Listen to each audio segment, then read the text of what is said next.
Franta Cooldown sent me. I'm to stand in for him at the council assembly. Franta's not coming? What's wrong with him?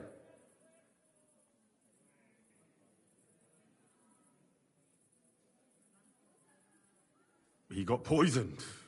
Probably from food. He's writhing in agony. By turns praying and cursing, spewing from both ends. Oh, that's enough. All right. At least you're here. We can't be without a waiter here, when the king himself will need waiting on. So, let's have a look at you. Have you got Franta's certificate? Sure. Here it is. Everything's in order. Now, about your livery. You know a good waiter by his properly seated cap, and you don't have one at all. Without a tunic, you're no royal waiter, just a common alehouse boy. And have you forgotten your hose? I can't let you into the chamber without them. You can put your steel aside in front of the council chamber, along with your other stuff. You won't be needing it anyway. You don't want to be dragging a load if you're running around tables. The royal waiter's livery has strict rules. So get changed quick and come back on time.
city council will be convening soon.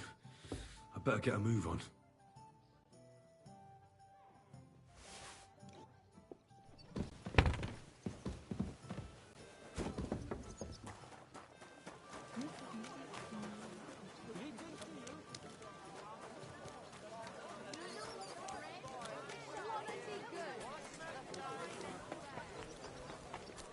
Come and take a look.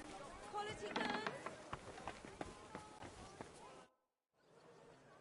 Here I am. Let's have a look at you then. You've got a waiter's cap, a tunic you have. Hose are good. You can put your steel aside in front of the council chamber, along with your other stuff. You won't be needing it anyway. You don't want to be dragging a load if you're running around tables. Everything as it should be. Glad to see it, lad. Do you know what your duties are? For an inexperienced greenhorn like you, it'll be a great responsibility. Well, I'll happily listen to any advice. I wouldn't want to foul things up. I should certainly hope not. Now listen. A good waiter should stand in a corner, look willing and ready, and not get in anyone's way. In short, behave as if you're not there. But when one of the gentlemen calls for wine, you run and pour it for him on the double. You'll find the pitchers on a table by the door to the chapel. You take one and go to their table and pour for them. White Tokaib or red monastery wine. White or red, by the door to the chapel. Got it.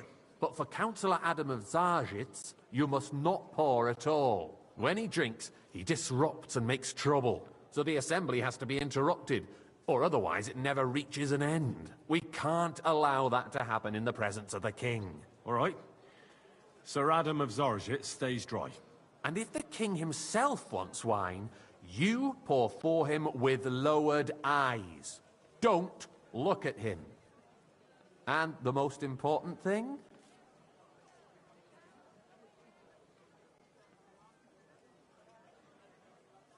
To stay in the background and keep quiet until someone asks me something? Correct. The councillors have a lot to discuss, and they certainly don't need any interruptions. And in general, a good waiter has to be invisible, blind, and deaf. Oh? I thought I had to keep my ears pricked. Well, yes, but only to what anyone wants from you. No excuses, and provide everything that anyone wants from you. Understood? Absolutely. I'm a waiter, after all. Not some street gossip monger. Correct.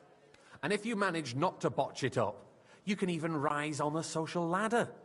Not just anyone can serve the King of Hungary, but you'll manage it, right?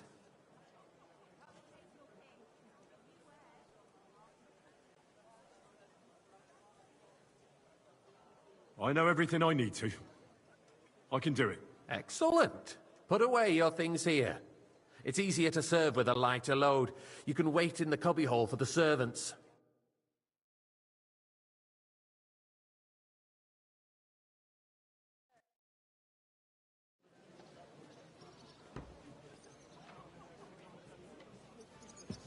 Unversüchlich. Our current There are the Waffen pictures of arsenal wine. is a joke.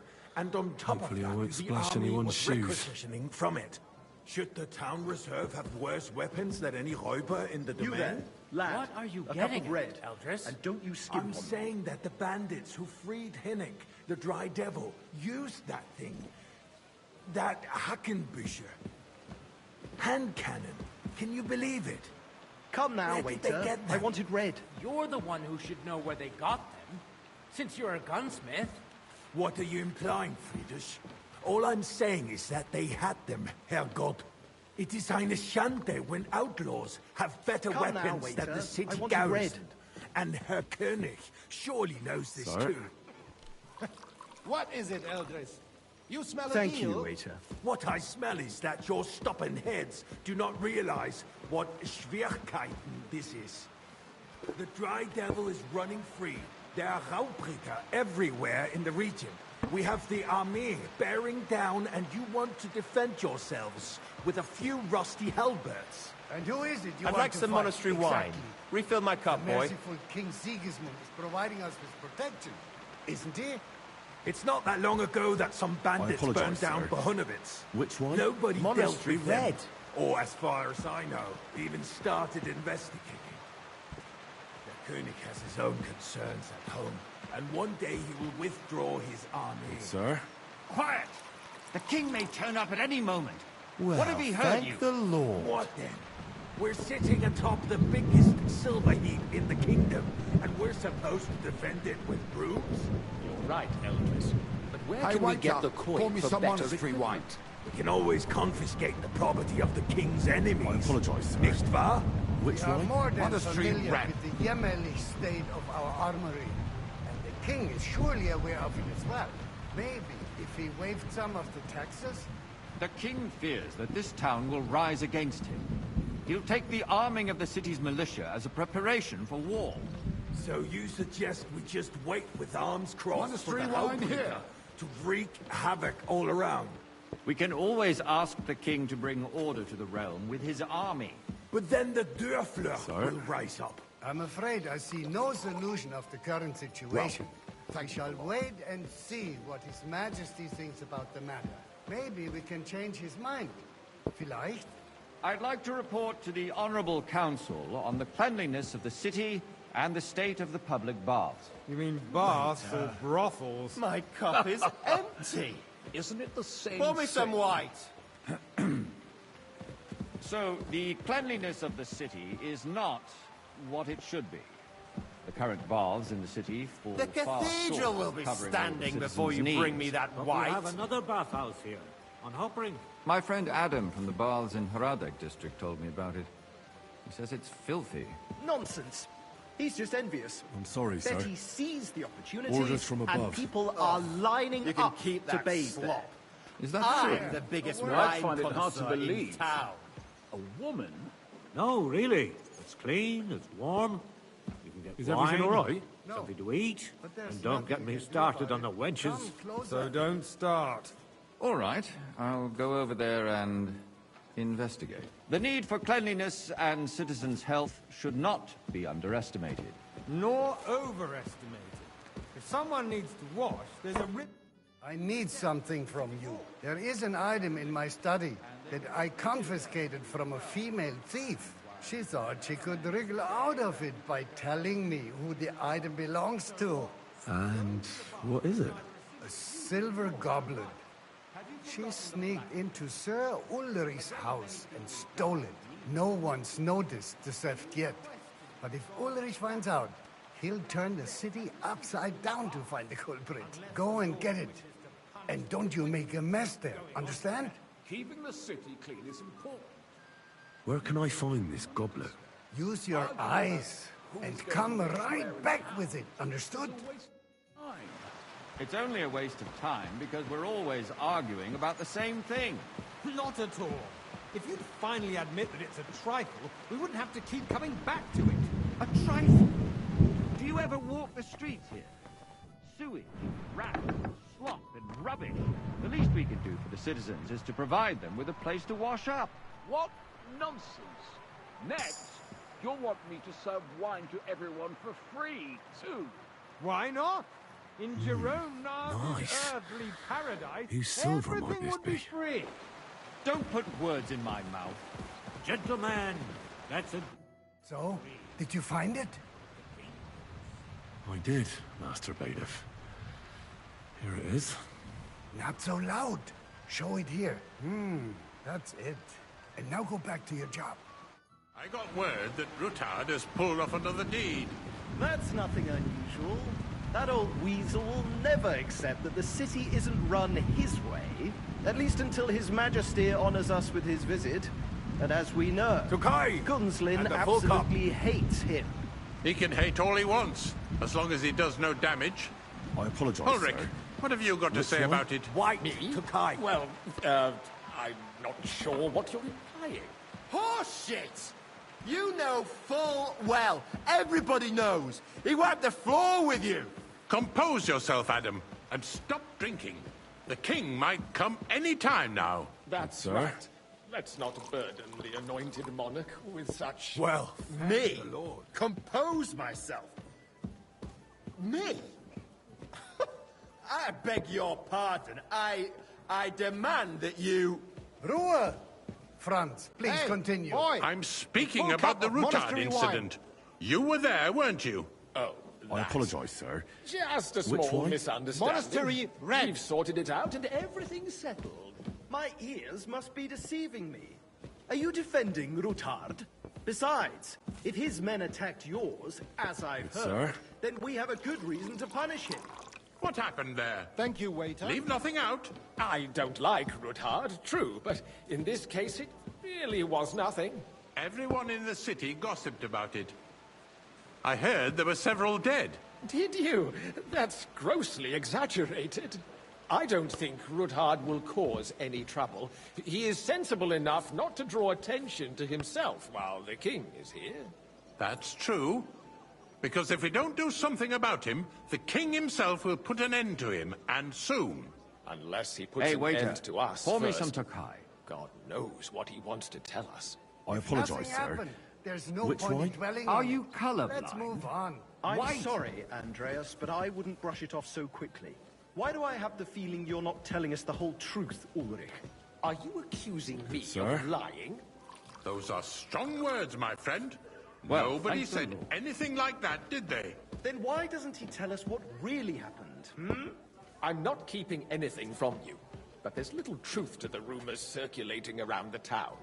Yes, Rutard and I had a little disagreement, but we ended it quickly because his daughter wanted to get involved. I didn't want to expose the girl to any unpleasant sights. So Rutard is hiding behind his own daughter's skirts? As if it wasn't enough that he sent his son to die defending the city. All right. If we really don't have anything new to say, let's turn the page. Things have got out of order in the town. Some adventurers decided to take the law into their own hands and restore the tradition of duels. It's not only barbaric, but also illegal. If we tolerate this, the rabble in the city will go wild and do whatever they want. I suspect the gentleman from the city's sword fighting school brought this custom to us. It's now run by the apologize, German sir. Menhard. Which Who one? knows Are who you that fellow colorblind? is? Don't be ridiculous, Forsucker. You act like you've never been in a fight yourself. And to accuse a swordsmaster without a shred Sir? of proof. We're not some old fishwives on the market. Don't hang around So me. you will just Vanish, leave it you hear be? me? Proven offences are punished by the bailiff. And that's that.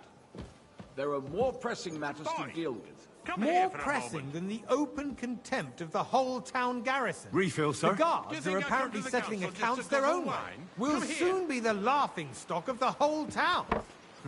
You can rest assured the whole town is already laughing at us all day long. So what if they have one more reason?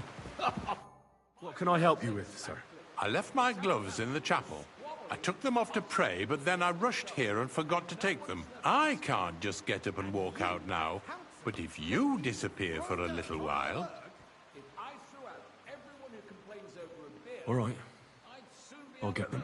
I knew I could count on you. While you're at it, count how many figures on the mural have wings. But why? Because I'm bored, and because I told you. Get on with it.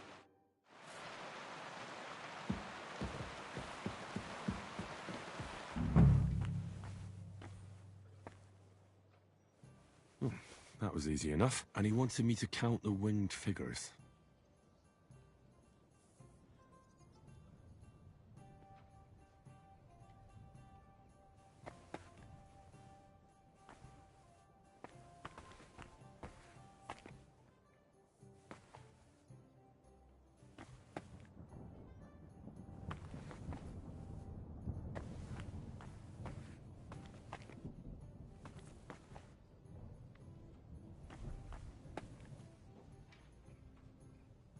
If someone has taken those gloves, you'll answer to me.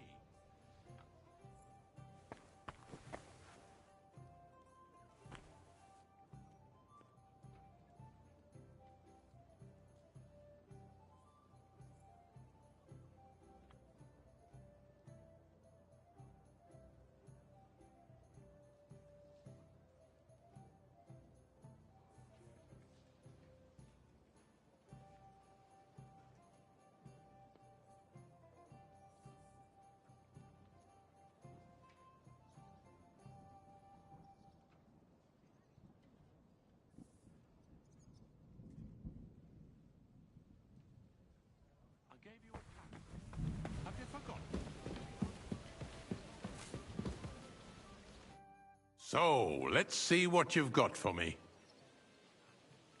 I found your gloves, sir. Really? Let's see them. And did you count those winged figures?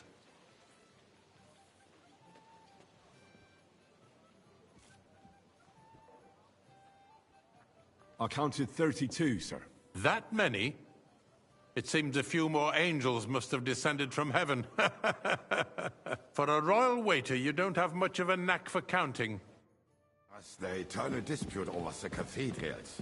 The building of the church is dragging on, and in the meantime, they are calling diocesan pilgrimages to settlers, right under our noses.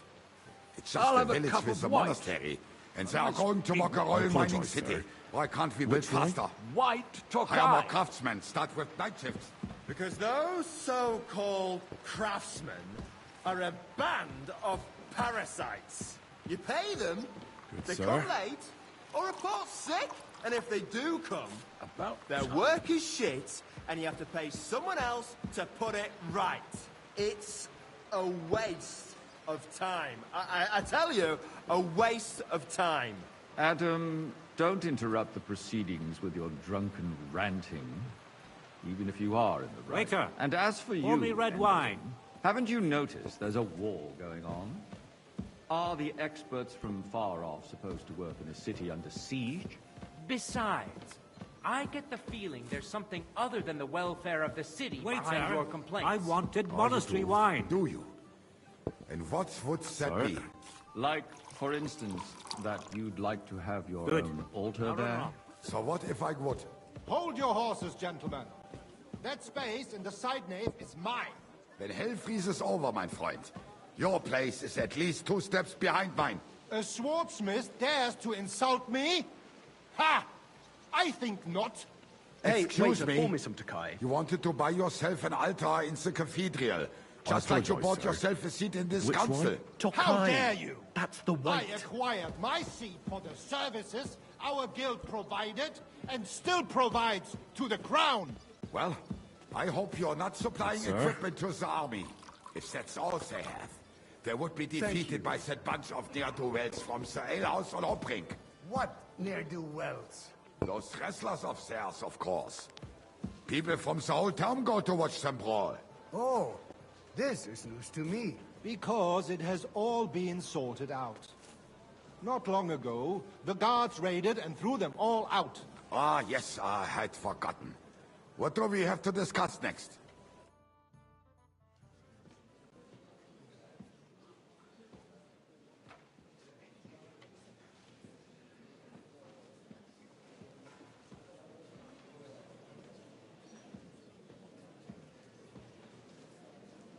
I'm telling you, something is being planned. Oh, I doubt it. No one's gonna tackle Rootard.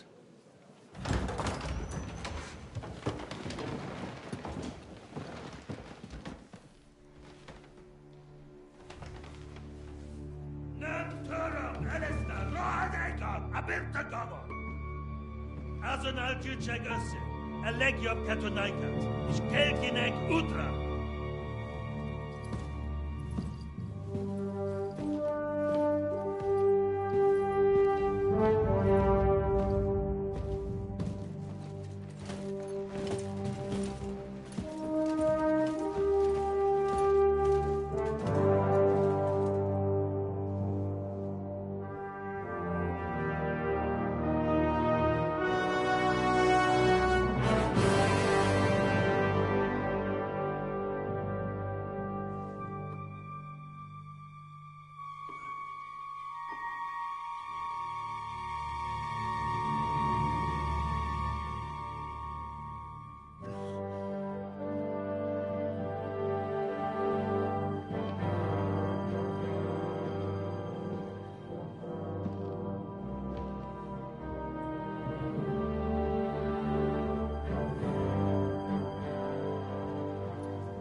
You have nothing to fear. Not you.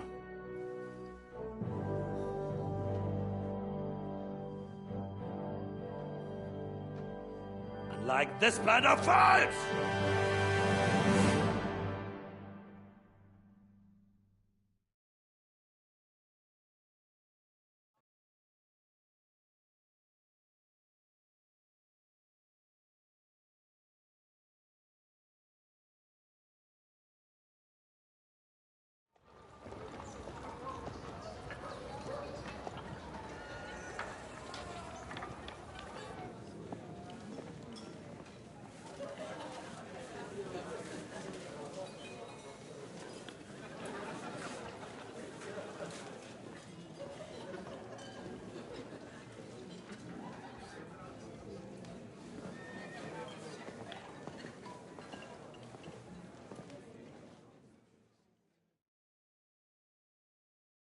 Come now, Father.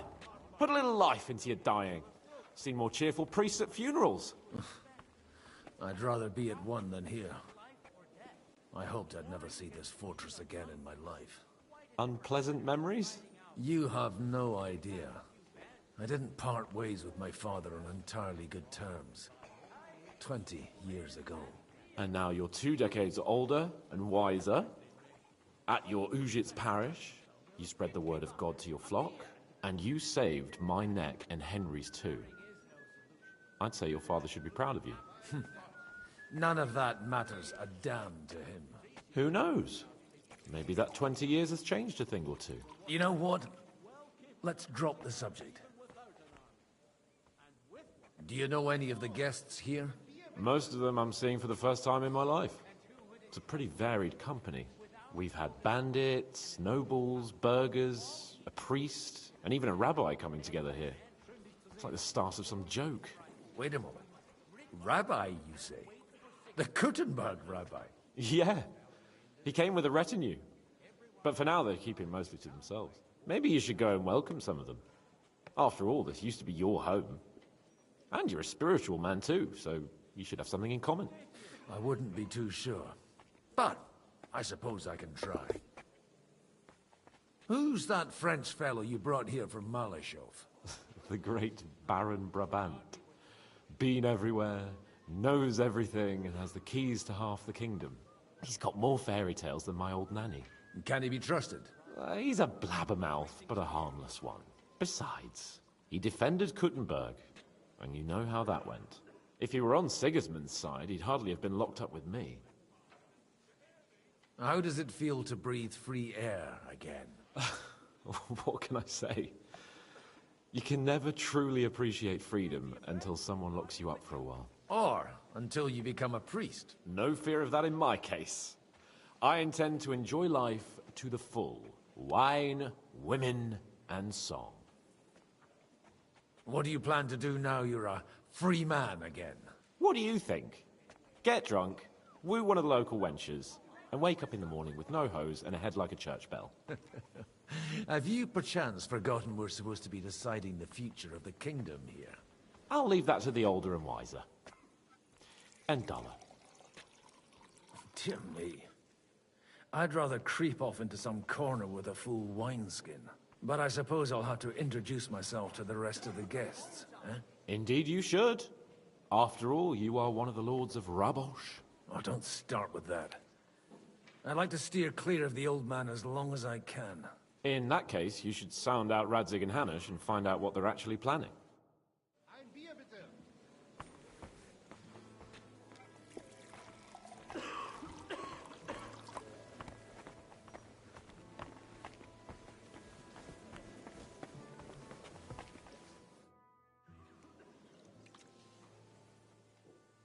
Such rare guests. One wouldn't expect to find among Christians representatives of your community. I'm Godwin. My greetings to you. Peace be with you. Neither would one expect a priest here. And yet... How do you know I'm a priest? It's not difficult to tell. After all, we have much in common. And we are both a little on unfamiliar ground here. I'm Yehuda, leader of the rabbinical court in the sacred community of Kuttenberg. And this is Samuel, my aide. Who would rather not be here at all. Why did we have to come here, Sadie? Can you not see everyone is staring at us? Because we all need to help each other in this time of need. And why would they not stare when you are frowning so? Are you here to arrange some trade? We have more serious matters to attend to here than gaining a few groschen. The situation in the town and the kingdom is unsustainable. The whole land is on the brink of destruction. You have men and weapons. We have the means to sustain them. Why are you telling this to a Koimer? You wanted to deliver what we brought to the Margrave and quickly leave. Everything in good time, Samuel. We have just arrived, after all. Did you come to lend money to the lords? Not to lend, but to give. Help given to the needy is repaid only by God. You don't even know if you can trust them. With that money, we could have paid mercenaries ourselves. You remind me of my young friend Henry. He's a bit of a hothead too. Henry? That messenger of Radzik Copula? You know each other. You're both around the same age. That would be him. But we did not get off to a very good start.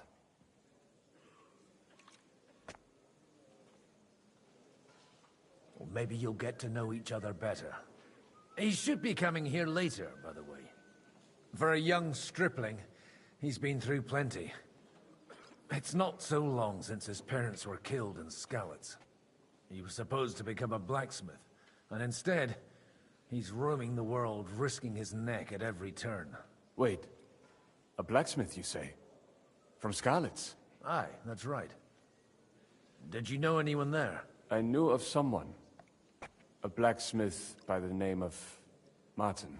My daughter knew him most, and that is why Samuel is in this world. For our numerous sins. Maybe he was my father, but he certainly didn't act like one. Ma raised me on her own. And that was all for the best. Why? He should have taken care of me, but instead he fathered another bastard. Don't make hasty judgments. As far as I know, Martin didn't have any other children. At least, none of his own. He took in Henry, and raised him as his own, on the orders of the Lord of Skalitz, Sir Radzik Copula, Henry's real father. I don't care if he took care of 20 other Mamsas. That boy's blood father denied him, just like yours did to you. A person can't choose their parents. And Henry only found out about it recently. Enough. I'd rather have a drink. Will you have one too, Zayde? For that, there will be more suitable times. Good health. L'chaim.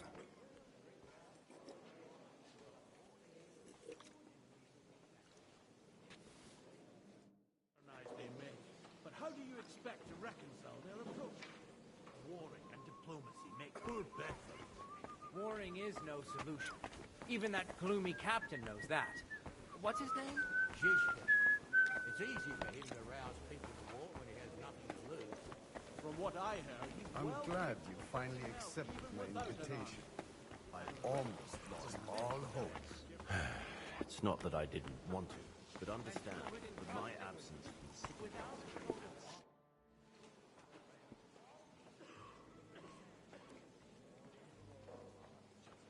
Good health to you, sir. I'm Godwin. A friend of that lad you arrived with, Henry. We don't know each other. Baron Vauquelin Brabant, Chevalier d'Arezzo. The last of my line. I am a warrior, a traveler, a strategist, and also, à ma manière, a poet. My word. Isn't that exhausting? Mais non! And I'm glad to meet a new friend.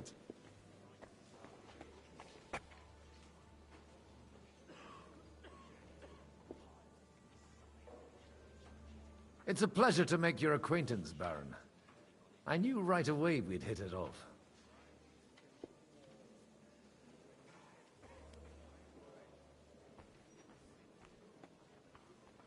You say you're a poet? How about a verse or two to amuse us? Jamais! Is poetry nothing but a fuss to you? Is a poet a gesture for amusement? I think not. To recite, I require the proper mood. And besides, few here would understand me. How did you end up imprisoned in Malashov? Ah, c'est une histoire compliquée. It was after I heroically led the defense of Gothenburg, and only lost it narrowly by an unfortunate turn of events. That needs some explanation. What unfortunate turn of events? Oh, misère. It is clear you have never been to war.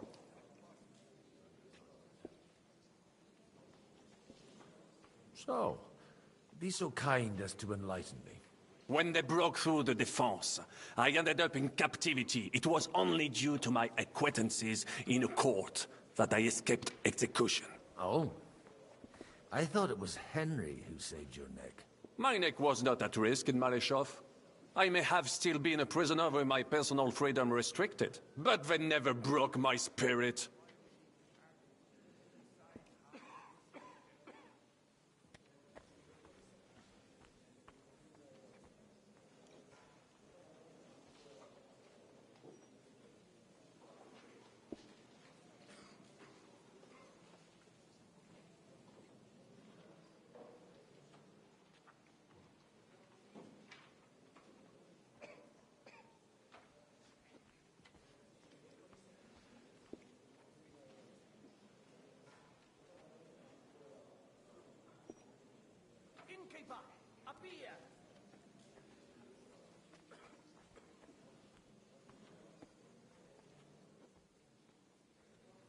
Where have you been on your travels?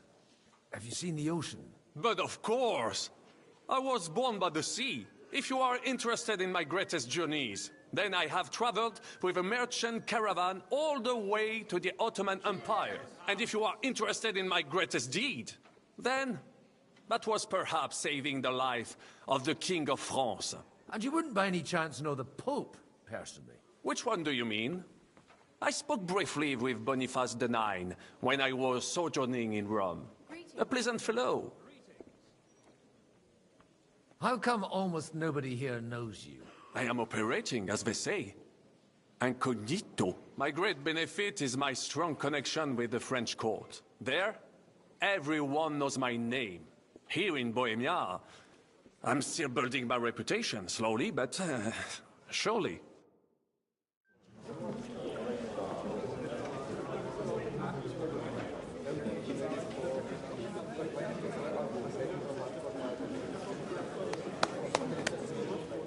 Dear friends and allies, in these troublesome times, you all know why we're here. The question remains, what to do next?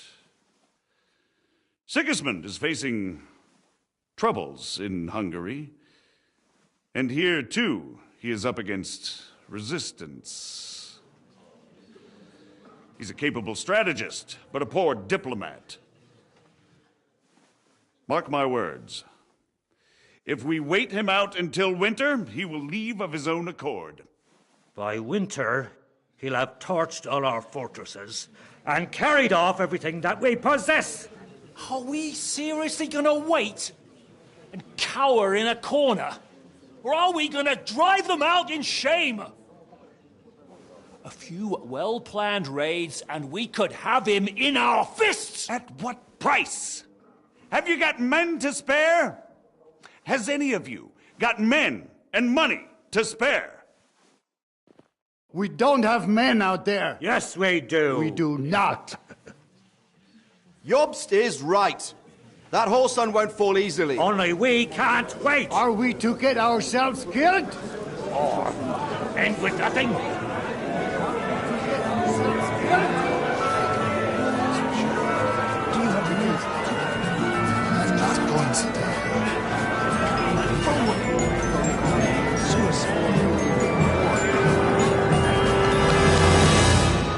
Friends, we'll get nowhere like this. Let's adjourn ourselves and try to think it through.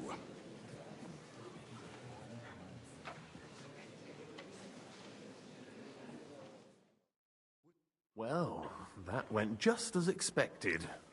Good health. And to yours. Could it have gone any other way when there's so many of us here?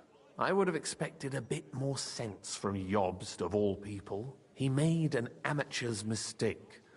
But it's hard to be angry with him when he's trying to ingratiate himself with everyone. By the way, I'm John of Liechtenstein. And you must be Godwin, the son of... That's not a thing I've ever boasted of. How do you know that? I have my sources. From what I've heard about you, I'd judge you could be quite useful to me at today's gathering. Is that so? Indeed. And that's why I'd like to ask something of you. It depends what it's all about. A little delicate diplomacy. I expect we can agree that Jobst's plan has certain shortcomings? That's a weak word. And the way it stands at the moment, he'll never get the support of the Council. But I have an idea how to change that. Well, I'm curious how you hope to shut Zizka up and satisfy the ones who want peace. We'll sit and wait quietly until Sigismund withdraws of his own volition, as Jobst proposes, but we'll be waiting in the military camp of our huge new army.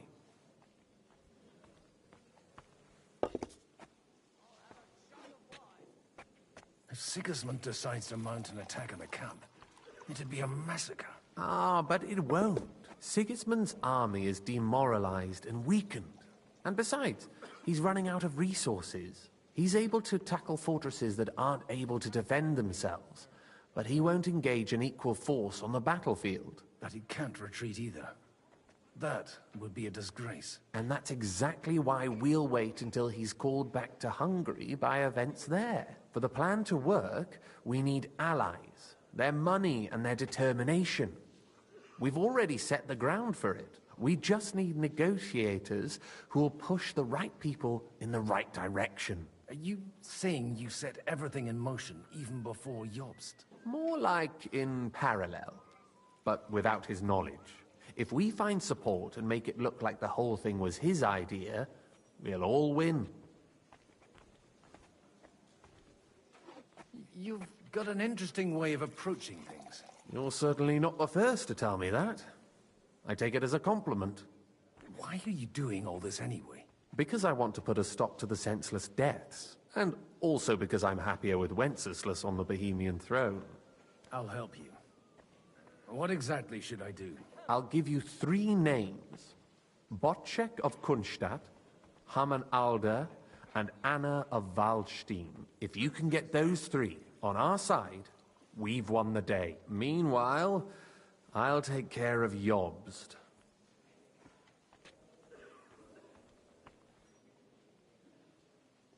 Why me, of all people? Because you've got a head on your shoulders. You know how to talk, and you're not just out for your own good. You and your friend Henry are similar in that respect. That's why I know I can count on you both. There aren't many like you two left. Tell me a bit more about those people, so I know who I'm dealing with. Certainly. Who do you want to start with? Bocek of Kunststadt. I know the name, but I can't quite place him. That's just the thing. He's got massive estates, great influence, but he holds back. He doesn't play the big game, because he doesn't like to take risks. He always goes for the sure thing. But once he's made his mind up, not even a pair of oxen will hold him back. Alder the Alderman. Wasn't he a Kuttenberg councillor? He still is. The only one who retained his position after the city was taken. Only he's here, instead of cozying up with Sigismund in Kuttenberg. So his days in the council are numbered. But he'll continue to have a strong influence on the guilds and the rich burghers. And that's why we need him. Anna of Waldstein. The widow of that rich mine owner. What was his name? Wenzel Bartosz. And I'm not surprised you forgot. I was quite surprised to see her here. Assemblies like this are more of a... A male affair? So far, Godwin, so far. Anna is holding back and behaving like an exemplary young widow. But don't trust appearances. She's got claws, she knows how to do her sums, and she certainly has no love lost for Sigismund. And what use can she be to us? Apart from her late husband's money, of course. She's as sharp as they come when it comes to trade. And she knows a thing or two about diplomacy. There are wicked tongues that claim Bartosz acquired most of his wealth thanks to her, and that it was thanks to her that he died, too.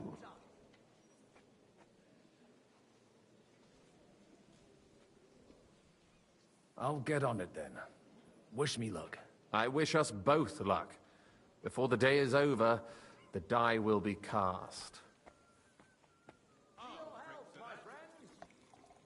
Success to our plans.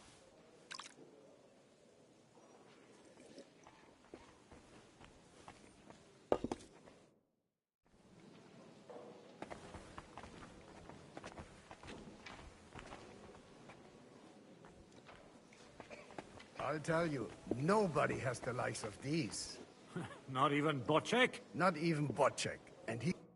I'd like to check your horses out and see if they're as good as you say. Pah, even better. But you won't believe it until you see for yourself. And you might not believe your eyes when you do see them.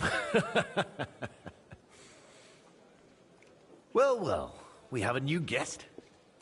I wanted to... You wanted to apologize for crashing into my home without it by your leave. Or to harass my guests some more?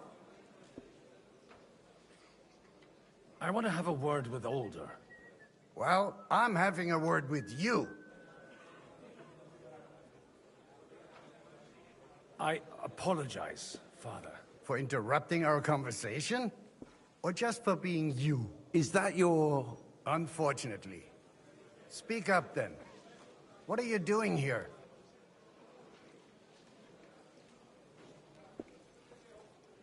I came with a delegation from Sir Hanush of Lipa. Is this a joke? Why so strict, Martin?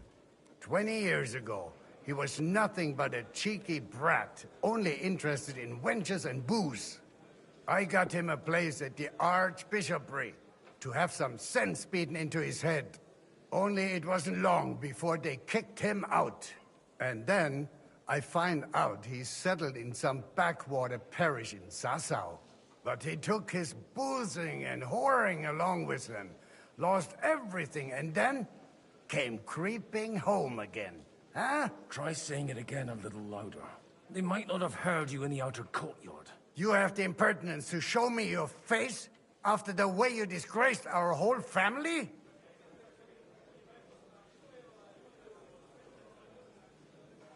You're exaggerating, like you've always done. Me? Exaggerating? You're the one who turned my home into a house of ill repute. Your whores wandering around as if they owned the place. Oh, actually, anything fun was strictly banned under your roof. But maybe you ought to try it yourself sometime. Then maybe you wouldn't be such a bitter old grouch. You're dishonoring your host. I can't dishonor someone who has no honor. If you had any, you'd be... That's enough. Christopher. You won't get away with those insults. I challenge you to a duel. We've never met, and we have no cause to be enemies. Take back your challenge, and we'll sort things out peacefully. You've got no other option. You insulted Father's honor. Gentlemen, surely there's no need for violence. I can have a word in private with Lord Odorin, the second, as he desires, and then... Out of the question.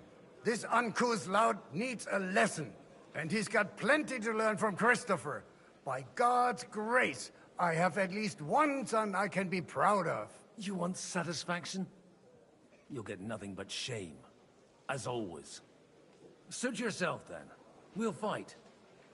Come to the outer courtyard, but quietly. We don't have to put on a show for the crowd. After you. Well, that's that. Now, where were we? Shouldn't we rather... No, Christopher will sort it out, you'll see. Make room for us. We'll just settle a very private matter. It's an honorable duel, man against man. Stay back. Swing with your whole arm, not just your wrist. Look in my eyes, not at my sword. You don't know which end of that thing is up. Fast. Stand firm, otherwise the first strike will put you on your arse.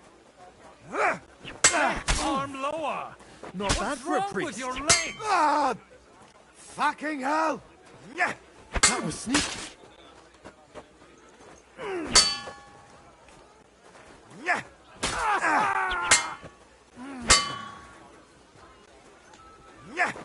On the right side!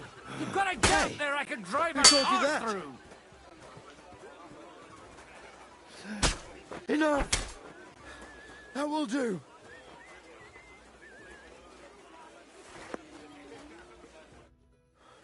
My God. Where did you learn to wield a sword like that? Father always said you were a good-for-nothing boozer. That you could teach sword fighting in a school.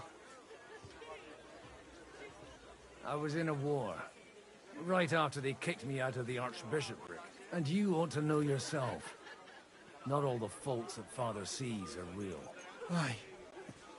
Well, I apologize for going off like that. I had to, so that... So Father would be satisfied. I know. Only he'll never be satisfied. The sooner you realize that, the better. I thought he was the way he was because his first son let him down. And he hoped at least his second would become something. Not at all. I remember him the same since I was a nipper. When I was 6 years old, I fell off a horse and broke my leg. He wouldn't talk to me for a week because I'd let him down. The first time he took me hunting, he let me starve for 3 days until I was able to shoot my first hare. Only 3 days? He got soft. I always wondered who you were. There was never much talk about you at home. Look, I really did fuck up everything I could. I brawled and boozed until they threw me out of my own parish. But now, I have a chance to put things to rights a little. And that's why you want to talk to Alder?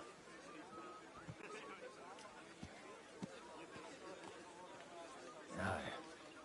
The outcome of this war depends on it. That sounds very important, considering you and Alder are both pretty small players. After your encounter with Father, it won't be easy to get to Alder. Actually, I don't think you should even attempt it. Unless you want to anger Father even more. What else can I do, though? I'll talk to him myself. He'll hear me out for sure. But you'll have to trust me. And tell me what it's all about.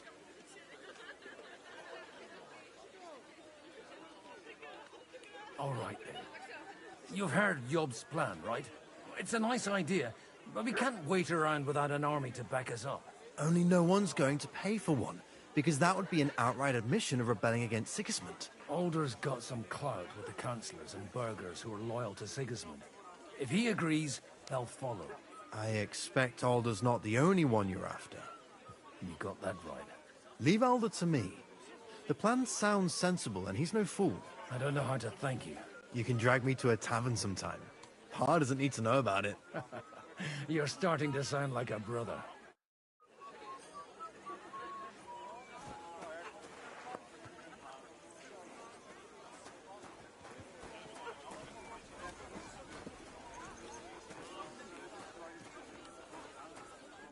Godwin, you wouldn't be avoiding me.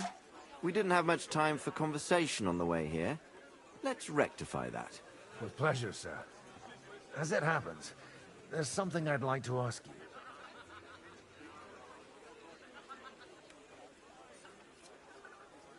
What are you expecting from today's gathering, my lord? Well, I have no great expectations. But, all going well, we may be able to establish some joint steps towards the future.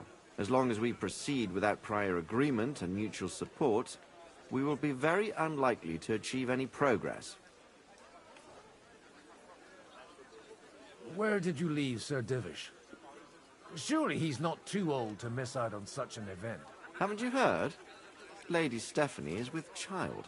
No one even imagined Divish would produce an heir at his age.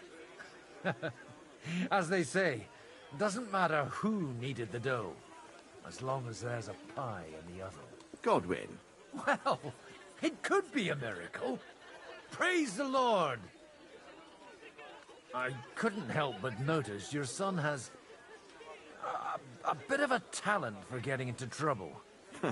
To put it mildly, but not to do him an injustice, knowing young Lord Capon, he undoubtedly contributed to that more than a little. Although, If they didn't pull each other out of trouble, God knows where they'd be now. Wise words. Still, Henry's come a long way on a thorny path. I trust you're rightfully proud of him. You know, I am. And Martin would also be glad, even though Henry chose a different path than he. May God grant him eternal rest.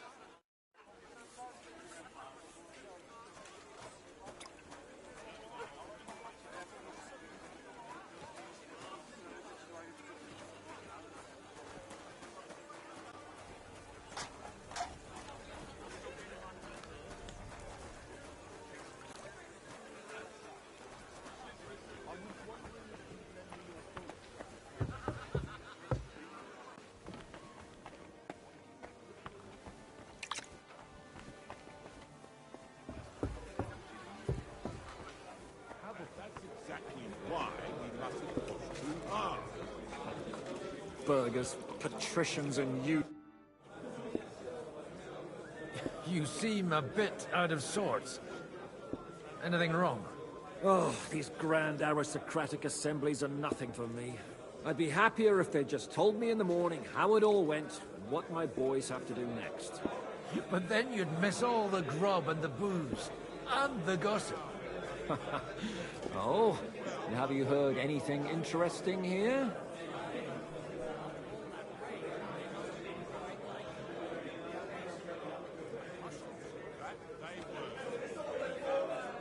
Let's hope young Lord Capon manages to stay free for a while longer. Ever since leaving Rattay, he's gone from one pile of trouble to another. That's one thing you can always count on him for. I'll gladly wager with you he'll end up in some other shit by evening. God forbid. Henry's not here now to pull him out of it. In that case, it'll be up to you. I'm sure you wouldn't leave him to disgrace himself in front of Hanush. It seems Liechtenstein's looking for allies. For his own ends. And how's he going to do it? Didn't you see them all fighting tooth and nail here just a while ago? Well, different approaches work with different people. The only approach that'll work with Sigismund is open resistance. Maybe on the field of battle? A lot of people think the wealthy burghers will stick with Sigismund, whether out of fear or convenience. Well, that's to be expected. As long as Sigismund has the city council under his thumb, no one will rock the boat. Well, at least there's a few individuals here, like Ruthard. Sigismund confiscated his castle and half his estates. That'd be enough to make a man mad. Not to mention that his son was killed in the siege of the city. Greetings. Sir Bojack, I need to speak with you for a moment. A man hardly puts his cup to his lips and someone comes along to put a flea in his ear. Yobs comes up with a plan as full of holes as a beggar's shoes, and now you're all jostling to win me over for him. On the contrary, I've come here with an idea how to improve it. Does that improvement include a few thousand men-at-arms? If not, you can go to the devil with it. A few thousand men-at-arms has a convincing argument. And 100 horsemen on top. Only in order to get them, we need coin. You've got my attention, but not my money yet. How can I persuade you? I need guarantees of security. I don't want to end up like Ruthard. Of course. Once it comes to protecting property, ideals go out the window. You can talk, since you haven't got a pot to piss in yourself. If you were in my position, you'd think differently. I have a lot of property, lots of subjects to look after, and along with that, the Lord blessed me with a large family. I can't risk it all in a conflict with Sigismund. So you need guarantees that you won't be left standing in the cold if you openly oppose Sigismund? My guarantee is called Yitka. She's my niece. If I succeeded in marrying her off to another strong house, I'll have the certainty that I won't be left alone. Maybe it's enough to find a suitable groom among the allies. Perhaps someone of suitable standing who Yitka would also gladly accept. I don't want her to be unhappy.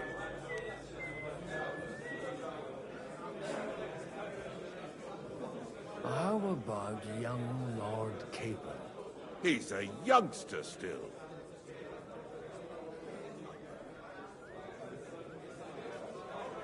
He may be young, but he's got something between his ears. He's got battle experience. And when he gets the estate that's his by right, he'll be well secured for life. If he gets it. Right now, Hanush lords over Rattay and seems quite happy with that state of affairs. On the other hand, the lords of Lypa have a good reputation, and Hanush can always be relied on despite his temper. Maybe it's not such a bad idea.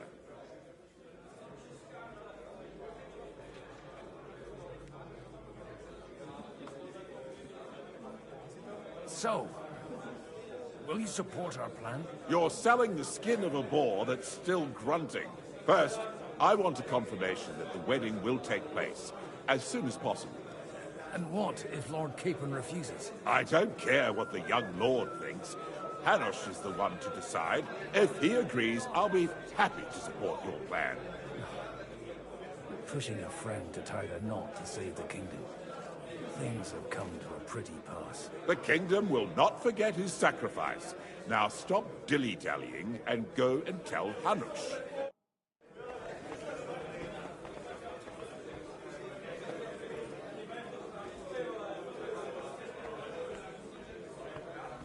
Taking their time again.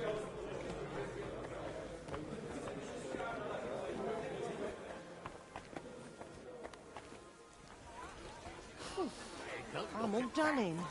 A nightingale surrounded by hawks. Job's the nightingale. He looks more like a wet hen to me. Sir Hanush, I bring happy tidings. You do? Let's hear it then. I've gained us a powerful ally. And who is it? I hope it's not one of those Kuttenberg stuffed guts. On the contrary, it's Bocek, the Elder of Kunstadt and Podjebrad. Kunstadt? By Christ, he's the last one I'd have expected to step up. How the hell did you do it?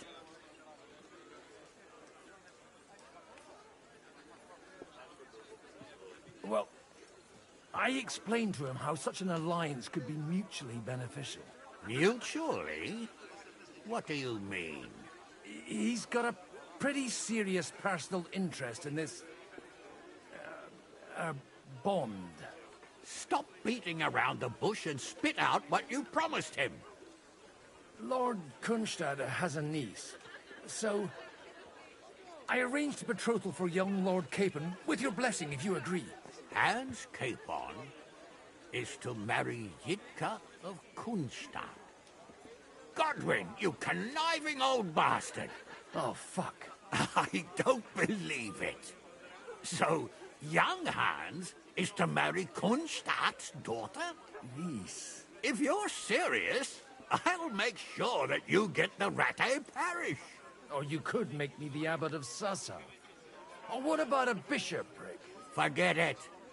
Soon I'll be paying for a wedding. Not a word to Hans. I want to tell him myself. But let's drink to it, shall we?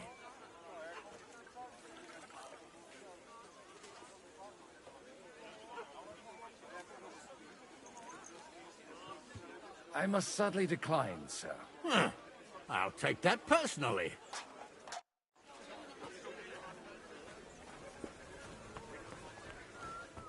Exactly why we mustn't push too hard. Sir Bocek, your niece Yivka can start preparing for her wedding. So Hanush agreed, without reservations. Indeed. Then I will fulfill my end of the bargain without reservation. Thank you, Lord of Kunstadt. Enough formality. We'll have a drink. What do you say?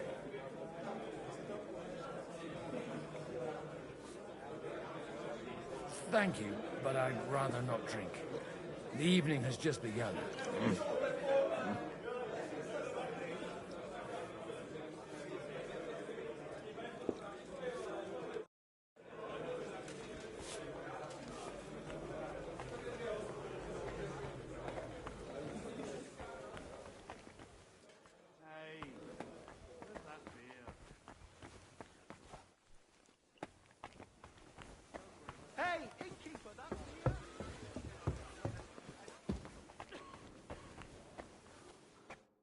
God be with you, noble lady. There's something I'd like to ask of you. God be with you. What would that be? Your diplomatic support. And your money. No beating around the bush, eh? I like that. But what do you want my money for? Margrave Yob's plan has some gaps, milady. We need to gather enough resources to... To muster an army that Margrave can't afford on his own? Christ. Be praised. You're astute. I should say so. All sorts of people have their eyes on my money, and divining their intentions is a necessity. Although, between the two of us, it isn't hard to figure out what Liechtenstein is after.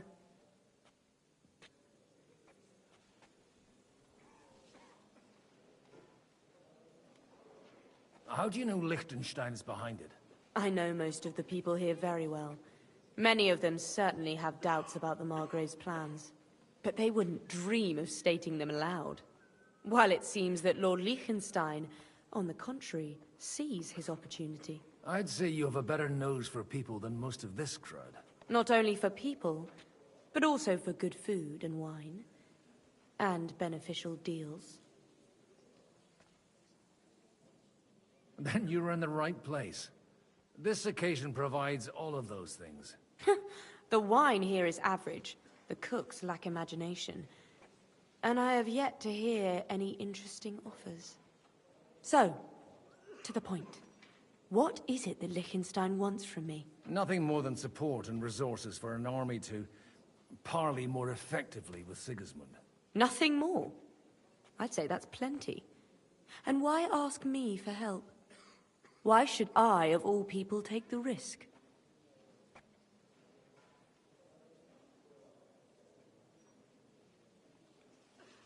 It's not only your money we're interested in. You're well able to negotiate and trade.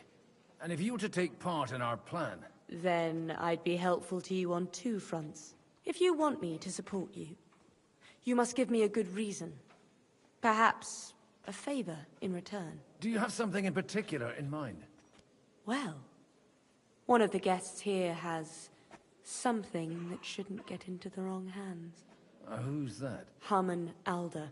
Now, if you were to switch these papers for the ones he brought with him, I would support your proposal.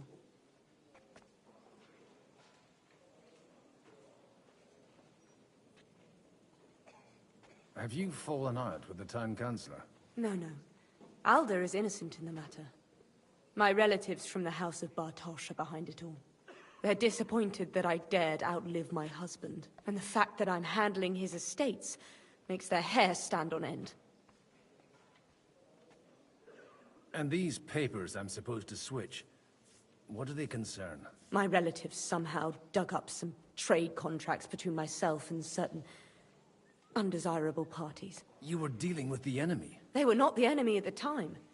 My conscience is clear, but I'll rest easier when those papers are in my hands.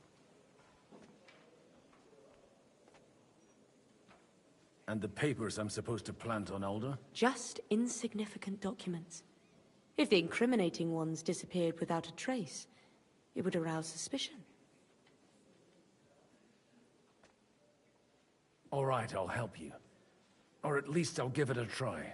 Alder will surely have the papers in his saddlebags, which he left in the shed on the outer courtyard. Bring them to me, and put these there instead. But watch yourself. Odorin's groom has eyes everywhere.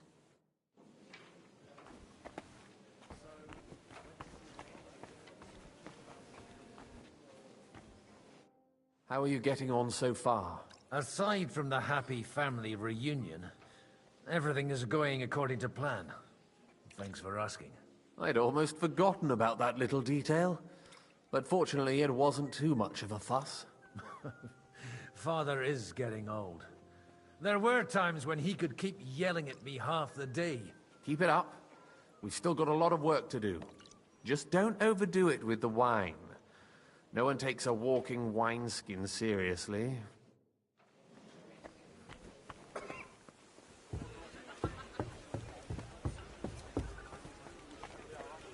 Take a look at that. A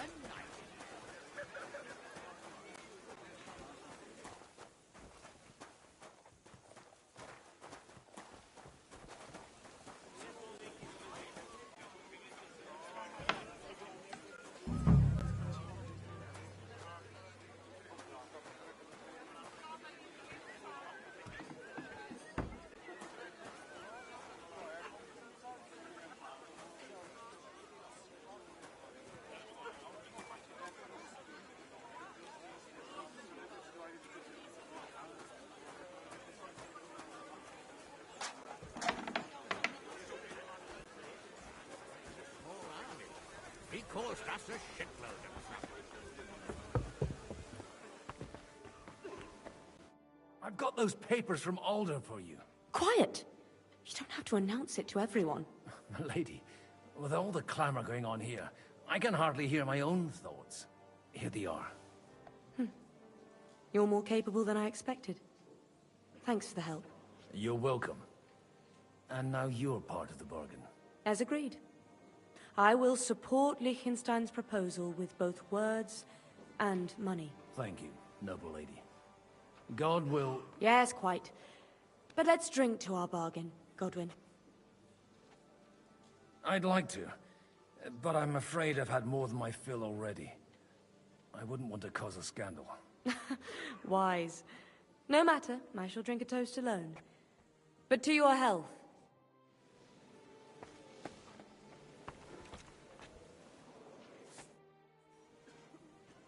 Everything all right?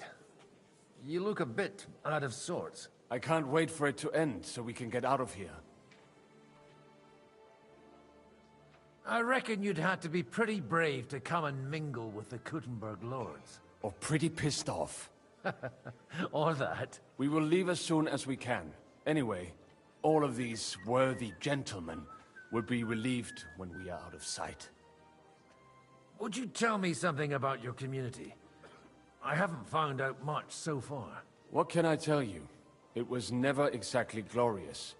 And now especially, everyone is quaking that what is still left to us will be taken away. Surely it won't be that bad. There are many fools who would rather take out their gall on us and start to fight among themselves. In times of uncertainty, it is always the sons of Israel who are the first to be stricken.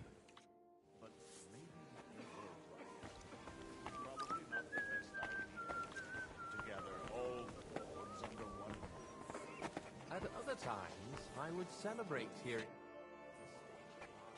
Sir, I don't believe I've had the honor. Nor I, until now. I am Sir Conrad, Lord of Wächter.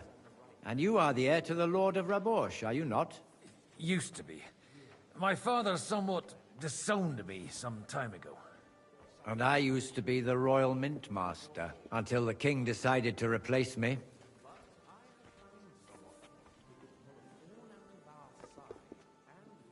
We've got quite a bit in common, wouldn't you say? More than you think. If my memory doesn't deceive me, you serve as a parish priest. So I recollect, at least, from my recent discussions with Martin. Served. That's in the past. Even so.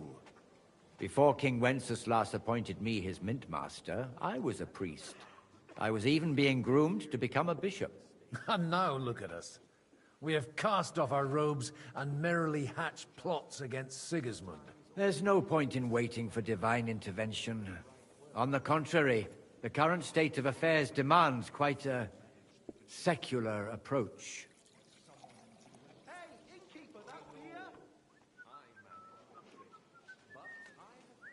Do you think you might get your position as Mint Master back again? I doubt it. Half the town hates Vavak, but no one would even think of saying a word against him. And he knows that his security stands and falls with his function, so he clings to it tooth and nail. Are you going to support the Margrave's proposal? I haven't quite decided yet. It's true that displeasure against the king is noticeably growing in Kuttenberg, but if our rebellion were to come face to face with Sigismund's army, I'd be risking my future, if not my life. It was a pleasure to meet you. Likewise. Into the right ears. You mean you managed to convince...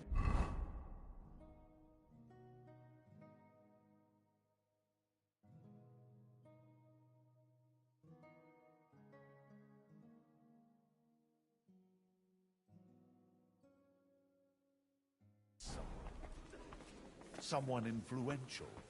Not at all. I managed nothing.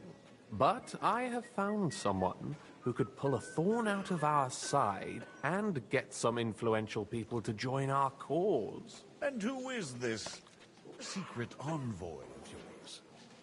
I'm still hoping it works out and we walk out of here with a clear plan. But maybe you were right. It was probably not the best idea. together all the lords under one roof. At other times, I would celebrate hearing you admit a mistake, Margrave. But if I were you, I wouldn't lose faith just yet.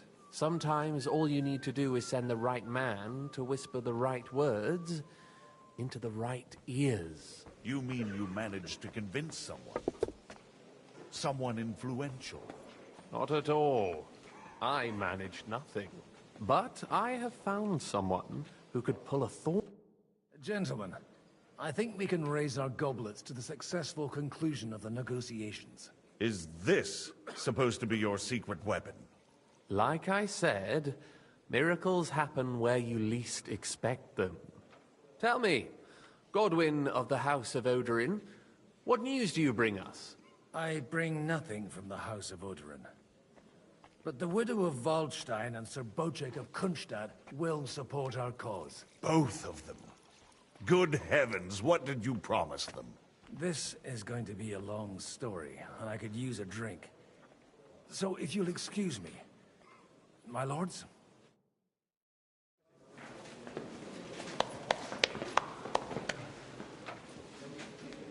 It would seem that we have all benefited from the break in these proceedings. New alliances have been formed. And I have also changed my plans. We shall still wait for Sigismund to withdraw his troops of his own accord.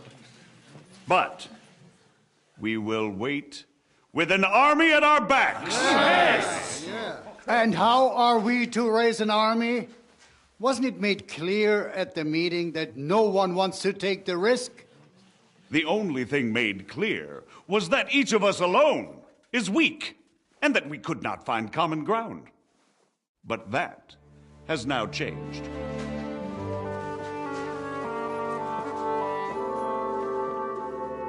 King Wenceslas is, by the will of God, the Balbatim of all his subjects.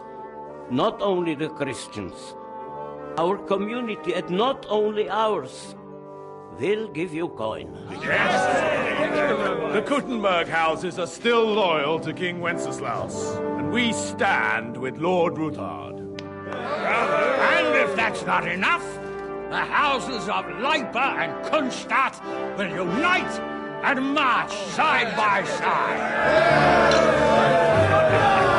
My niece, Yitka, will take young Lord Capon as her husband.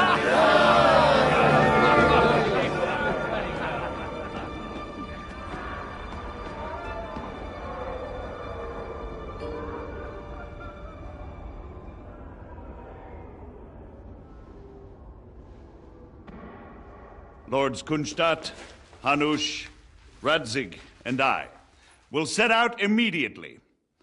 God willing, we will be back within 3 weeks, along with an army. Now those are words worthy of a nobleman. My friend, I still believe that words are more powerful than swords. And our words will ring in 1,000 voices to the glory of King Wenceslas.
After we conquered the city, you promised to restore order immediately.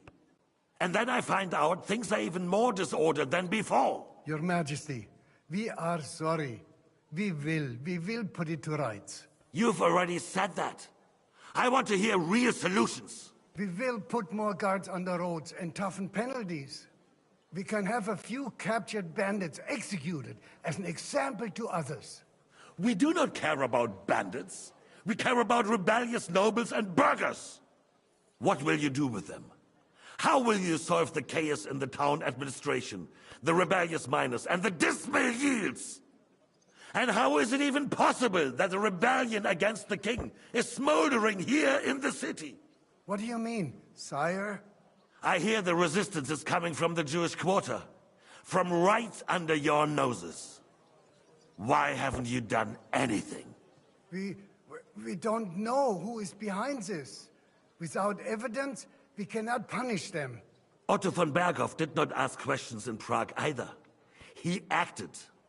And I advise you to do the same. Find a couple of wretches in a hole somewhere, point them to the Jewish quarter, and give them free rein to do anything. The city's Jewish community was and still is on Wencesla's side. They need a warning. We do not even have enough men to... Marquardt, could you spare a few men for a while? Of course, sire. I'll assign them to Eric. He'll take care of it. So you see, all you have to do is make sure the city rebel get their share. You could at least manage that, couldn't you?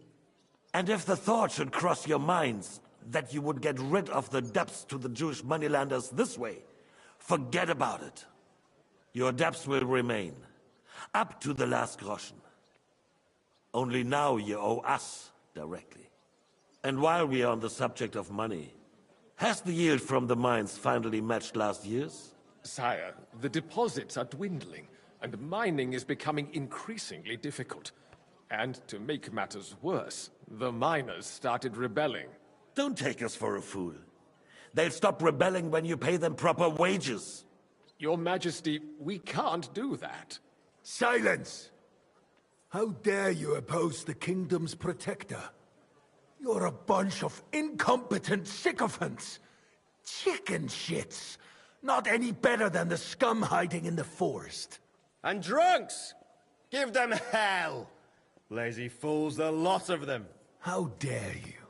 Some of you are even swelling right here in the city council meeting. This is unbelievable. Remove this swill pot from the hall immediately. I'm telling the truth. This whole council is a farce. The whole city knows it. Lord of Sargitz, your insolence just cost you your place on the council, and a month in the dungeon. But... Hopefully that'll be enough for him to sober up. And if not, put him in the pillory for a while, bailiff. I'll see to it as soon as the council is over, Your Majesty. All I hear from you over and over again are excuses and prevarication. And results? None. I therefore placed the city council under the authority of Sir Marquardt von Aulitz, who is present here, with immediate effect. He will make sure you finally do your duty. But, sire, that would be a violation of the privileges granted to us as a free mining town. Silence! I am the only guarantor of your rights. You have to earn your privileges, not hide behind them. During my brother's reign, this idleness was perhaps tolerated. But that is over now. You were given a few simple tasks. But instead of working on them, you idled in the baths and lined your pockets. And let the traitors cast their nets undisturbed. But unlike my brother, I am capable of creating order. And I assure you, I do not distinguish between those who stand in my way. Be they beggars, noblemen, or city councillors. You have 2 weeks to restore order in the city and increase mining output. I want clear results, and you answer only to me and Sir Marquardt von Aulitz now.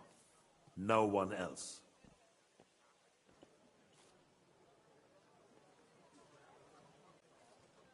The council is dismissed. You, don't go anywhere, boy. Be so kind and remain here. Our throat has become rather dry. And we still wish to speak with our friend von Aulitz. Yes, sire. As you wish, sire. Between the two of us, Marquardt, was I not perhaps too harsh on them? And speak candidly, we have had enough of false flattery. Sire, you were harsh, but rightfully so. These councillors, they need to be shown their place. You suffered their insolence for far too long. And the same is true of the Jews. We know. Otto repeated to us several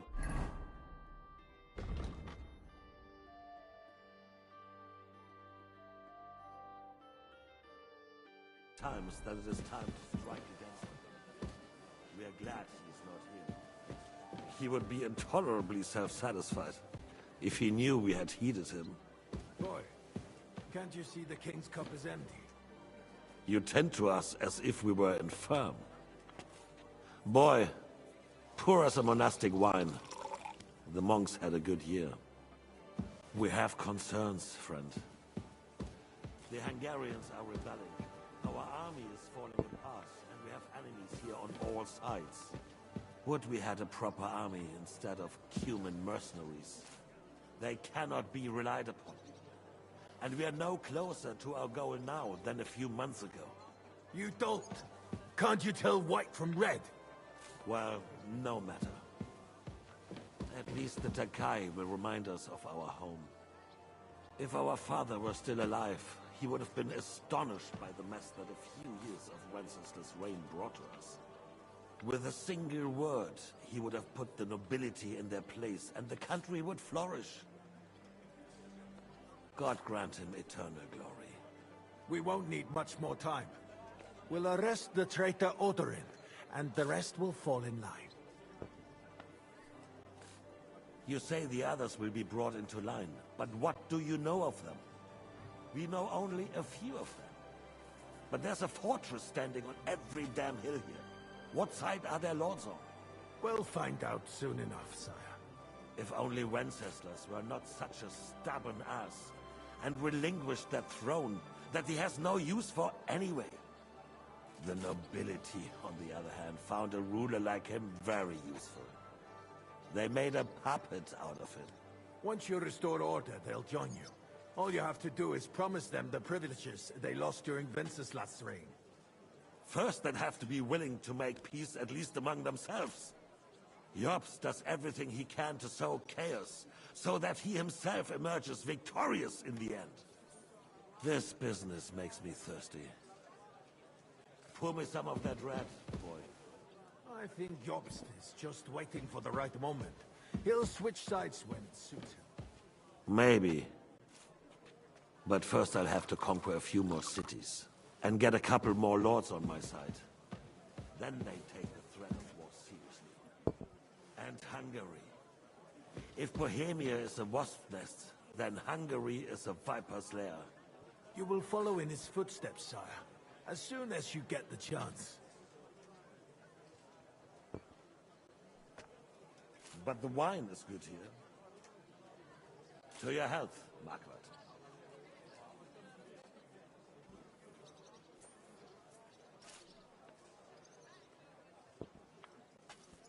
And to your health too, boy.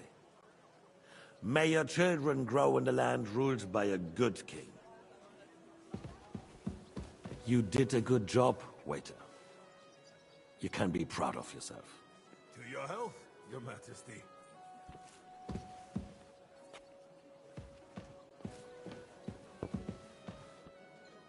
First, we need to crack down on the biggest troublemakers. We're working on it.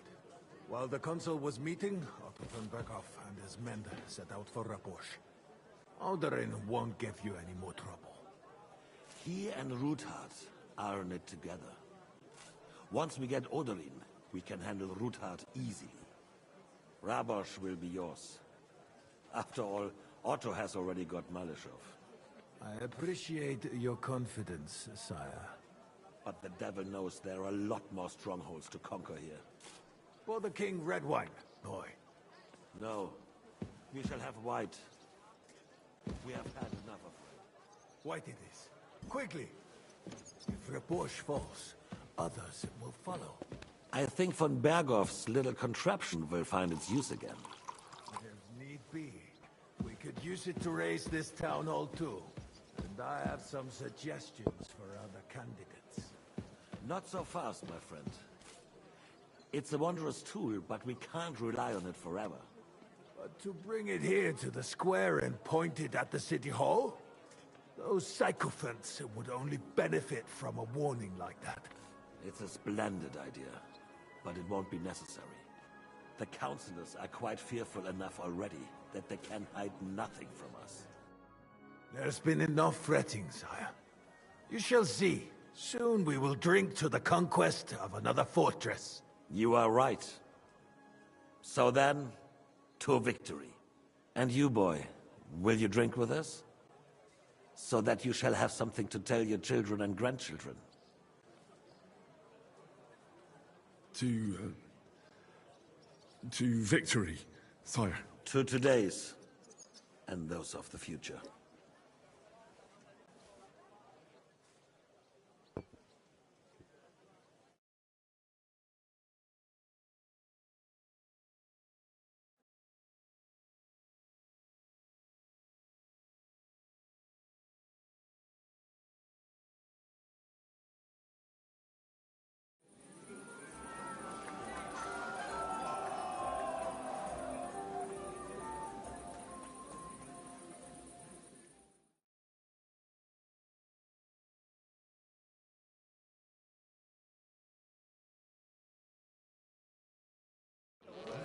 Didn't he say that Lord Kronstadt was going with them?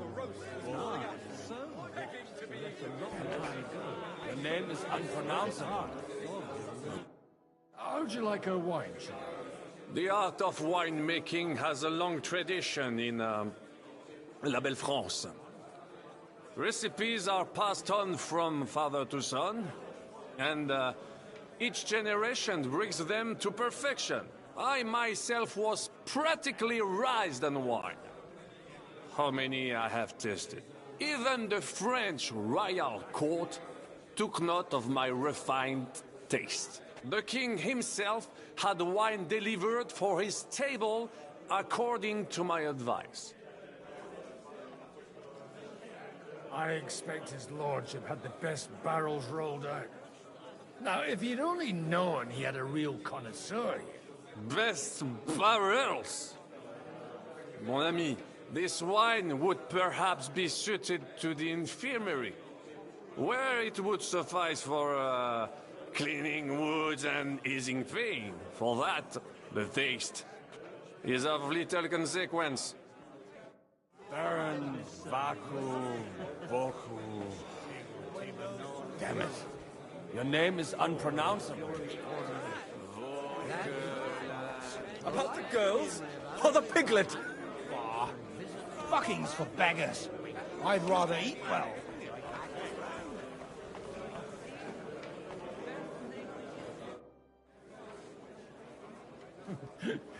You in need of something, my well-oiled friend?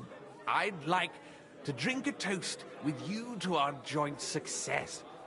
As they say, all's well that ends well. So, to brighter tomorrows. Touching. Come now. What's become of your poetic soul? I never had one. Truly? Not even a little? Not a bit. I'm just a cynical old pragmatist. In that case, in quite simple and pragmatic terms, the wine has run out. Fuck. I've got a tongue like a slice of weak old bread after all that gabbing. Well, get something wet for us then. His lordship is so unsteady on his legs, he can't make it as far as the keg. To hell with that keg slop. Your father surely has something better stored away. I had my eye on him all evening. He had pictures brought from somewhere for himself and his closest friends, and left the rest of us to drink cheap dregs. Try and find one of those pictures for us, eh? I'm sure you can manage that. You can bet on it. I've got a nose for booze. I don't doubt it. Get sniffing quick.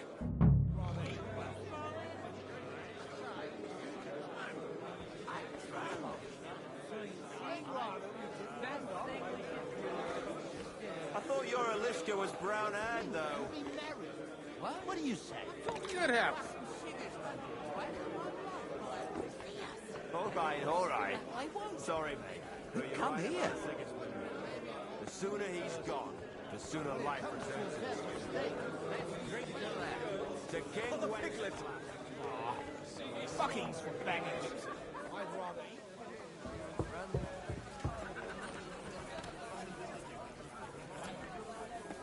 If you've got a different idea of what a horse is, then we'll have to discuss it. Of course it's a horse. But not a bad one.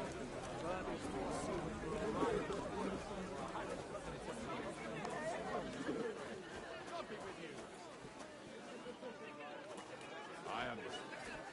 Let's at least drink to your success. How come you're still here, sir? Weren't you supposed to travel with Sir Hanush? Raise an army, prepare a wedding feast and all that? All hail Jobst. He sorted out things here nicely. He got my money for a start, and that's more than I wanted to give him. But you know how it goes. Give them a finger. I explained to the Margrave that I'm not going anywhere, and I sent my captain with him. He's still young and full of piss and vinegar. I'm too old and fond of my comfort. Did you at least discuss with Hanush where the wedding will take place? Nothing to discuss. It'll be at our castle Potsdam, of course. It's the pride of our family. We can fit in 3 times more people than here, and that still wouldn't be much. Ah, but there are 2 castles in Rattay. I'd bet my right arm old Hanush will want to have the wedding there. What? In Rattay? Well, I ought to look into that then. Deal with him yourself, though. I won't be your gent's messenger anymore. God be with you.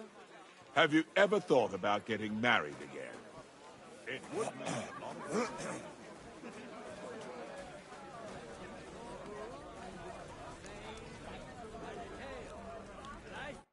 Having a good time? It's a fucking bore. These old farts here have no idea what fun is. Well, what are you missing? There's wine, food. Even a few females worth the same. Nah, I'd rather have a game of dice. Or a good punch-up.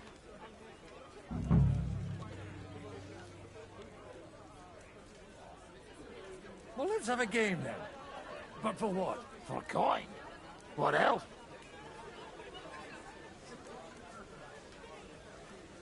Let's make it 50 groschen to spice things up.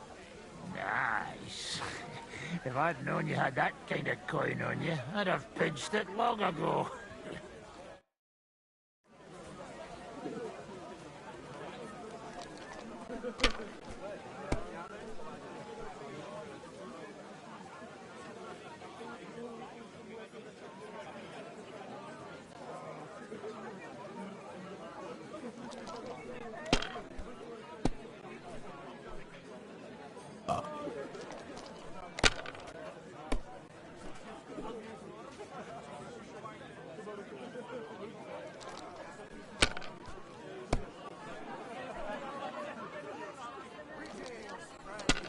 Greetings to you, friend.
Want to roll some dice? Sure.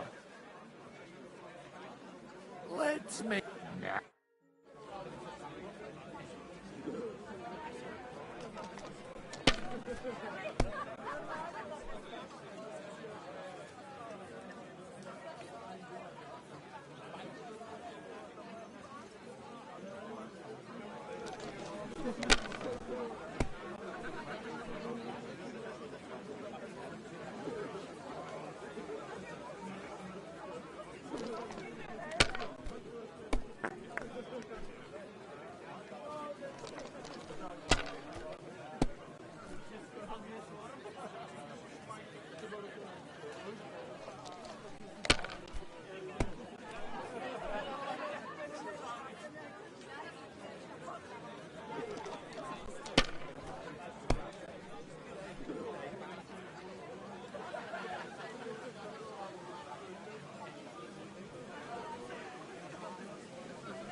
God be with you.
Looking at him close.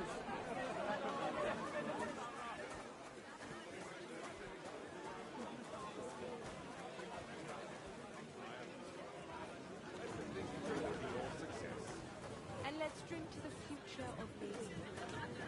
May her marry.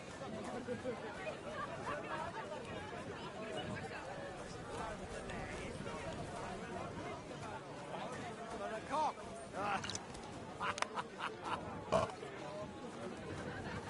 Just look at him. You can hardly stand straight, Martin. You're changing the subject.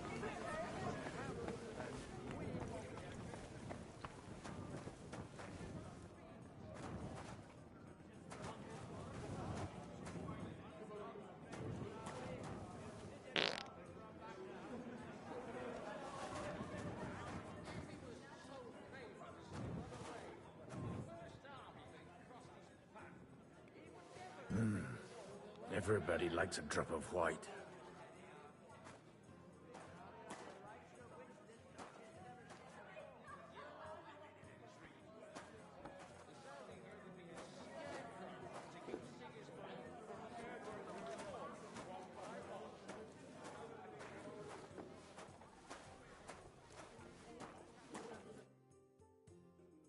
Now there's a piece of horseflesh for you, Rootheart. Not like that nag of yours. What the hell do you feed it with? It looks more like a damn bull. Sir! Sir! There's some horsemen right out front of the fortress. Ah, that's Peter of Ps5. Wouldn't come to the council, but he is coming happily to this celebration, you old fox.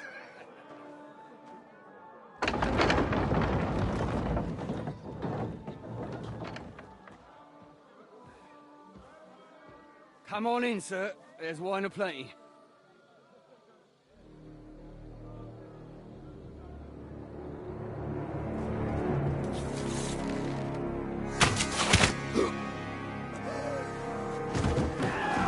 Hey! Hey! Intruders!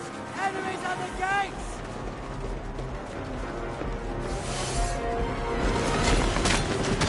Seize the nobles! Kill the rest!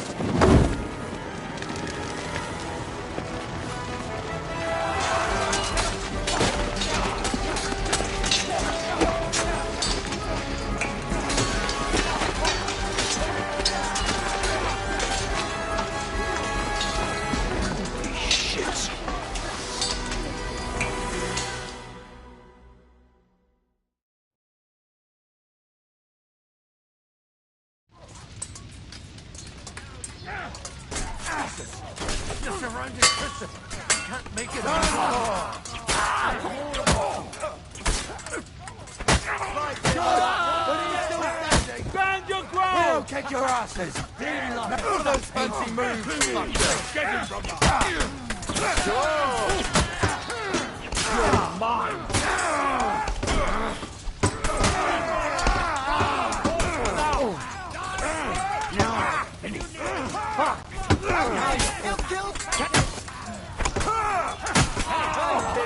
Come and help me with this,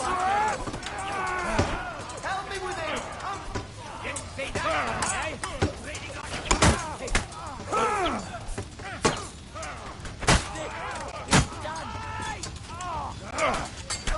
Yes! Take it!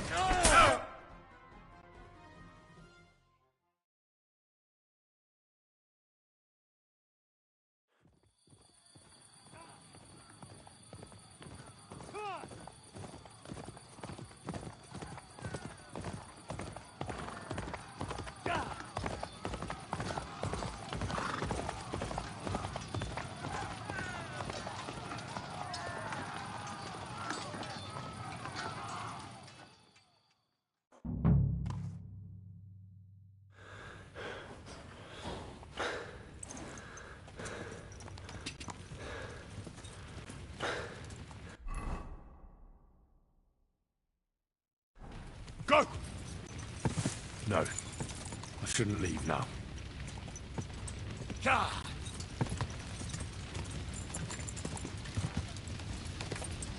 Slice him up! Whoa. Ah, he doesn't know which way to turn! You led him on nicely!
Yeah! Done for!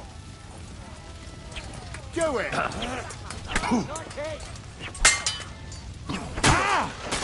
Christ! My head!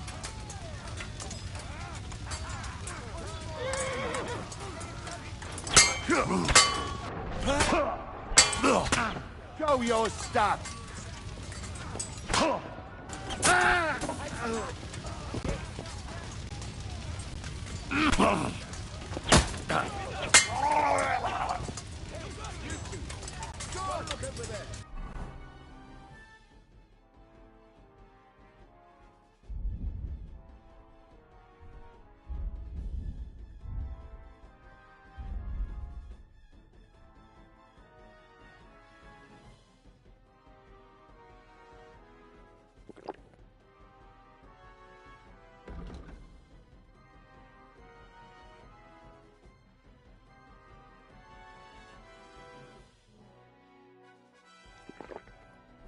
You too!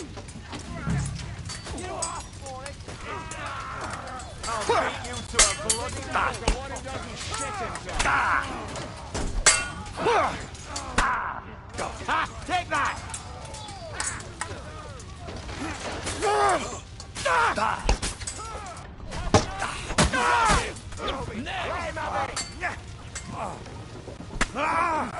Surprise! Don't the rubber!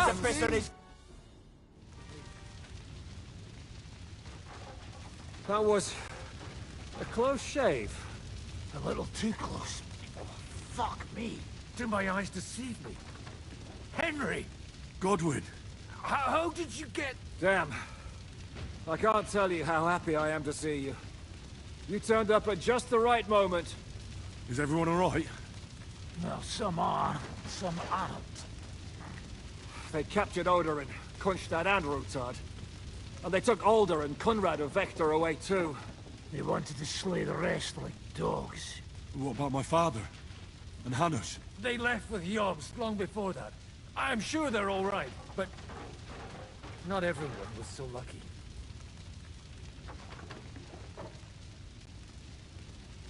What happened, Godwin?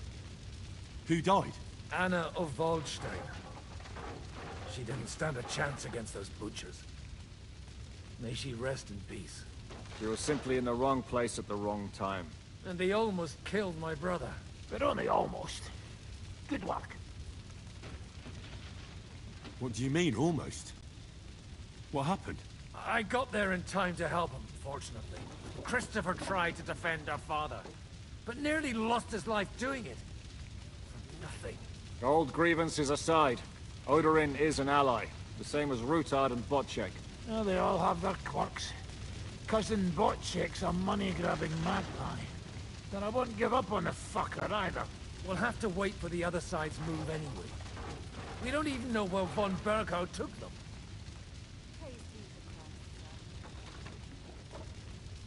Where did they go? Back to Rattay? They've got to raise an army for us.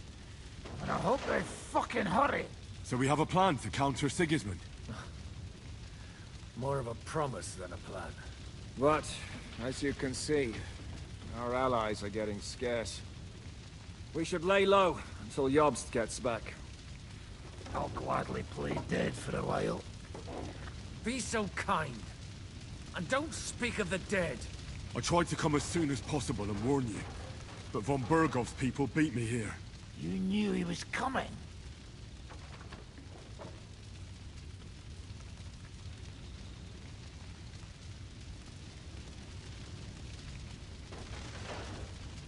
Markvart bragged about it to Sigismund, and Sigismund promised to make him Lord of Raborsh in return. When he sees what von Bergau did with it, he'll shit himself. You find that funny?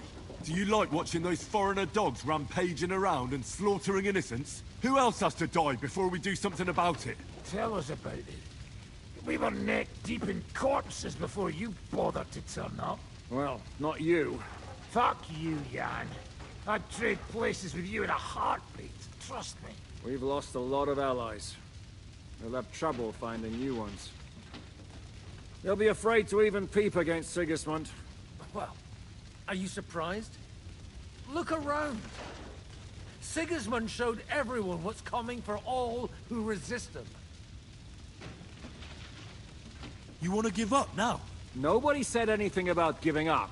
We'll treat the wounded, bury the dead, get the hell out of here. Then we'll hide in the Devil's Den and wait for Jobst and his army. If I survive the journey... Oh, God's teeth. That stupid nag nearly broke me in half.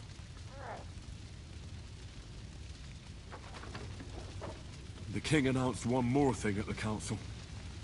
He asked the councillors to ransack the Jewish quarter. That is, he ordered it, more like. Fuck! Liechtenstein's got his people there. They could reveal a lot. The city rabbi is sitting upstairs in the hall. At least he's safe here. They're our allies. We have to help them. What do you mean by we? Everyone here is lucky to be still breathing. I can just see them all jumping to their feet and rush to save their poor Jews. Maybe Samuel will figure something out. He wanted to talk to you anyway. He's here too? Aye, escorting the rabbi. You should go and see them as soon as possible. And tell Liechtenstein too. Anyway, we've got work to do. Godwin? Give me a moment. I'll go and see Christopher first. Guard the walls until morning. the animals.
One shows up. I want to know. Tempest lost his life too. They put enough arrows in him to knock down 3 like him. What about your horse? I don't know. I saw him bolting out the gate. Someone set his mane and tail on fire. Maybe he survived. Maybe he'll come back. Or maybe the crows are feasting on him already. They didn't even spare the animals, the butchers. My Tempest lost his life too. They put enough arrows in him to knock down 3 like him. What about your horse? I don't know. I saw him bolting out the gate. Someone set his mane and tail on fire. Maybe he survived. Maybe he'll come back. Or maybe the crows are feasting on him already. They didn't even spare the animals. My Tempest lost his life too. They put enough arrows in him to knock down 3 like him. What about your horse? I don't know. I saw him bolting out the gate. Someone set his mane and tail on fire. Maybe he'll come back. Or maybe the crows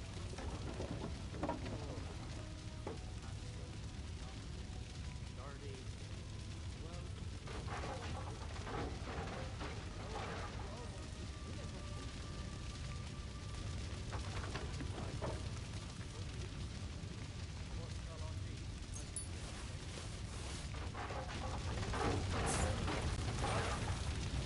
What have they done that the Lord is punishing them like this? God's punishment or not?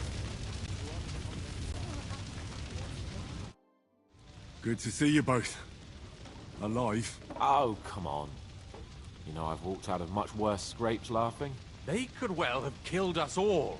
If it hadn't been for you, Henry, von Berkhoff could have caused a lot more harm.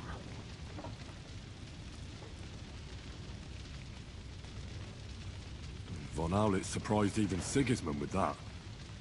You should have seen the look on the king's face when he told him. Well, thank God we all survived. Well, not all of us. They killed Lady Anna of Volstein and many other nobles. It was slaughter. And they captured our closest and most influential allies. Without them, we can hardly get the burghers on our side. We're stuck. We'll figure out a way to help them. But how? Our plans are ruined. Get a grip. Whining doesn't help anyone. You're right. When I drink too much wine, I get overwhelmed with self-pity. Nevertheless, I have to admit it can't get much worse. Actually, it might. And very soon. At Sigismund's council, an order was given to ransack the Jewish quarter. God's wounds! We need to get back to the city and warn them. I'm going with you. Out of the question.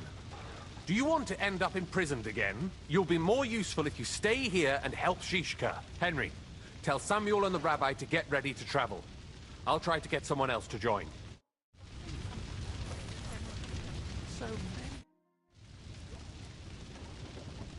What do you make of this Brabant fellow? He's unquestionably a remarkable knight, that Vafelin. He rambles on a lot, though.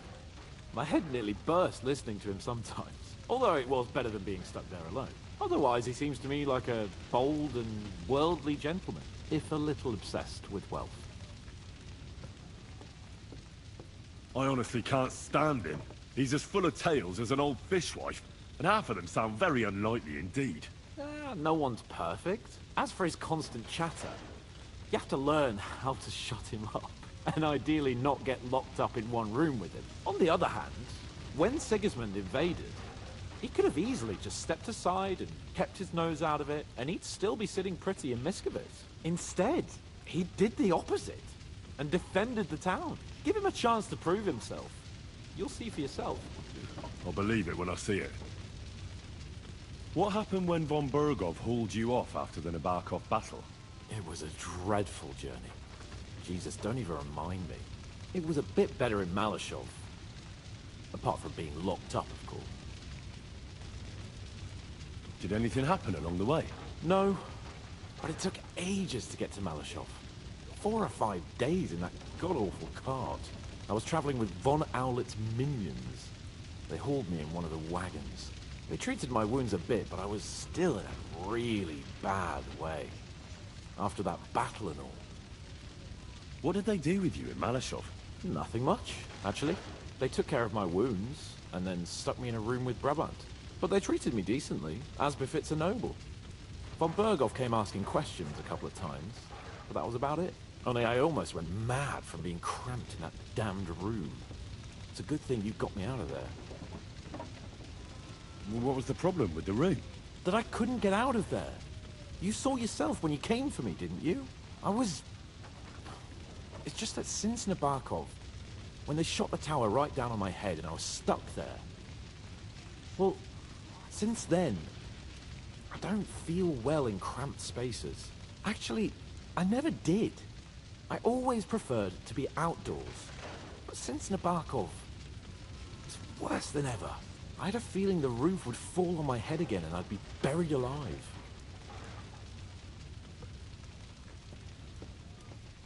They didn't let you out at all? But you were in that room for ages. No. They let us walk around the fortress a bit. We even went out for a ride twice, but they watched us like hawks. Not a chance of escape. But most of the time we were in that room. Like I say, I'm really glad you got me out of that hole. What did von Berghoff want from you? Just the usual courtesies. The captivity of nobles has to observe certain formalities, you know? It's not like they can just throw you in some hole. They behaved fairly respectfully, but of course he was fishing for information. About Radzig and Hanush, and especially Jobst. What they're planning, how many men they have on the field, who else they're negotiating with, and that. What did you tell him? Nothing that he didn't already know. I played as dumb as the village idiot. I only told him they sent us with that message, and discussed the rest when we were gone. And did he swallow it? I think he suspected I was bluffing a bit, and then he tried to loosen my tongue by letting me go hungry for a while. But he soon gave up when he saw he was getting nothing more from me. My word. Nice work keeping him at bay. I understand. It's a bit awkward for you that the nobility lives in castles.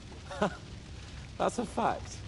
Once I get my hands on my estates, I'll build a new castle that only has huge rooms and lots of spacious courtyards. And above all, no secret passages. Great. I'm really looking forward to this new castle of yours. You can be the castellan or something. Don't worry, I won't forget you. I'll even have a forge built so you feel right at home. But the main thing is, you're alive and kicking. And back with us. Indeed. This is a nightmare.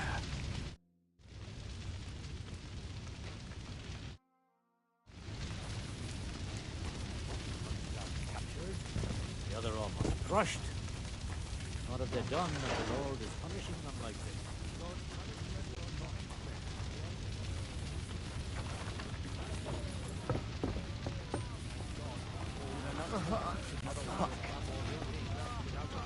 But I still insist that it was...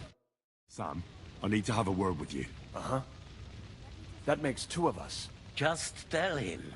You may not get another chance. I talked to Godwin. He said you know each other? What did you talk about? Me? We talked about your stepfather, Martin. Why?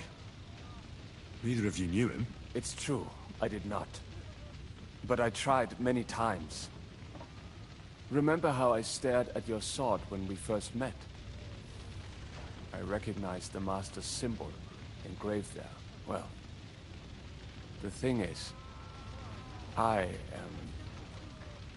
am Martin's son. What? Pa's son? How did... Yes, his son. That is, his bastard son. Are you sure? We look the same age, and Martin lived with me and Ma as long as I can remember. When I was born, he was already long gone. Maybe we are not even a year apart. And what does that make us, then? Nothing. Proof, perhaps, that both your god and mine have a sense of humor. You know, all my life, I thought if I did not give a shit about that man, it would be easier. But now that I know I will never see him, it troubles me that I did not get to know him. I can tell you about him if you want. But now is not the right time. This is not the end. We have to go to Kuttenberg, now. Sigismund ordered confiscation of the property of people in the Jewish quarter. The king has approved Xere. He's no king to me. He's a fucking whoreson. What's a Gezerah? That is hard to explain. Nonsense. It is as clear as day. Christians set out to kill our people. Innocent and often defenseless. Ransack their houses and divide the loot. And all that with the king's blessing. This is what we were afraid of. But we did not expect Sigismund to be in such a hurry. We need to get back into the city and get the people out, quick, before it begins. Will you come with us, Henry? Every man counts. I'll come. And Liechtenstein already knows about it too. Very well. We should get going right away. I'll be back soon. Hurry up. Please. Did I not tell you we should not come here?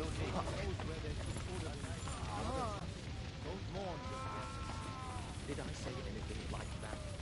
Young Sir Christopher.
And we owe our gratitude to those.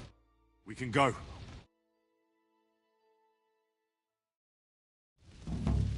Thank God you're all right.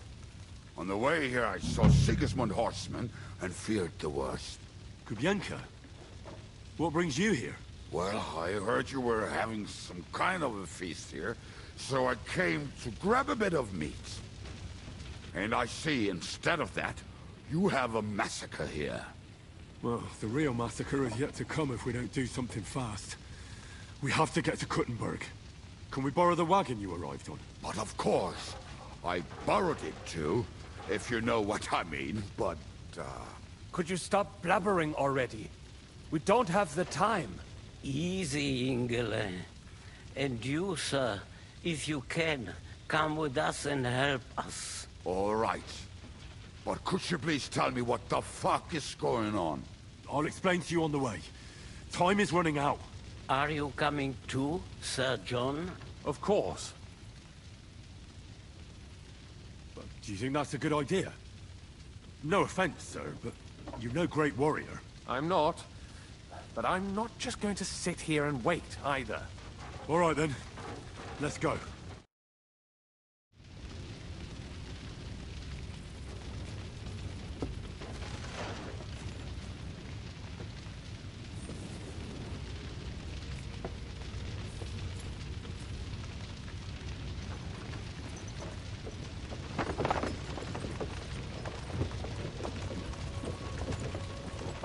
Peresh. Can we go any faster? Settle down, son. If you must keep your tongue busy, then use it to pray. Would you tell me what the fuck is going on already? Sigismund ordered an attack on the Jewish quarter. We need to get everyone out of there fast. Bloody hell. I just got ailed up so nicely today. Oh, that is just great. My mother's life is in the hands of a drunkard. Enough with the talking. Can't we really go any faster? Just hold on tight back there.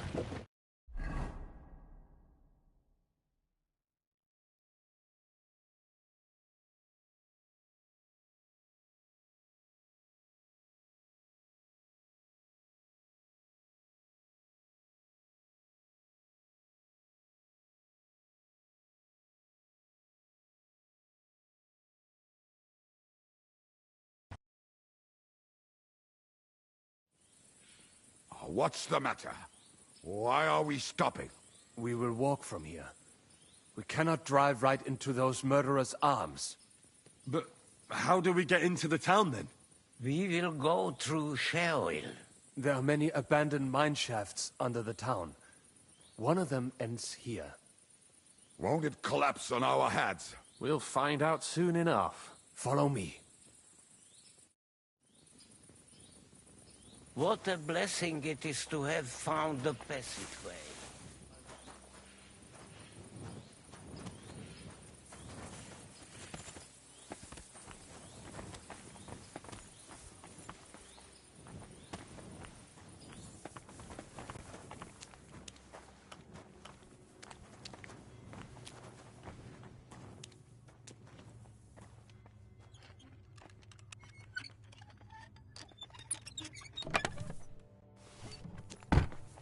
Killed our savior. What did you just say? Nothing. I'm just blabbering.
Nah, not now. I have to go and see Liechtenstein.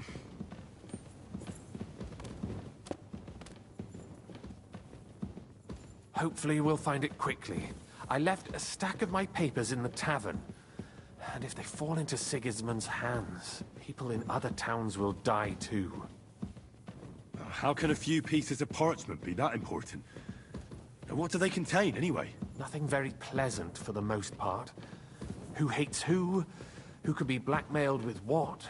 Who's hiding where and why? In short, nothing I can afford to lose. Hopefully everything will be all right at the tavern. My stash is locked away, and Samuel's friends are guarding the place. But who knows what the situation is like in the streets now.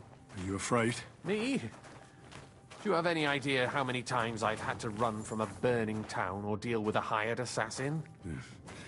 More than once, I reckon. A lot more, I can tell you. But I admit, I was afraid every single time.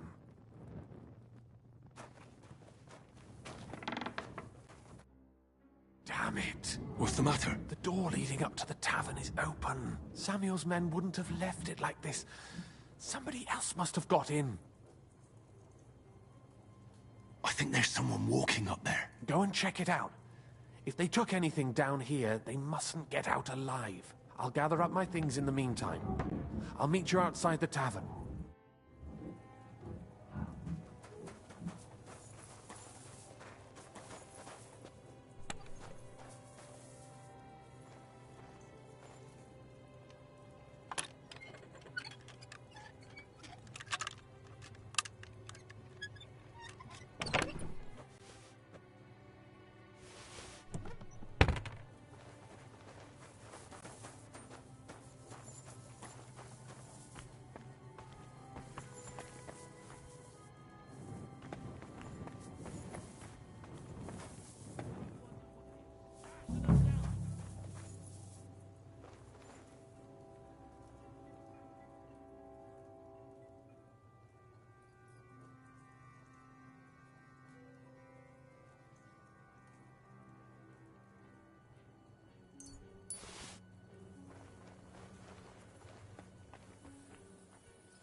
Otherwise Eric will flay us.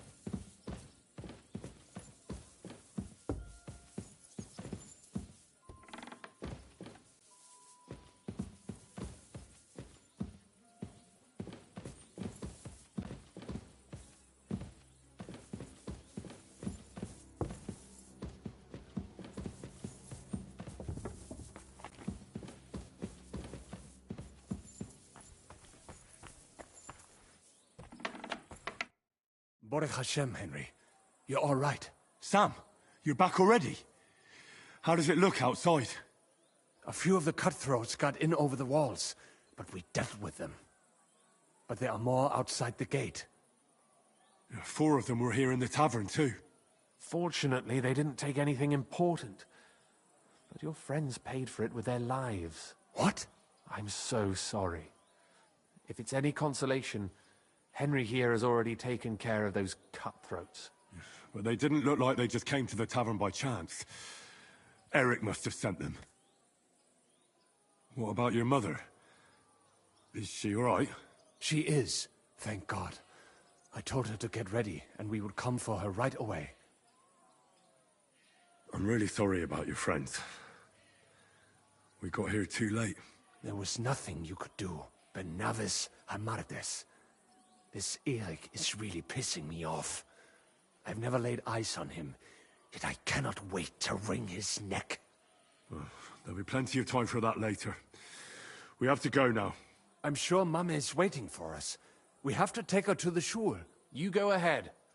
I'll lock the tavern and block the secret passageway so no one else can get in. But sir, if any more of them come here, I can take care of myself.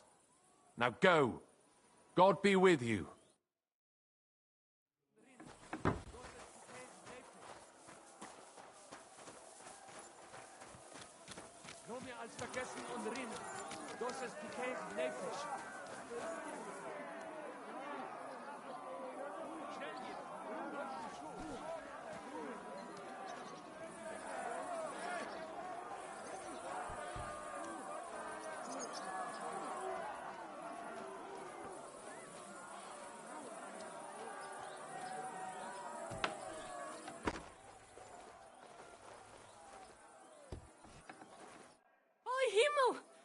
What's the matter? Where's Sam? Don't worry, ma'am. He sent me to take you to him. Mein Gott, what happened to him? Nothing. He's out on the street helping the wounded. Let's go now. We're out of time. Wait! Who are you anyway? My name is Henry. I'm, Do you remember Martin, the blacksmith? Of course I do. I'm his... son. Was sagst du? Sam told me that... Watch out! More are coming! Run to the back, it might be safer there! What's going on? Sam, are you all right? I'm fine, but we will talk when you are safe. Now run! We have to get to the synagogue. But how? Through the backyard. Follow me.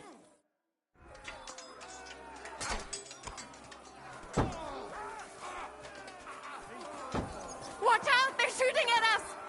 From the ramparts! Get rid of them!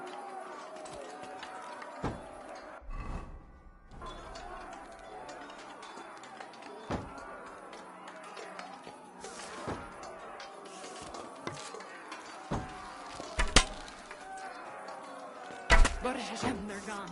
We have to keep going. Through the yard.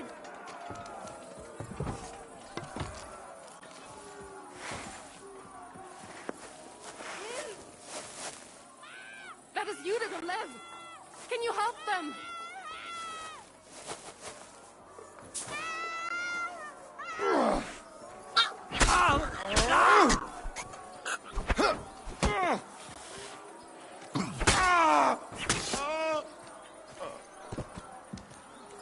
I don't know who you are, but I think...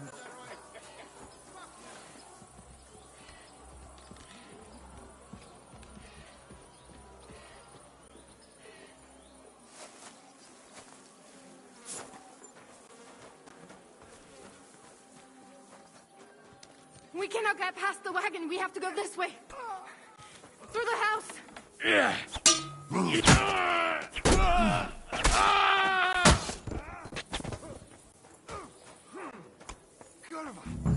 I'm wounded. Come on, then. The place is clear now. Come inside. Mame, are you all right? I'm fine. But what about you, mein Kind? I'm still alive. We can talk later. Now, we have to go.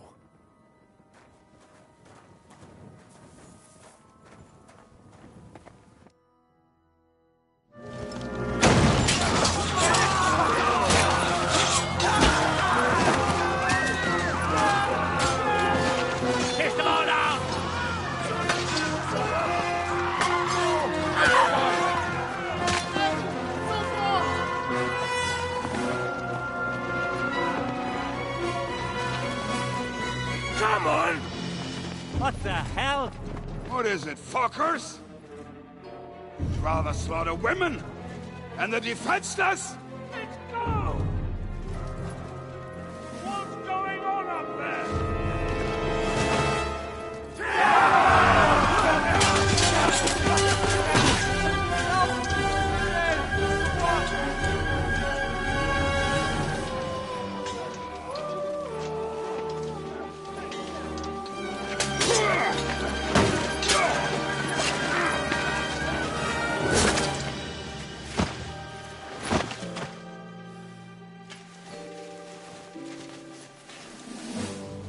Go inside. Quick.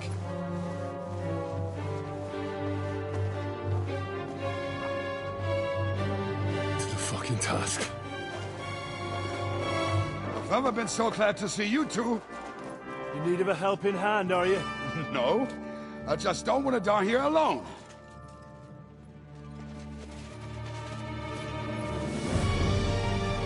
There they are. Well, now we're really fucked. Mustn't get inside. We have to hold them back. For how long, though? As long as we need to.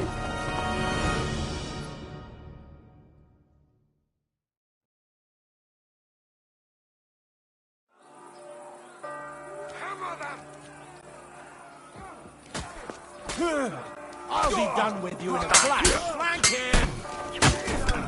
What are you looking at?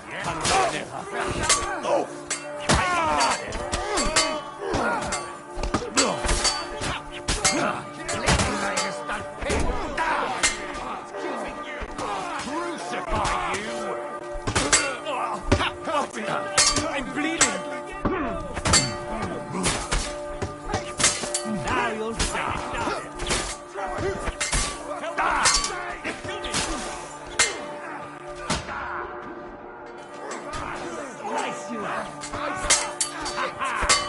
Let him have it. What's Guts doing?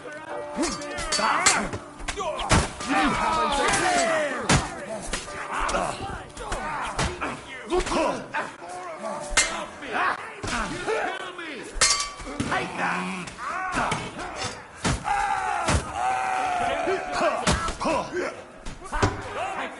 There, come to me, son. I'm like a sister.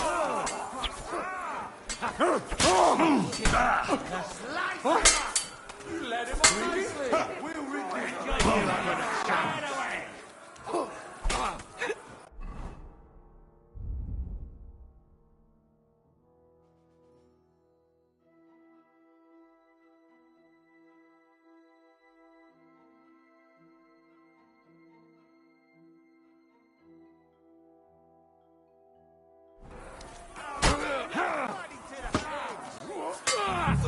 Yeah! Smash his face in! Bleeding like a shotgun. Yeah! Smash his face in! Yeah! Smash his face in!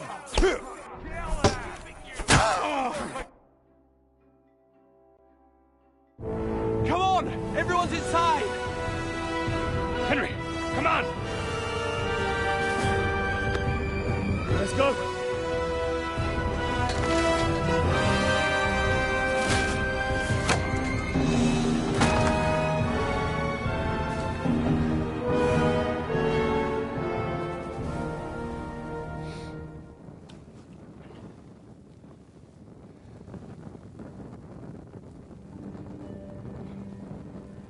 God, more me.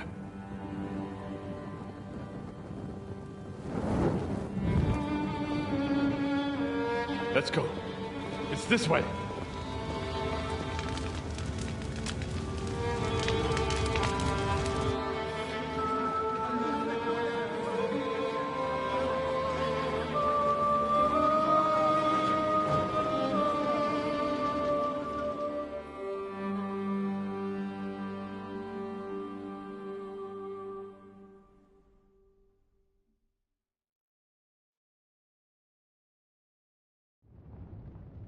Damn.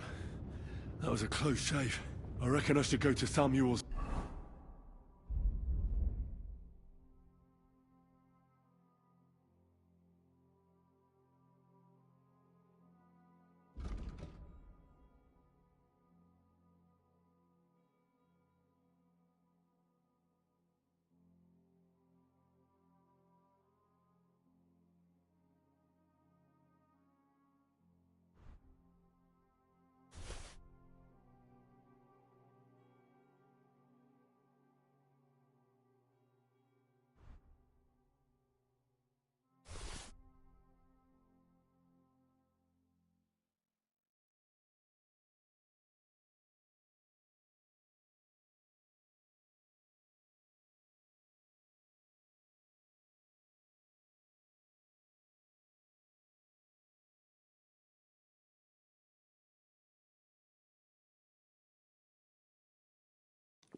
Mother and talk to her about Martin.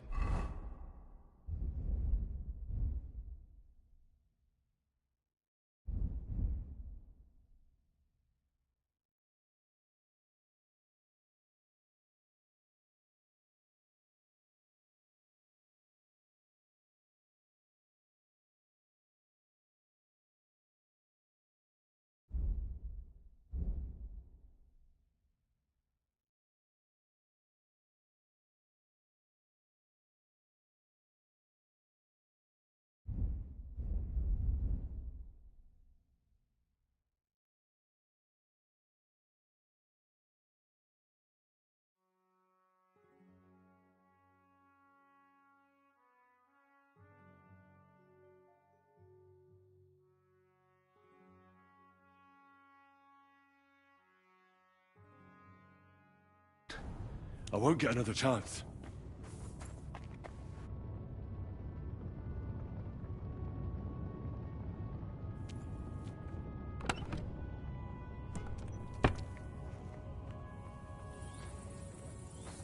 Surely we cannot just leave them here like this. Return, O Lord. How long shalt thou be wrathful? Have compassion for thy servants. Fill us with thy mercy every morning. Look at it. That we may rejoice and be glad all our days.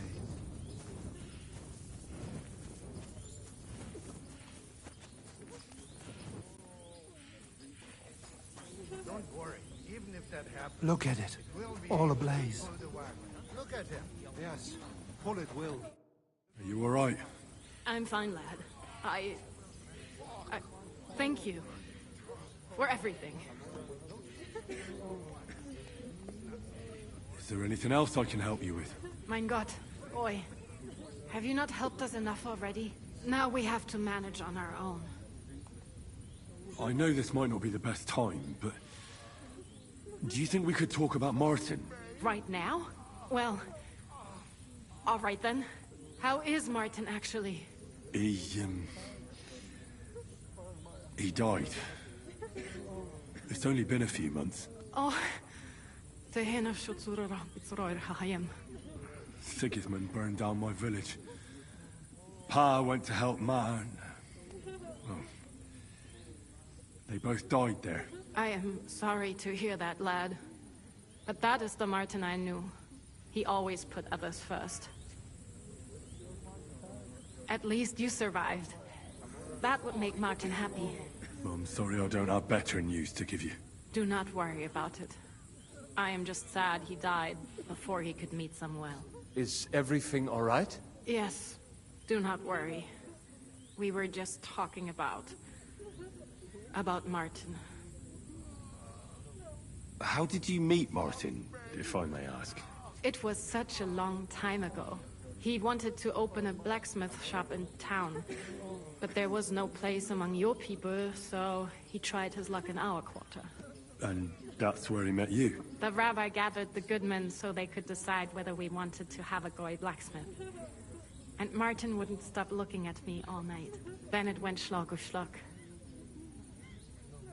So what happened that made Martin leave you? My Martin would never leave me.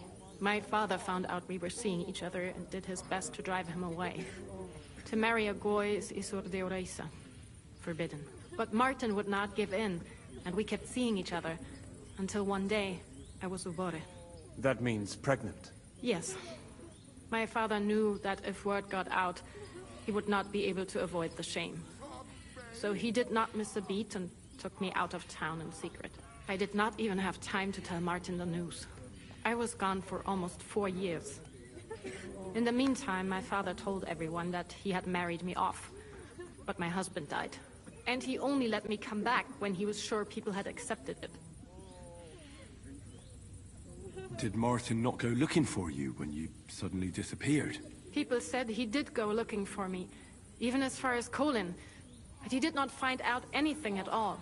If only he had gone all the way to Prague. Even if he went to the very edge of the world, it would not have been enough. Father would have hidden me somewhere else. And what about you? Did you ever find another man after that? No. My father called me a widow. So I stayed a widow. And he didn't try to find anyone else for you? You know he did, but it never worked out. I made sure of that. And did you ever go looking for Martin? I asked around, but no one remembered anything. Or they chose not to. That was probably my father's doing too. And I could not just leave and go looking for him around the world. I had to take care of someone. That was the most important thing. All right. That's about it. Before you go, tell me, what was Martin like as a father? Well, he was strict with me, but not too much. Especially in the forge, he worked me hard. I dream about him quite often. About that last day and what he said to me while we were forging a sword together. He said a life of adventure can be over before it begins. And that blacksmithing might be a dull job, but I keep my head on my neck. He was absolutely right. Well, look at me now. You saved all our lives. Martin would be proud of you. He raised you well. I'm sorry to keep you this long, but... well, I never thought I'd have a brother, even if not related by blood. Well, I did not expect that either. And thank you, my almost brother. If it was not for you, I do not know how today would have ended. What are your plans now? I'll go back to the Devil's Den. To Zhuzka and the others. We need to figure out what to do next. I will see you there then. But first, I have to escort everyone to Colleen. I do not want anything to happen to them on the way. Everything should be all right now. Take care of yourselves, dear brother. I will see you this time tomorrow at the Devil's Den. Have a safe journey. Sei gesund.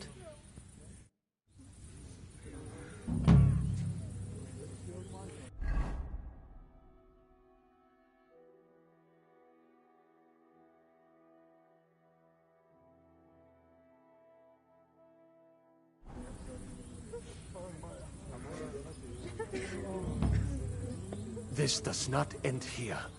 Those brutes of Sigismund's will pay for this. Return, O Lord. How long shalt thou be wrathful? Have compassion. Thank you, Bori. Fill us with the mercy of fuck. We may rejoice and be glad all our days. Damn it.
Stop, man! Your purse! Fuck! I'll kill you!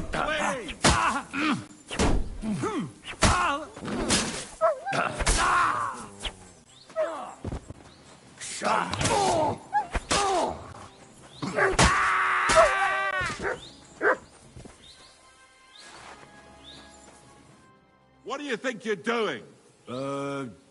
Saving your life? And who asked you to do that? I had them right where I wanted. A little longer and they'd be done for.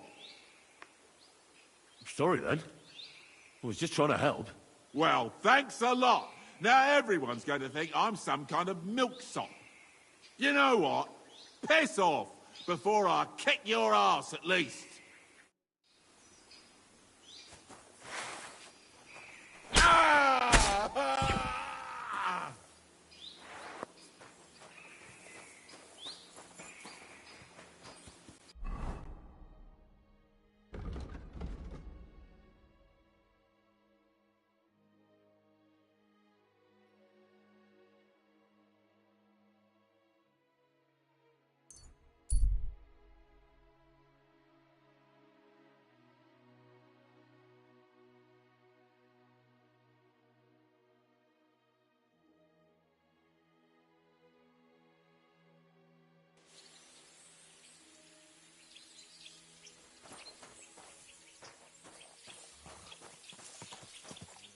I could use a bit of help. What are you doing here? What does it look like? Resting. I've been lugging these sacks for ages now. So I decided to take a load off. But I can tell you, it ain't too comfortable here. I was afraid you were dead. Whenever I see someone lying by the road, it usually ends up being trouble. Don't worry. I'm fine. You never just lay down under a tree.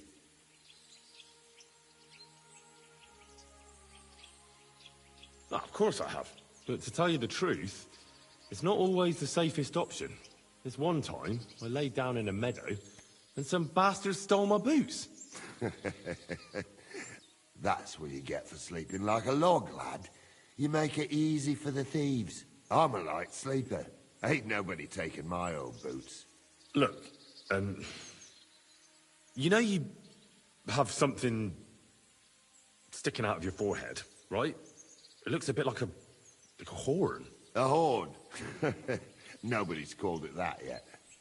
What is it, then? It's an arrow. Well, what's left of it, that is. A metal arrowhead and a bit of a wooden shaft. It used to be longer, but I broke it off after I nearly took a wench's eye out with it. What? An arrow? Like, from a bow? Aye, an arrow. With an arrowhead, a shaft, and a fletching. Simply an arrow. You have an arrow stuck in your head? Shouldn't you be, well, dead? I've never seen anyone with an arrow in his head who wasn't. Of course I should be. Dead as a doornail.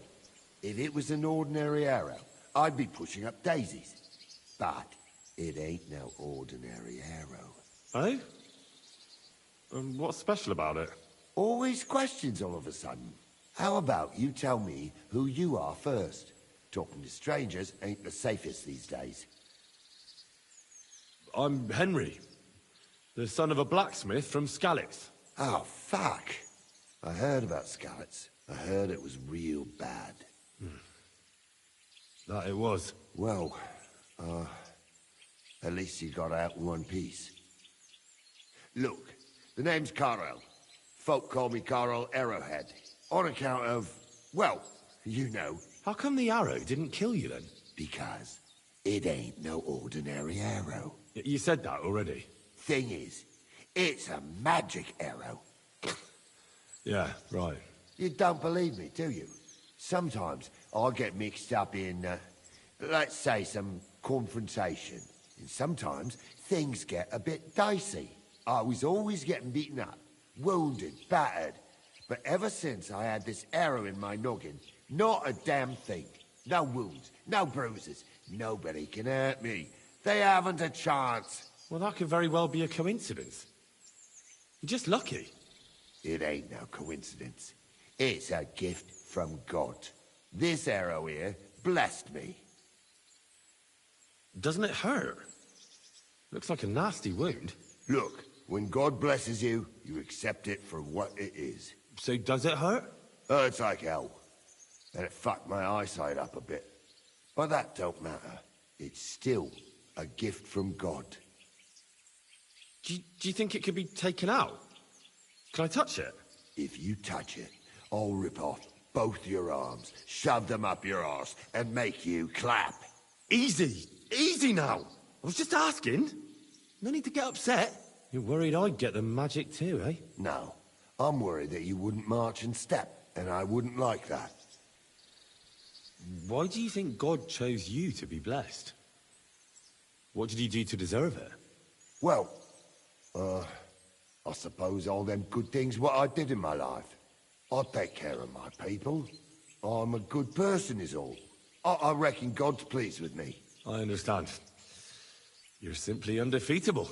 Exactly, lad. A whole year without a scratch. A whole year. And me and my lads got ourselves into some dodgy situations, I'll tell you that. But enough chat. I've got to get back to the camp. I've got a proposition for you. You lug one of them sacks here for me, and we can talk some more along the way. What do you say?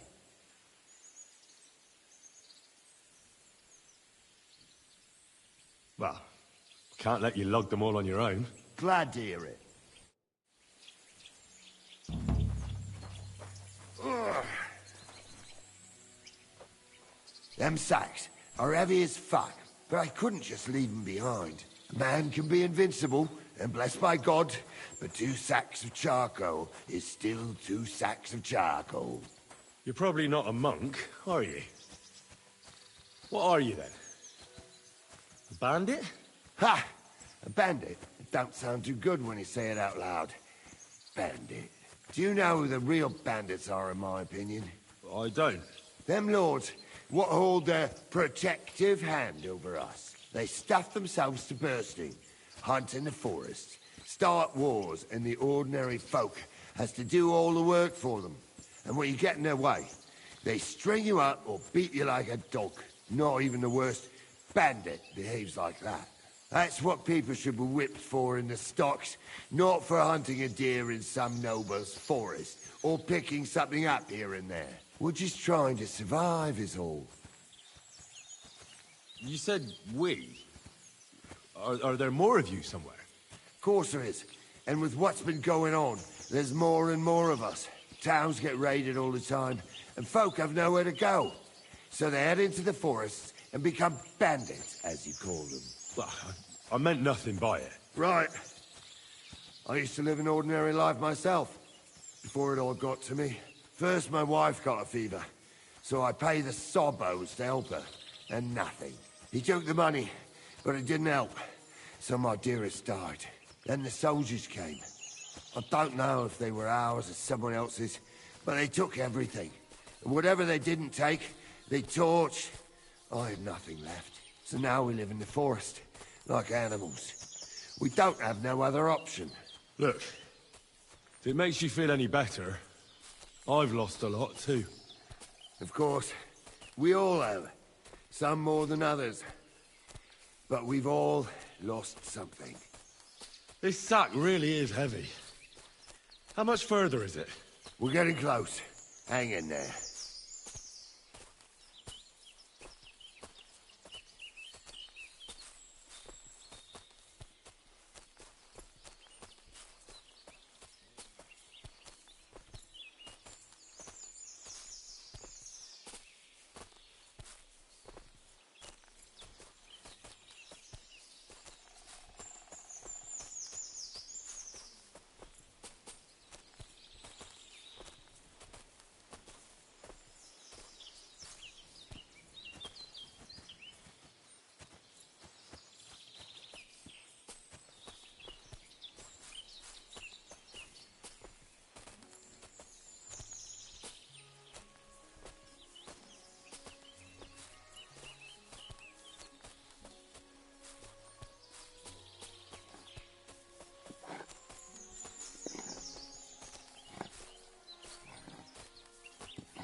Pashkot told me he saw a dancing bear at the fair in Podgibrat.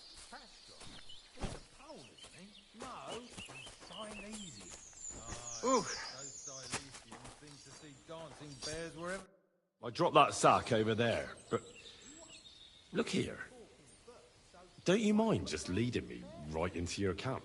What if I let slip that you lot are here? Why would you do that? You wouldn't get any reward for this band of nobodies anyway. I suppose not. Thanks for the help, lad. I'm glad you happened by and stopped to talk to me. Not everyone is willing to help. It's a rare sight these days. I'm glad to be of help. Here's some ale money.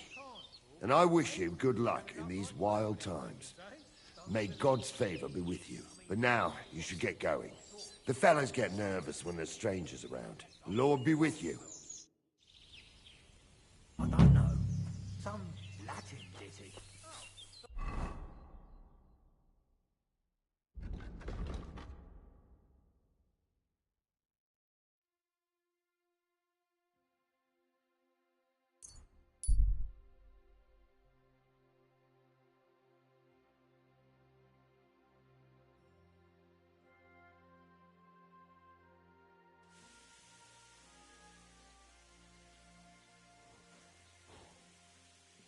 At your service, sir.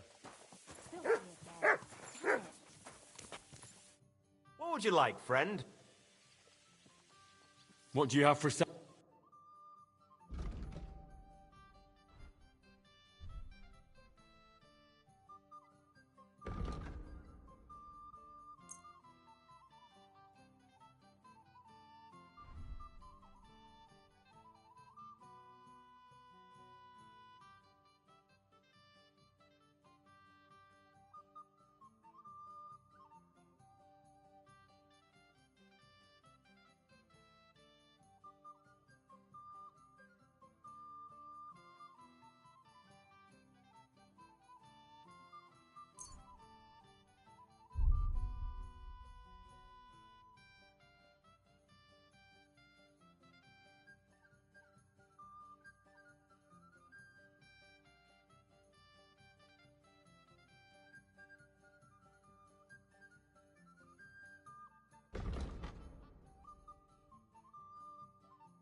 Let's talk about the price. Well, I suppose we can try...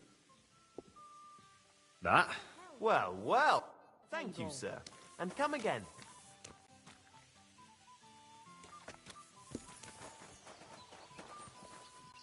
Hey, innkeeper, that's beer?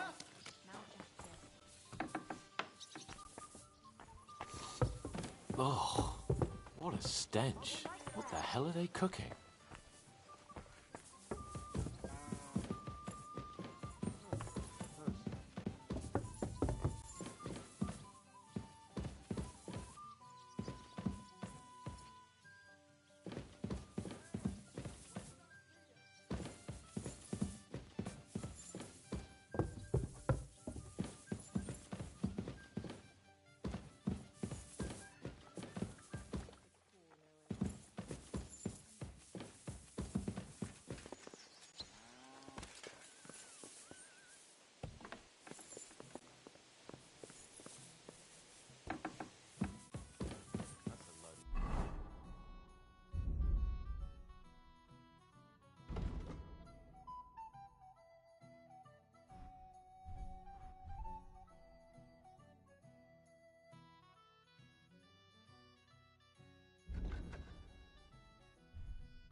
Doesn't seem too bad.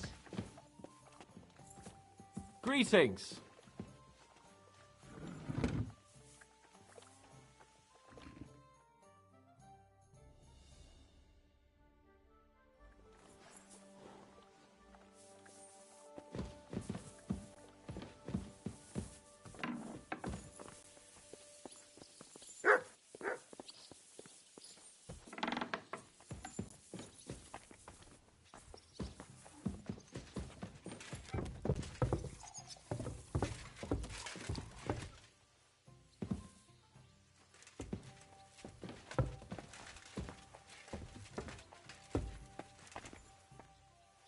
My respects. Today's a scorcher.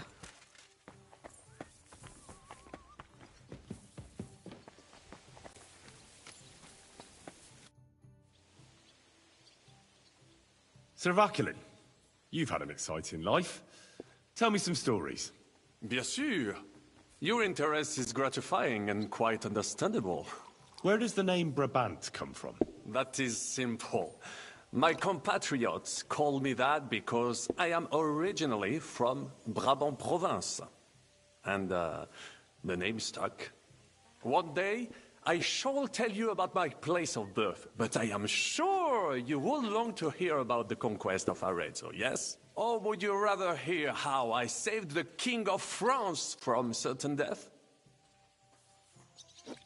Arezzo sounds interesting. And so it was. That is where I earned my knighthood from the great Enguerrand de Concy himself, the commander of our Naples campaign. Enguerrand arranged his forces for battle, and I was put in charge of one of the cavalry units. Out of nowhere, the enemy appeared on our unprotected flank, and Enguerrand set me to hold them back, so our main force could regroup. But I saw a gap in the enemy's main phalanx. I sounded the charge and sped forwards. Wasn't that rather risky? Un chevalier français fears nothing. I reckon King Sigismund would think otherwise after Constantinople. That was completely different. Alors, I caught them by surprise. I hacked my way to their standard and broke through all the way to the enemy's reserves. My attack sowed confusions in the enemy's ranks that encouraged the overlords who raced to join me, scattering everything in their path. And that is how we won the famous victory at Arezzo. Seeing that the force that was supposed to protect them had been routed. The city then surrendered to us. No doubt you had no inkling at Maleshov what a knight you had the honor to meet. And of course, my feats on the field of battle do not end there.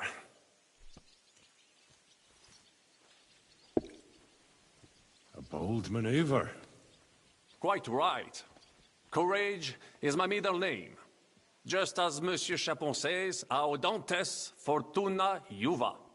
That day I was the bravest of them all and won the day. So you disobeyed your commander and left your flank exposed? Your attack could have ended in a total fiasco.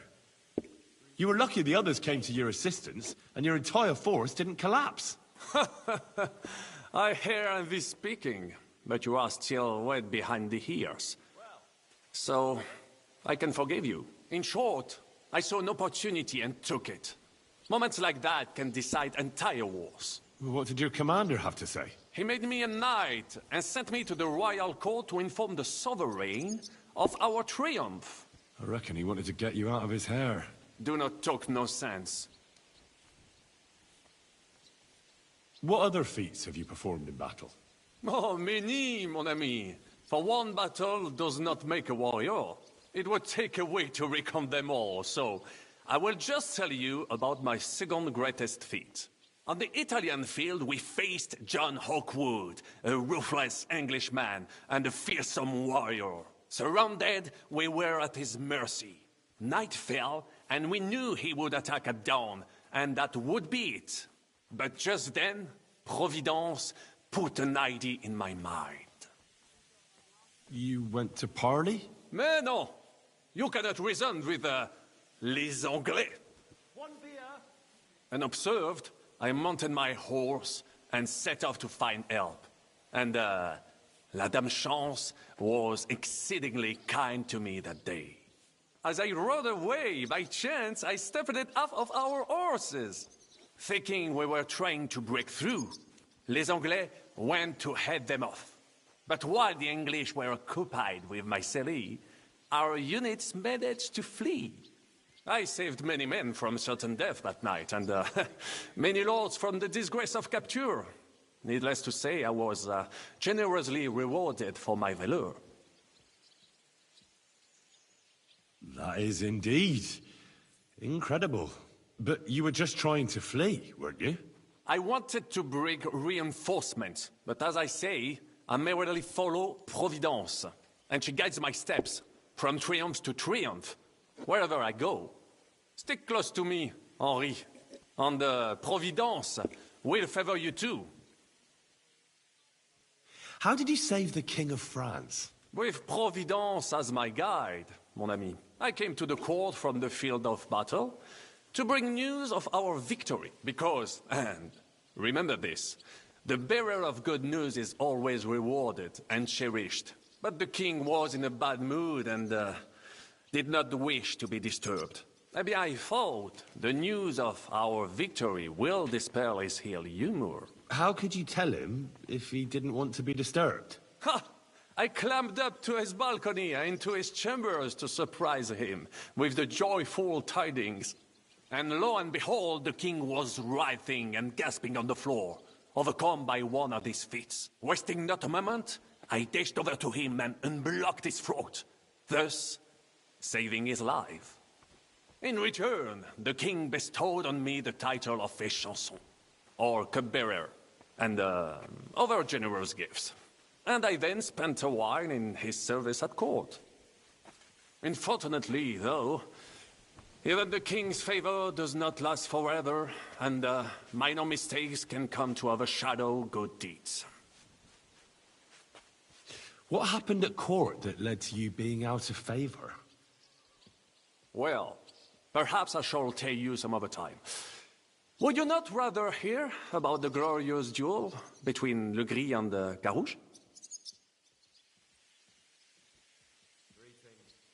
Tell me what happened at court that caused you to lose favor. Ah, a major setback and a gross injustice, mon ami. It is an unhappy memory, because it was the first time that La Dame Chance abandoned me. It's nothing to be ashamed of. We can all learn from our failures. And I bet even your failures make for great stories. Oui, that is certainly true. Very well, then. I suffered a combination of misfortunes all at once. But bad luck in business and on a hunt were the worst of all. Luckry and Cargouche. Sounds like a pair of jesters. En aucun cas. Jacques Le Gris and Jean de Carouge. These two great knights were in a legal dispute over an estate. But above all, when de Carouge was on a campaign, Le Gris fornicated with his wife. She claimed that he had raped her, while he said he had seduced him. And because everyone swore to their own truth on the Bible, the matter had to be settled by combat. First, they jousted. Then they fought on foot with sword and axe. Le Gris thought victory was in his grasp, but de Carouge suddenly pounced on him, wrested him to the ground, and beat him so terribly that he knocked off his helmet and cuirass. Even so, Le Gris refused to admit his guilt, and de Carouge drove a dagger through his neck. And if you promise not to tell, I will let you into a secret about that dagger. Tell me the secret. I promise I'll keep it to myself. Bien. As I say, de Carouge killed Le Gris with a dagger. And I found that dagger in the mud after the duel. A blessed blade, an instrument of divine justice. The dagger that ended the last trial by combat France ever witnessed. An item of great value. So, I had several copies made and sold them to rich French noblemen. That is how I first came into wealth. And I used the coin to buy the horse and armor I needed to set off in pursuit of glory in battle. Ha! That was a good idea. I'd never have thought of that. You still have a lot to learn, mon ami. But you're young, you have plenty of time. Just keep your mind and eyes open, like I did. It was one of the greatest things I ever saw, and I have seen a lot. Believe me, half of France came to watch, including the king himself, who then banned trial by combat in France forever. I later told the story to anyone who was interested. One of my listeners, a certain Froissart, wrote my icon down and became famous. I could have written it myself, of course, but I am happy to help others find success. You were in business? Of course. I come from Brabant province, home to the greatest entrepreneur of all. My birthplace gave me an unrivaled nose for coin and the reputation of a financial expert.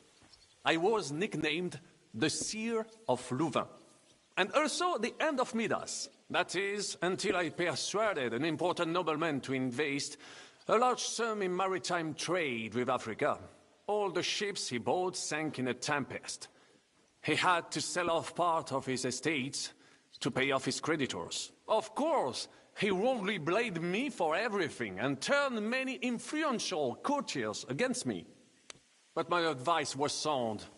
He was simply punished by God for fornicating with every wench from the Pyrenees to Brittany, bragging about it and thus bringing shame on his gentle wife. I told him as much, but some people never admit their mistakes and prefer to blame others. A sea voyage from France to Africa? You must have known that was a massive risk. A risk, perhaps. But think of the fortune to be made. A man must think big if he wants to achieve greatness, no? Big ideas often lead to big trouble. Storms, pirates, sea monsters, uncharted waters. It was a disaster waiting to happen, Baron. You should have tried the Baltic trade route. You are right. That would have been safer. But that is under Hanseatic control and there is too much competition. Africa, mon ami, that is the land of opportunity. The Arabs sell to the Portuguese via Ceuta, and they sell on to us. Just imagine selling further and trading directly with African kings, cutting out all of those middlemen.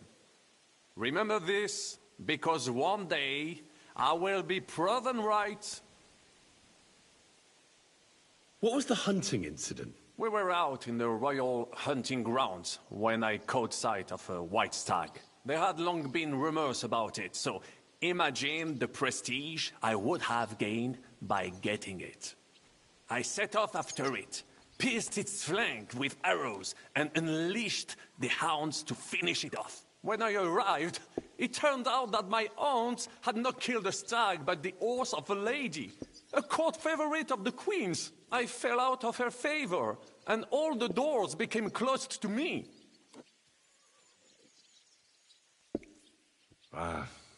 You were damned unlucky. That could have happened to anyone, couldn't it? Quite right. I'm glad you are sensible enough to agree with me. A misfortune like that, which could indeed happen to anyone, would make lesser men roll with laughter. But the other lords were afraid I would outshine them, so they were waiting for a chance to get rid of me. And that chance came along, unfortunately. Tell me about Brabant province. Is it far from here? Quite far. From Bohemia, you would go to Bamberg and then follow the river Main until it joins the Rhone. Then you sail down the Rhone until it reaches the sea. And there, between the river and La Flandre, you will find Brabant, with its wealthy cities. Anvers, Bruxelles, Louvain, and many others. But those three cities are the equal of Paris, Rome, or your Prague. Both the Dukes of Burgundy and the Imperial Princes would like to annex our land to theirs, because its flourishing trade has made it rich. But like everywhere else, you can only come into wealth by birth or by enterprise, which is how I did it. How did you end up here? Leaving the court with a modest sum, I launched to visit faraway lands. I traveled a lot, spending time in various countries, and having many great adventures. When I learned that l'Empereur Charles, that great friend of France, had built the magnificent city of Prague in Bohème, I had to see it. So people in foreign countries speak highly of Prague? Bien sûr. It was abroad that I heard of King Wenceslas' Silver City and its reputed vast wealth. I bought the abandoned Miskowitz estates and shares in the Kuttenberg mines. And for a time I settled here to provide for myself and wait for King Wenceslas, whom I wished to serve. But even here fate did not let me be. When Sigismund brought his army to the city, I appointed myself to lead its defense. For how better to make King Wenceslas aware of me than by saving his beloved city? Victory was assured, but the burghers had other ideas. The city was handed over to the enemy, and I with it, stripped of my possessions. I languished in captivity, until fate again stepped in by sending you to Malishov. Sir Vaclin, I'm surprised how well you speak our language. Where did you learn it? Where do you think? Here, of course. Ce n'était même pas difficile. Perhaps I have already mentioned that I am guided by Providence. She endowed me with many talents, mastery of language among them. I can communicate almost everywhere in a word, and learn every new tongue in a trice. I now speak French, German, Italian, Latin, Hungarian, and Czech. Some English, though. That is only a necessary evil. Thanks for sharing your stories with me, Sir Vaclin. What do you think of our band of outcasts? Well, I cannot say I expected to end up in this kind of company. I am more used to royal courts, or at least wealthy burghers. But a man must accept his destiny as it comes. What do you think of Zizka? Le Chevalier Jan? Well, he's not doing badly for a minor nobleman, but I think he will never be accepted among the higher nobles and knights. That takes a lot more. Mark my words. I am a good judge of people. I can't get Catherine out of my head. I don't understand her. I'm sure you have more experience of love than me. What do you make of her? Why is she with us? Ah, you're right. I am a connoisseur of love like I am of wine. But for my taste, Mademoiselle Catherine is of somewhat aged vintage. Though, I have to admit she's full-bodied and fragrant. That's not really what I meant. Why is a woman like her with us? Là est la question. I had the feeling something terrible happened to her in the past. So do I. But what? I have no idea. But she's fond of you, if you ask me. Try asking her, and maybe something will come of it. L'amour. Oh, come on. I am a good judge of people, trust me. L'amour. What do you think of Sir Hynek? Ah, le diable sec. A capable chevalier, but I do not trust him. There is treachery in his eyes. You think so? My instinct rarely lets me down. How do you get on with Janosch and Adder? Oh, those two. Once in Kuttenberg, I also had a servant who pretended not to understand me and thought I did not understand him when he spoke German in my presence. But he was wrong. He is no longer my servant. How do you get on with Sir Hans? Oh, young Lord Chapon may be inexperienced and hot-headed at times, but he's one of the few here who knows how to play chess. And I have a great respect for chess players. Needless to say, he has not managed to beat me yet. Godwin and Zizka can also play. Ah, and that devil in press clothing beat me. Merde. Have you met Godwin? The priest who is very skilled with a sword. Priests should not be such good swordsmen. That is what knights like me are for. In addition, he can play chess just as well as he wields a sword. And in drinking wine, he beats even the best Frenchman. A man of talents. Or perhaps the devil is behind it. Have you had the chance to meet my half-brother yet? Samuel. It is strange that he joined your... our group. It is not usual for his people. But he's certainly a good reinforcement. What do you think of Kubienka? A good warrior.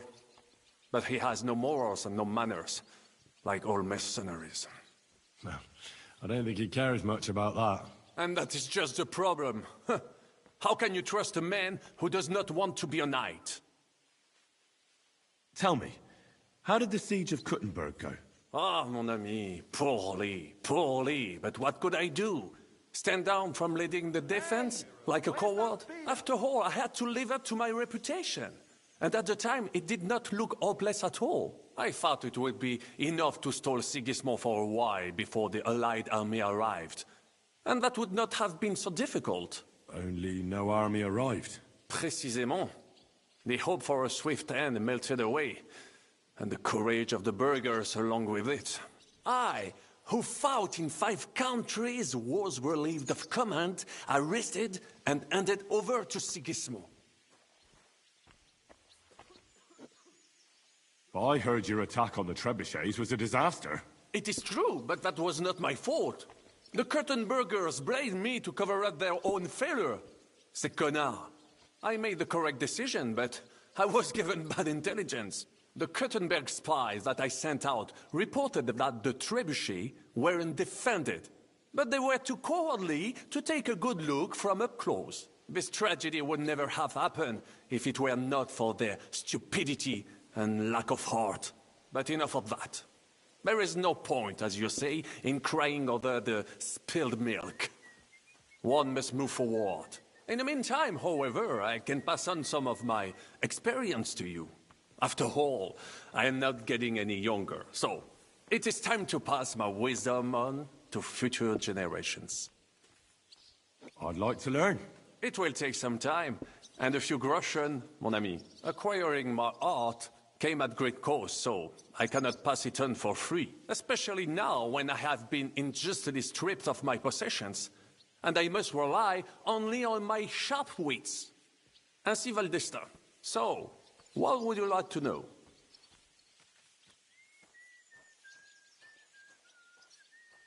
Sir Vaclin, no doubt you're a master of melee weapons, but are you good with a bow? Am I good with a bow? Mon ami, you should see me hunt in the forest of Ardennes.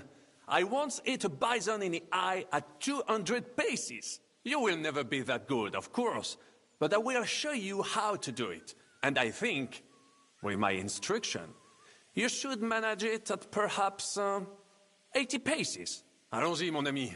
Let us not waste any time.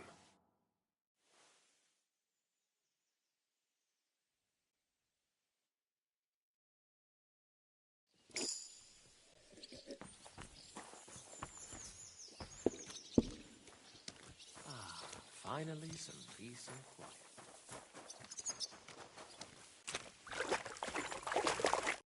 You boy, my savior! You free me from stocks. I never forget this. Janos will repay you. Do you have any specific reward in mind? Hey, you listen close. I'm listening. Really? Aye, really. You want my sausage? You'll never find better. What are you blabbering about? What sausage? Proper one. Full of goodness.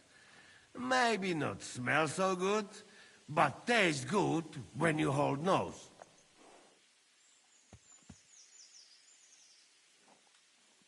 Please tell me you're talking about food. Yeah, I talk about sausage. What else? Janos's sausage.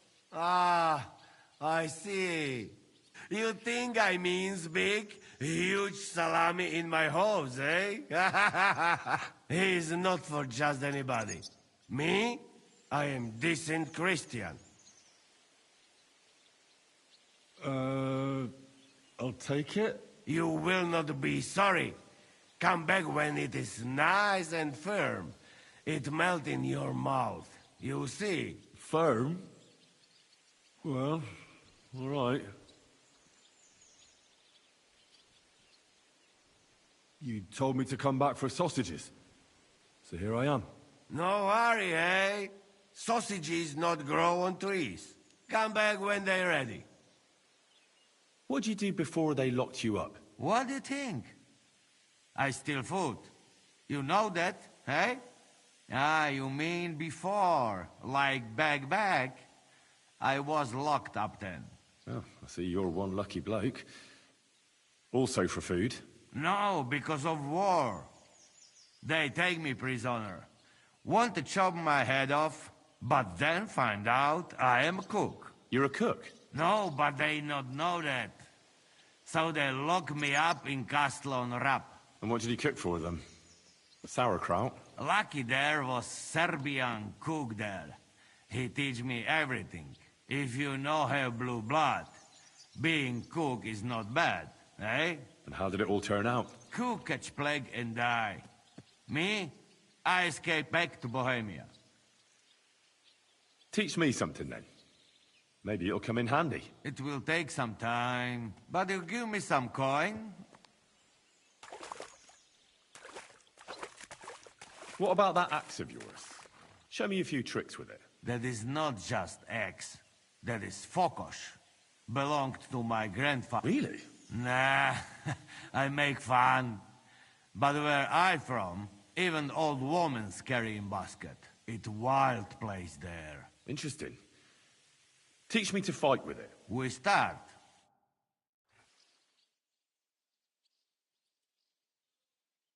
And there is no hops growing. Oh well, now just this. God bless you, sir. What would you like? What do you have for...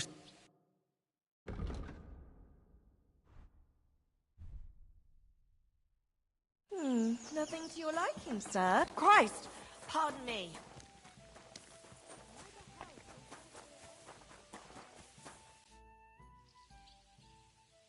I'd like to learn from a master. You got that wine for me? All right. Here you go. Ready. What is it you want, then? I want to see what you can do with a mace. Ha ha! Good choice. It's better than a sword when you're up close. All right, then. I'll show you a few devilish tricks.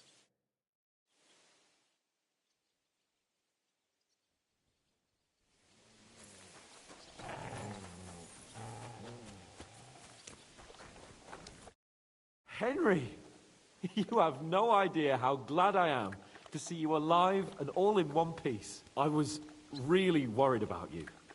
I prayed to Our Lady the Protector to watch over you in Kuttenberg. It's good she heard my pleas. Thanks for putting in a good word. It definitely came in handy, because it wasn't nice at all. Lots of violence and death, countless foes. We could have easily kicked the bucket any moment. God damn! What happened there? I don't know if words are enough. Simply... it was just like Scallis.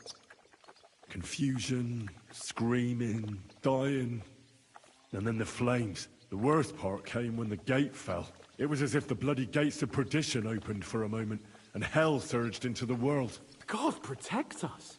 God damn it! I should have gone there too. I could have been some use at least. I'm always glad to fight by your side, but you wouldn't have changed anything there. There were too many of them. And when the whole street was thronged, there was no stopping it. All we could do was try to hold back Eric's people as long as possible, so the locals could flee to the synagogue. See, there's a hidden tunnel inside it, leading out of the city. Fucking tunnels! Ugh. But thank Christ for them. What about Liechtenstein? He's fine. And he managed to get those mysterious documents of his out. He left with the survivors for Colleen. Praise God. He's from an old and glorious house. It'd be a dreadful pity if he got left behind. The main thing is you got out.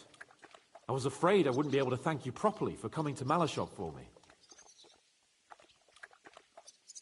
No need to thank me. I beg to disagree, my brave and faithful companion. First and foremost, be it known that if you should ever similarly find yourself in captivity, I swear before our Lord Jesus Christ that I shall come for you as you came for me. And secondly, I have something here for you.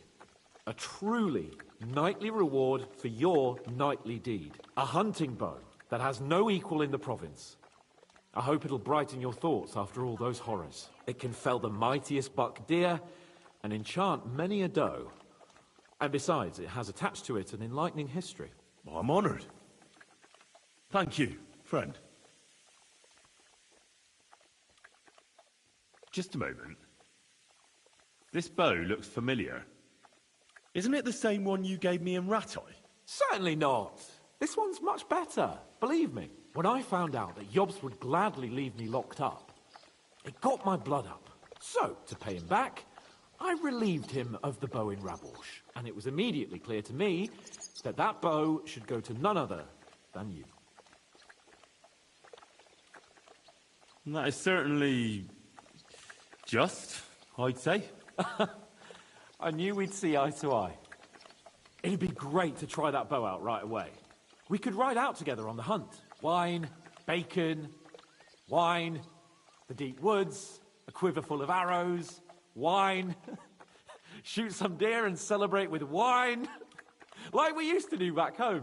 We only went hunting together once. Yeah, but it was memorable. Don't tell me you wouldn't like to do it again. But first duty, then some fun, eh? You'd better be going.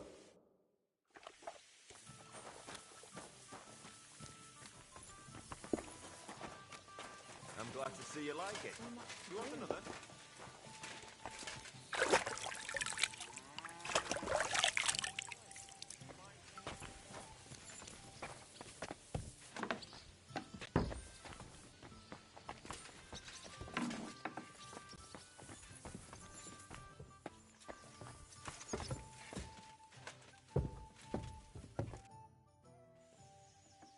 I bring bad news from Kuttenberg.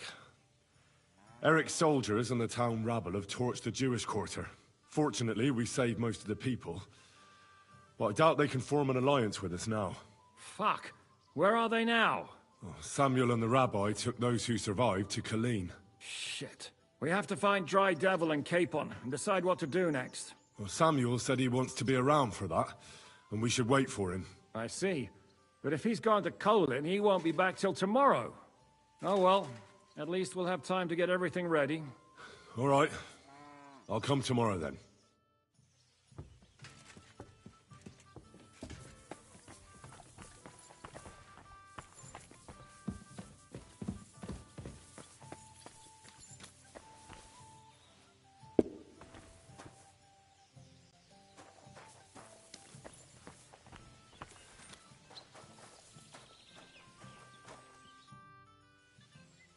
I'd like to learn. It will take some time acquiring, especially what would you like?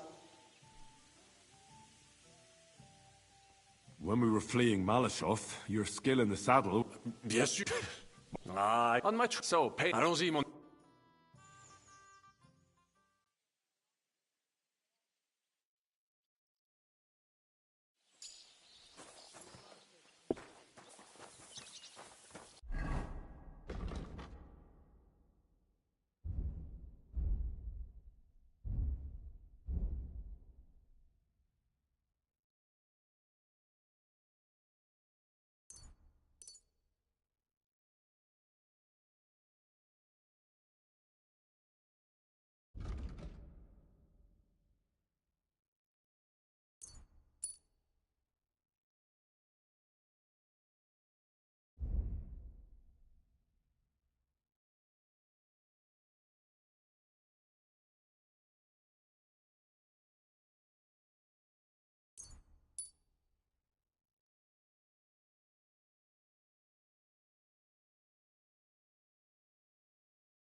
wanted to ask you about the rebellious peasants. Well, shall we meet with them?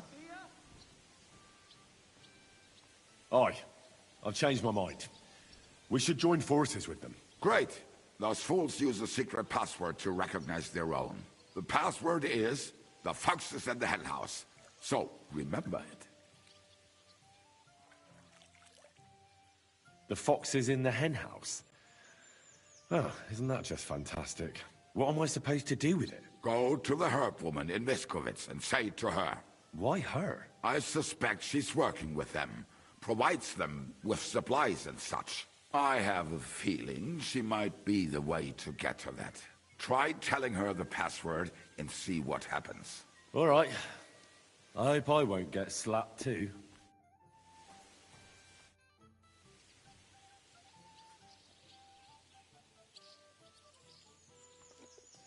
Where'd you learn how to shoot so well? Well, where would you say? It wasn't in the royal palace with that fleshy master archer. You can be sure of that.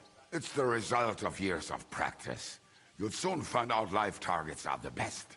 And if they have 2 legs, that's better yet. But I have to admit, each year it gets harder to keep my eye on the target. My hands are starting to shake. That's why I need to drink so much. When I'm properly wasted, it cancels out the shaking. And then, my aim's like when I was a lad. I'd like to learn a few tricks. It'll take some time, but throw in a bit of coin.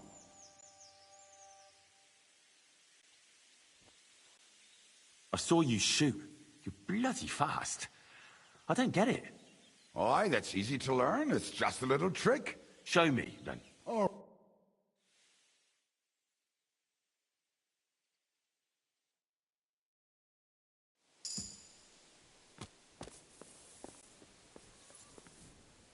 Christ, what's the hold up?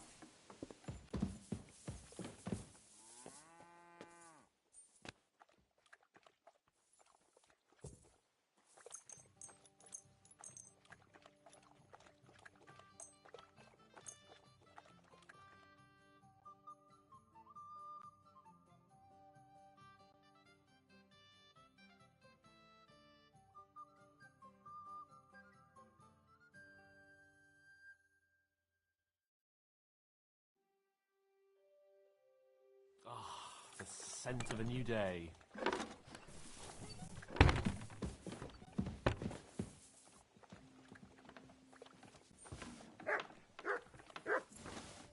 Fine. I'll go about my business too.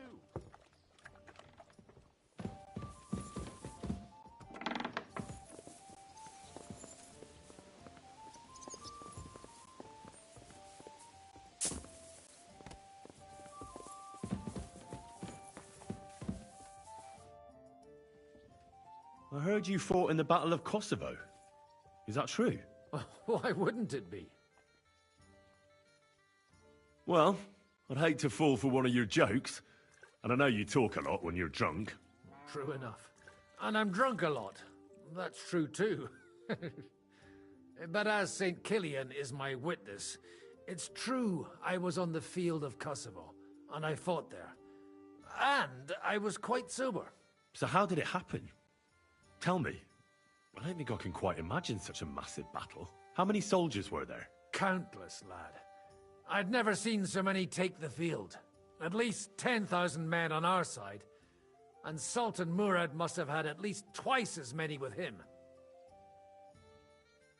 So how did the battle go? Lord forgive me, but it went to shit. Could you be more specific? Specific? Well, I only know what people said after the battle. When you're in the midst of it, you don't see what's happening around you. Which was? Well, it's hard to describe. Attacks are followed by retreats, and between that, only fatigue and dust. So what happened? When the battle began, the Serbian cavalry crushed the Turkish left flank. It looked good for us, but alas, that was just the beginning. Soon, we got ours too. We fought valiantly, but they pushed us back, and in the meantime, they hit our center. The Sultan's Janissaries attacked us there. Damned devils, and raised all hell. Rivers of blood soaked the ground. How could you survive something like that? You can't give up, and death isn't an option. But then a rumor spread that Prince Lazar had fallen, and everything began to crumble. But he was a tough old warrior of the Nemanjic royal blood. He wouldn't give up just like that. With an arrow in his eye, he climbed his horse and rode straight for the Sultan. That's how he saved us. The battle then lasted until evening. But no one had the strength to force the enemy to retreat. And where did you fight? In the saddle. I'm a nobleman, after all. But I lost 3 horses under me. So in the end, I also fought on foot.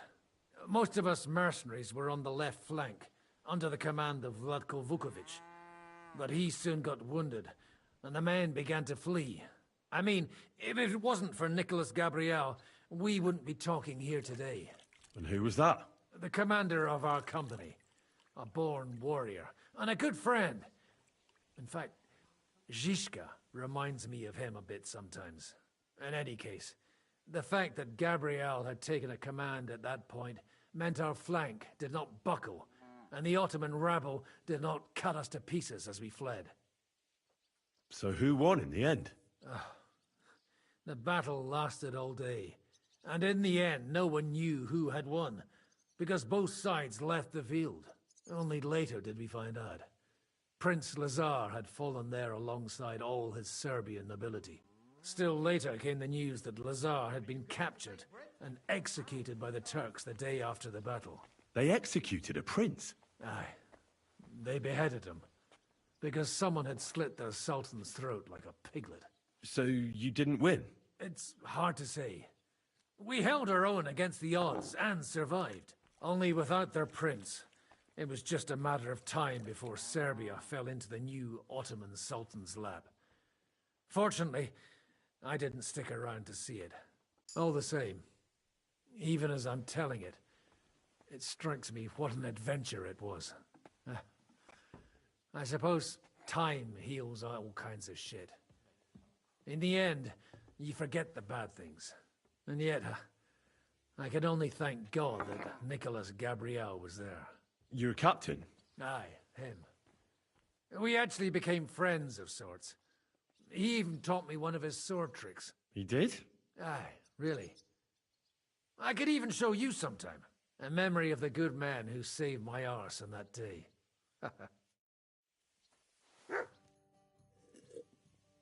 Would you show me the swordsmanship technique Commander Nicholas taught you back in Kosovo?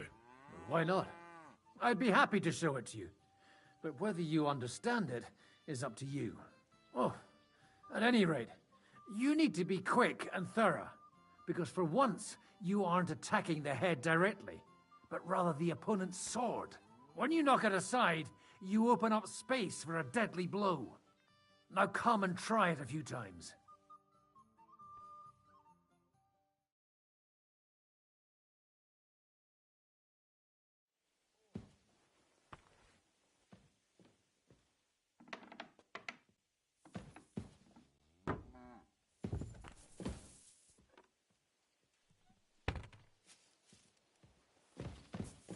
Good morning, Henry.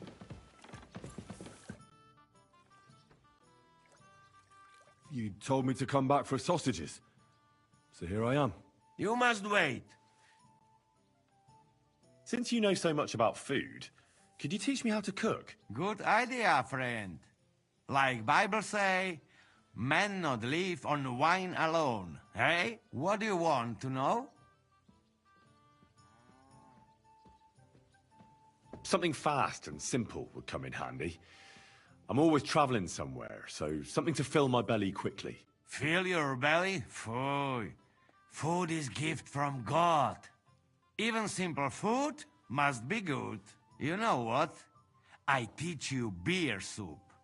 Ready quick, and if you not fuck up, it tastes divine. First, you need beer, eh? But sweet, not sour piece. Tear up bread, pour beer on top, cook on fire until mush. Put bit of salt, caraway, lovage, bit of butter if you have, nutmeg, egg yolk. All done. Could you teach me any other recipes? What you would like? The foundation of every proper meal is porridge. Do you know a good recipe for any? Of course. But porridge is for peasants, eh? You want? Wait. I know one nice sweet gruel, good, hearty, make you strong like ox. Or calf at least. First you cook whale brain, real good, mash up with some red wine and boil in pot. Then add a bit of semolina and saffron that make it yellow. In the end, stir in bit of caraway and big spoon of honey. You know best part, eh? Sprinkle some nuts and cinnamon on it on plate. Could you teach me any other recipes? What you would like? Teach me some sauce that goes with meat. To make the most of it when I get my hands on some. Sauce? Maybe our yellow sauce. Hey! Not cheap to make, but good as hell. You put mug of cream into pot. Warm up a bit. Throw in egg yolk, bit of saffron, ginger root, and sugar. Then you must cook very slowly. Keep stirring till it go thick. Slow, slow. You cook too fast, egg go all lumpy. Ah, so tasty. Could you teach me any other? What you would like? How is beer? First, tira put. Could you teach me any other? What you would like? How was that? First, then you. Could you teach me? What you? How do you cook? You then. Could you teach me any? What you? Do you have anything really festive? I'd like to make a real banquet sometime. Ah, you my man! Why only lords should have feast, eh? But what I can teach you... best thing I know for feast is shoustic. You know that? Sounds like something nasty you'd do at the bathhouse. Funny?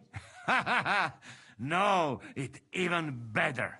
Not only feast for stomach, for eyes too.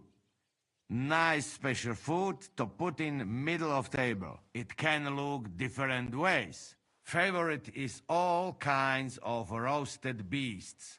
Dragons, manticores, and stuff. And where can I find such a beast? There is secret in it.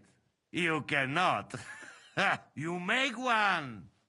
Take bag of piglet, stew on a roaster's head, peacock's tail, feet from hair, and roast all together and baste with wine sauce. Crown the beast. Put boiled eggs around. You have feast for king. Eh? Could you teach me? What do you... What was that? No, it... And... That is, you make crown... I'd like to learn... It will take... But you give me a few...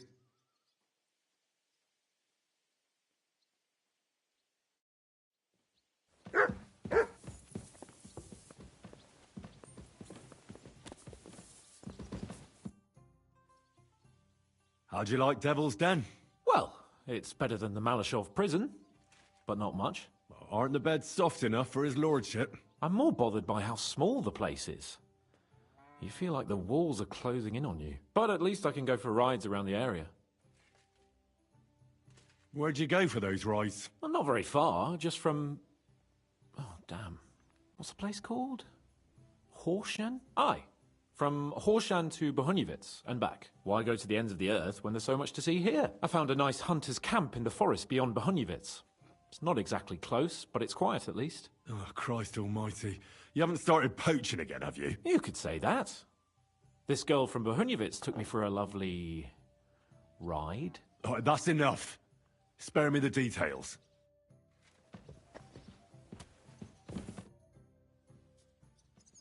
Can we start the meeting? We don't have much time. Aye, we're all waiting for you. Right, gentlemen. I think it's clear to all of you what a shitty fucking mess we're in. We were caught off guard at Rabosh. And they nearly fucking kill us all. Yes, and they attacked the Jewish quarter. Thanks a lot for reminding me. I almost forgot. At least Henry here and Kubienka got most of the people out. That's true. Good work, men. How did it all go down?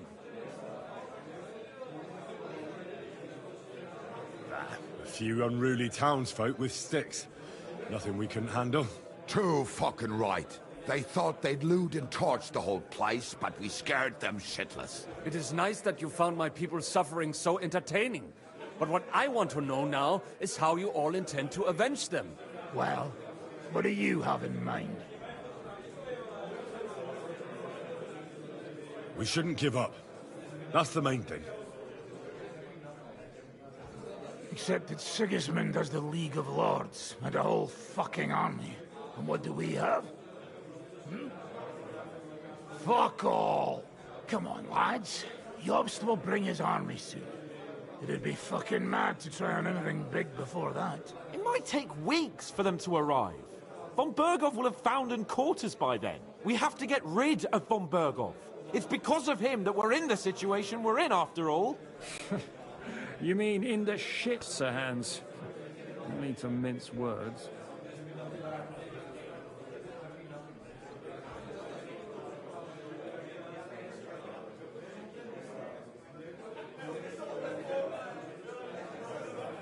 Sir Hans here is right. It's starting to piss me off the way Von Berghoff's been stringing us along all this time. That fucker is Sigismund's right hand. So we'll chop it off. Why kill him? You know what ransom we can get for that bastard. Are you all fucking daft? Von Berger was holed up in Malishal, so unless any of you can fly, we can't get to him. Oh, that's true. To take a cost like that, we'd need a dozen men, ladders, and maybe also a trebuchet or cannon. There's no maybe about it. We'd certainly need a cannon. So we steal the one von Berghoff used at Nebakov. Now why don't we just steal all the silver from the Italian court and buy our own, eh? Use your head before you open your mouth. Hang on. Maybe Janosch's idea isn't all that bad. How do you mean? I recently sent Catherine to spy on Sigismund's military camp near Opatovitz. She told me Von Berghoff has his cannon stashed away there. But it seems things are getting a bit out of hand there. So the Prague regiment he's in charge of is going to move it to Sedlec, and it might not be that well guarded along the way. So we'll steal it, right? We'll wait till they go through some ravine, and we'll shoot at them from the rocks. The way you did to us before Nebakov. I see you've learned something from me. But it's not that simple. What we need is for one of us to get amongst the Pragas, so he can keep an eye open and tell us when they're moving out. And if we succeed, what then? There's 5.5 of us. Even with a cannon, that's not enough to take Malishov. So you'd rather hide and ambush flower wagons?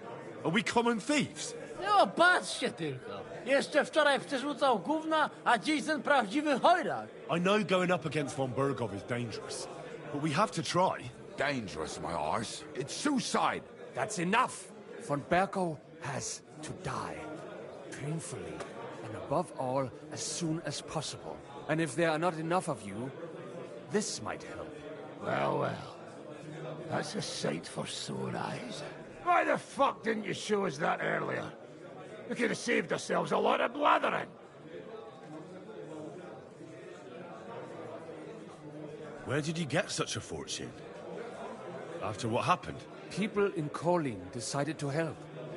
They are looking after our refugees and want to send everyone a strong signal that we will not be silenced. Aha! So that's why you were so eager to go there.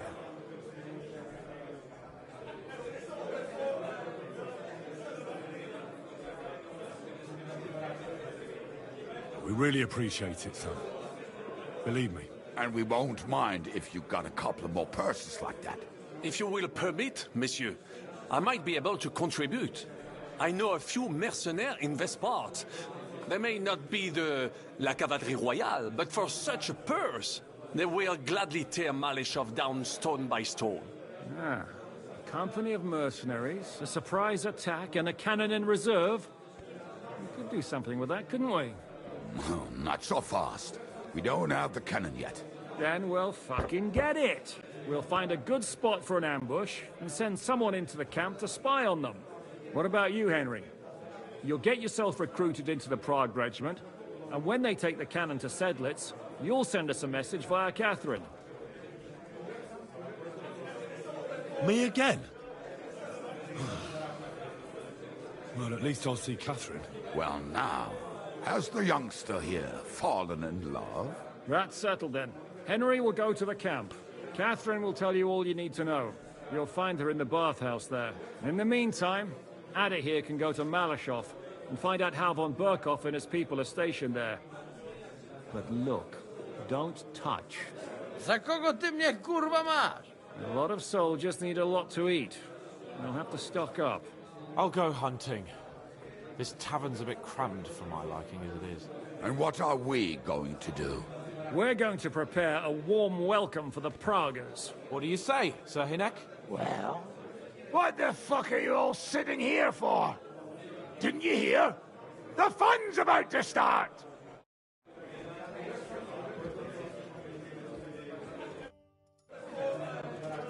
Henry, my most faithful friend.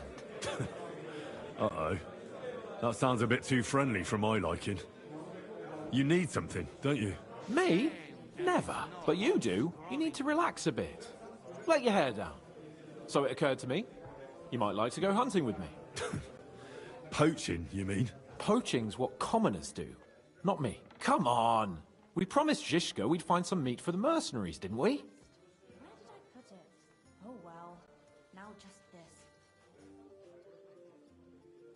this. Hold on.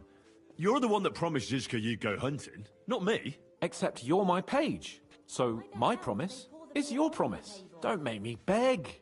Sigismund's camp isn't going anywhere, is it? And what can I get for you? Oh, all right. I won't leave you in the lurch. That's the spirit. Now, listen. Do you remember the hunter's camp near Bohuniewicz I told you about? The place where you showed that girl what a member of the nobility is? That's the one. I thought you might like to come with me, have a drink, chat, and do some hunting. What's more, it's on the way to Sigismund's camp. Let's go then. Great. Saddle your horse and get ready. I can smell the game from here.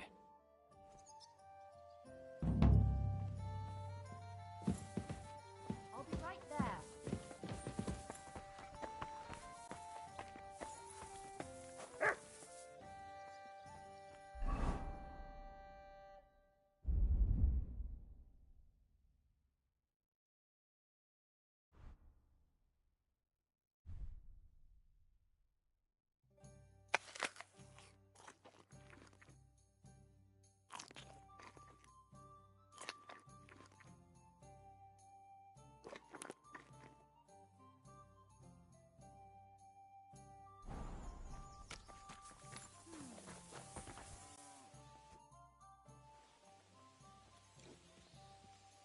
I hope you'll use the money from Sam wisely.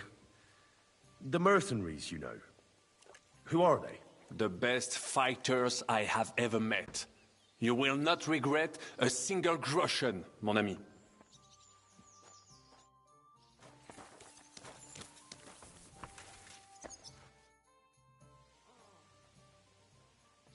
The camp might be pretty dangerous. Have you got any advice for me? Catherine's the one who knows about spying and that kind of thing. But it won't do us any harm if you make yourself useful there. I don't expect you'll just blurt out to them where they can find us, but loitering around the camp, peeking here and there, that's always suspicious, so watch it. Taking Malashov won't be easy. How do you plan to do it? You'll find out in good time, don't worry. First, I had to talk it through with Dry Devil, though. With a bit of luck, we'll get inside the castle unobserved at night, and then we'll manage somehow. What about that cannon you sent me for? We'll keep that in reserve in case anything fucks up. And believe me, something always fucks up.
What? Huh?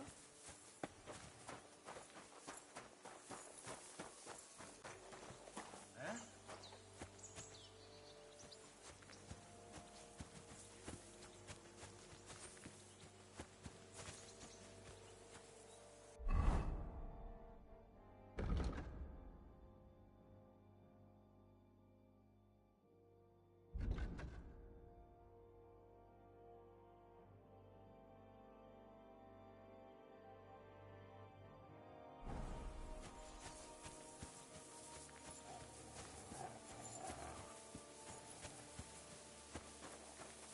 Go to hell!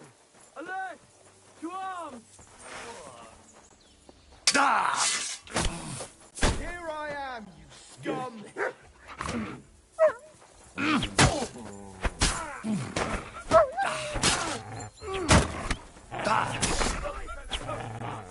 A death for a death!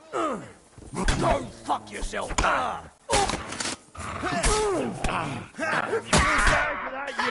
That was some death for a death!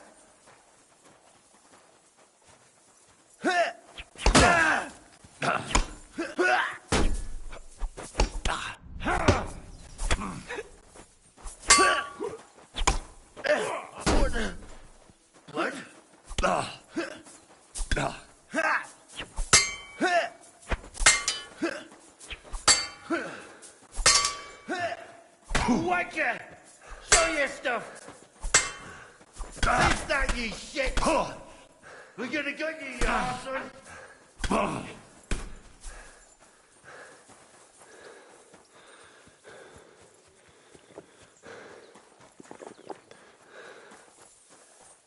I'll shoot you an extra. Show what you're made of! Watch out! What's wrong? Don't...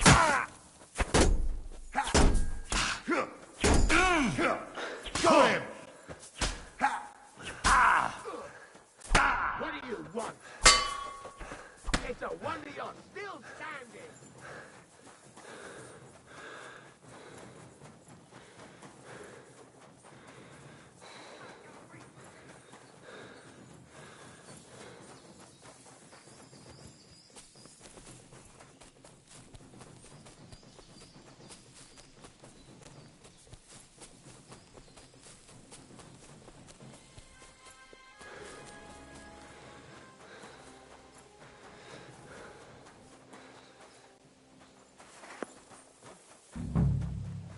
I'll punish you, you dirt! Never support Vele!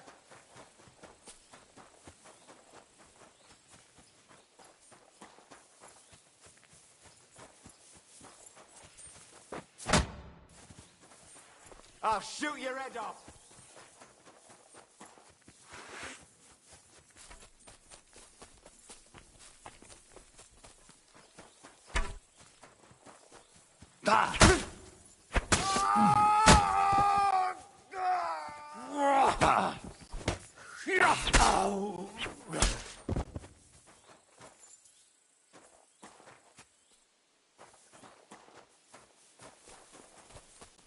Show your stuff!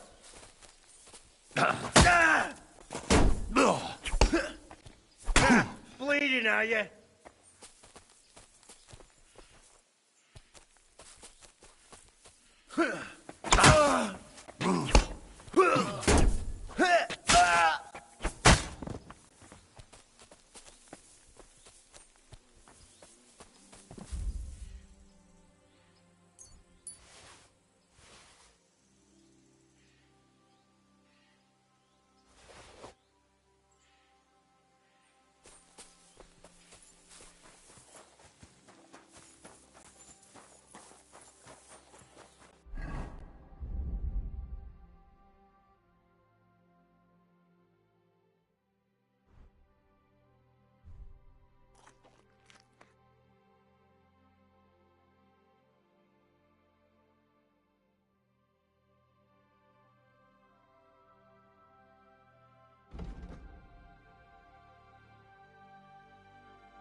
Shift again.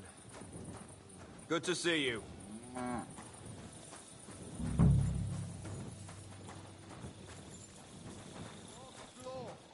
What break here? I'm telling you, aim's high.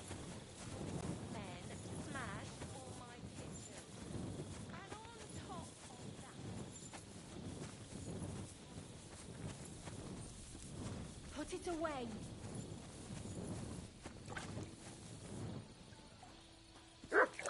What? Hey, what have I...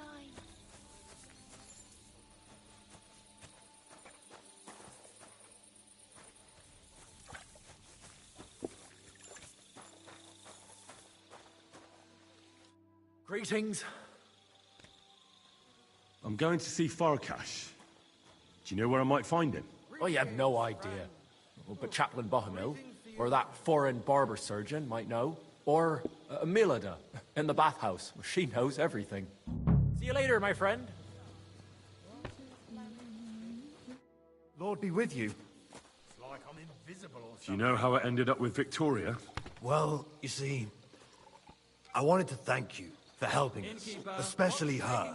I don't know how long the camp will be here, but I'll try to help her as much as I can. And once we move on from here, I'll take her with me.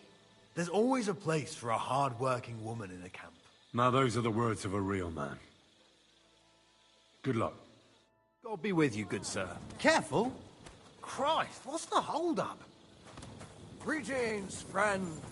And with you?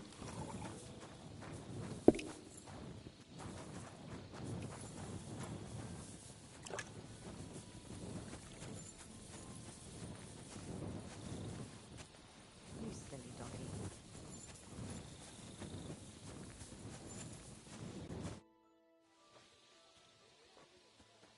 Well, do you have any news about what happened to Mandalina? Oh, I hate it when I'm right. Instead of burying that fucking hag alive, they gave her house arrest somewhere in the countryside because they said her soul is ill. Oh! Well, at least you won't hurt anybody anymore, right? And how can you be so sure? What if it overwhelms her again? She grabs a knife and rips open some poor sleeping woman like a lamb. I'm sure they'll hide the knife from her and lock the women up at night. They know very well what she did. Damn it, Henry, don't be a fool.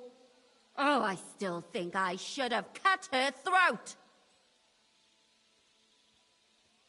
Now she's maybe got away with it, but not for eternity. For eternity. I'd enjoy the idea of her burning in hell if she were already there. She can still do more damage while she's alive. What would you say if I kept telling you to forget about Sigismund? About revenge? But that's different. Sigismund is still here and hurting people. That helper of hers who really murdered those girls is out of the game. She can't manage it herself. She's not a threat to anyone. But what if she is? If anybody else dies because of her, then it'll be my mistake.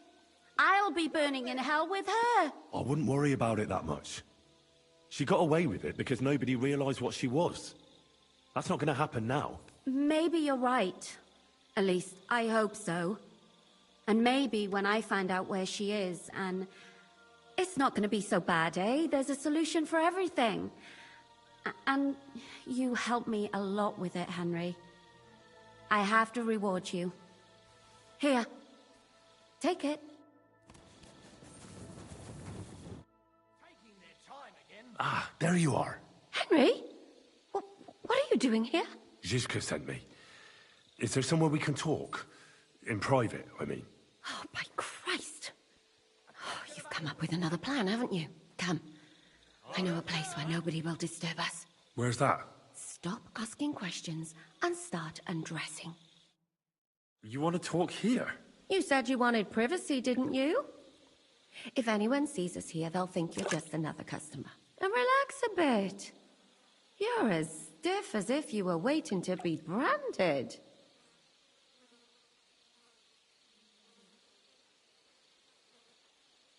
Relax. When you're washing me all over, I'm more likely to go rigid. You naughty boy. Haven't you ever had your back scrubbed by a woman before? I have, yeah, but... it's just different with you. It feels a bit weird. After all we've been through together. Oh, come now. You don't have to be bashful in front of me, even about what I think I see in that tub. Well, the water is pretty cold. Of course it is. So, tell me quickly what you're doing here before you shrivel up entirely in the water. You say Zizka sent you? That's right. It's about von Bergov's cannon, and the Praggers who have it. I hear they're gonna move it to Sedlec. Aye, they have it. What of it? We want to steal it on the way. Have you all gone mad? Do you know how dangerous that is? I know. That's why Zizka sent me here. I'm supposed to infiltrate the Praggers and make sure everything goes smoothly. So what do you need me for? Information. When are the Praggers gonna take the cannon to Sedlec? That's what you're supposed to find out, isn't it? But it looks like they got held up for some reason. Sometimes I hear them complaining they should have been long gone by now. Where's the cannon now? In the upper part of the camp where all the local captains have their tents. They've put up a palisade around the entire hilltop. And the guard at the gate doesn't let just anyone in. And what's more, they say the whole camp's gunpowder store is there. And you think it's in the storehouse there? That's the only place it can be. I haven't seen it anywhere down here, but they won't let me into the upper part. Do you know anything about the cannon? Not much. I've heard they call it the Finger of God, and it costs a fortune, but that's all. Who's in charge here? That's a pretty complicated question. But in a nutshell, there are 3 main captains here. They run the whole camp. Sigismund is holed up in Sedlec with his toadies and doesn't take much of an interest in what's going on here. The Cumans are under the command of a fellow called Chertan. Then there is Grozaf, who runs the camp. And then there are the Praggers, led by Dietrich Katz. What is this Chertan like? He's the commander of all the Cumans who marched into Bohemia. Sigismund officially gives the orders, of course, but it's Chertan they listen to. I've met him a couple of times. He's a tough fella, but his soldiers are loyal to him. Who's this Grosov? He's in charge of everything here. He's a nobleman, but don't expect him to act like one. They say he ran up debts and fell out with half the royal court. So Sigismund holed him away here instead of taking him to Sedlec. Watch out for him. You know how it is. The worse off a man is, the pushier he gets. This Katz. Who is he? He's in charge of the Prague Artillery Regiment. You should know him, in fact. It was him and his men who attacked Nabokov that time. That Horison who nearly killed us all. Calm down. You'll get your revenge soon enough. Do you have any idea how I could infiltrate the Praggers? The best thing would be to join up. There are never enough men. But it won't be as easy as it might seem. They won't let you go up and see cats just like that. But down by the shooting range, you'll find a fella they call Crow. He's a corporal in the Praggers. You'll know him by his big black moustache. He's Katz's right-hand man. So I'd try my luck with him. But what if he turns me down? Then I suppose you'll have to keep bothering him until he changes his mind. What else? And once I've joined them, what next? Find out when they're supposed to go to Sedlec. And above all, why they're still here. And once you've got it sorted out with them and you're gonna all ride out with the cannon, I'll go straight to the Devil's Den and we'll get to work. Well, it all sounds pretty dangerous. If I say the wrong thing or someone recognizes me, the game will be up. I could do with a kiss for luck. If you don't mess up, you'll have 1,000 kisses. But work before play. Is there anything else you want to ask before we get started? Do you know anything else about the Praggers that might come in handy? Not really. They're artillerymen, as I said. And their pay is a lot better than the others. so they aren't too popular around here. That's all I know. They drink, play dice, and go to the baths just like all the others. What's it like here? Should I be afraid? Not really. But I wouldn't call it peaceful here. You know what it's like. Humans here, Praga's there. Couple of noblemen and a bunch of mercenaries who want to fill their purses. All hot-blooded and all hating each other. Apart from that, it's lovely. Is there anything I should watch out for? Your mouth, mostly. You know what you like. If you give the game away, you're a dead man. Just try and act normal. They get up to a lot of drinking, riding, and archery here. Now and then they fight like cats and dogs, but the captains have things under control for the moment. Although what? there's a rumor going round the soldiers that there's a spy here. At first, I was worried they were talking about me, but it seems not. Be careful. That's all I need to know. Get out of the water, then. You've been in there for ages. Though I have to admit, you've scrubbed up nicely. Maybe I should wash you more often. As long as it's always free of charge. Actually, there is something you could do to repay me. But that can wait. Enlist for service first, soldier.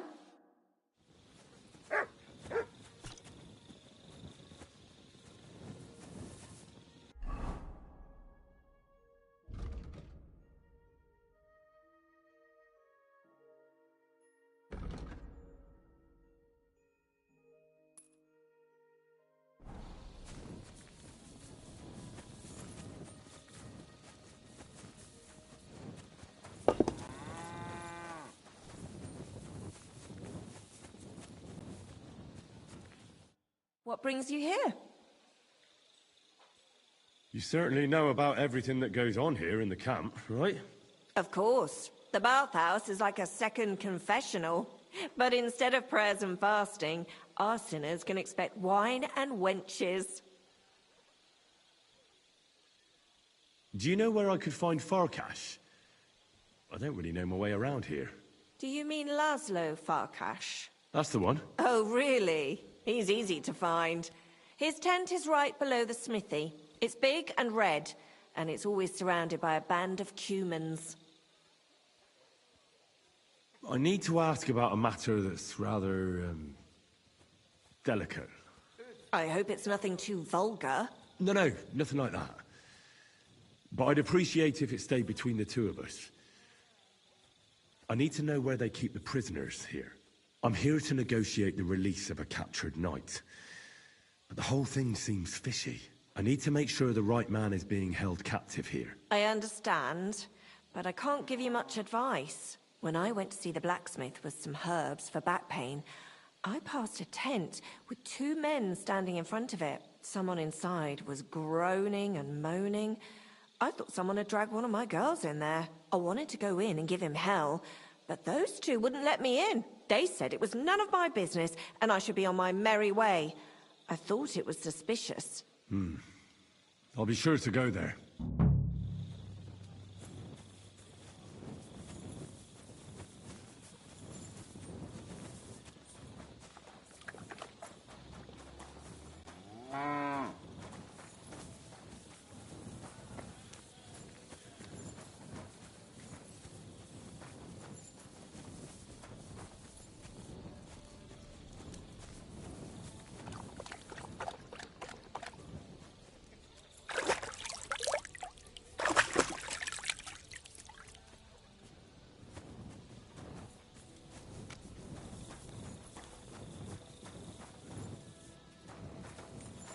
May God give you help, sir.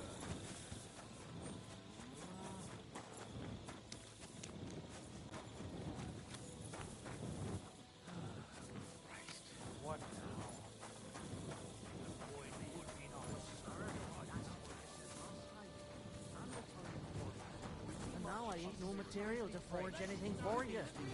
Dare you speak to me like that, you louse? You've forgotten who's in charge here. I know full well you rob our soldiers here. You get them to pay for repairs you never do. But that's not true. Then you're a right idiot, and I'm not surprised you don't have a groschen. You'll make me new horseshoes, or I'll deal with you. My respects.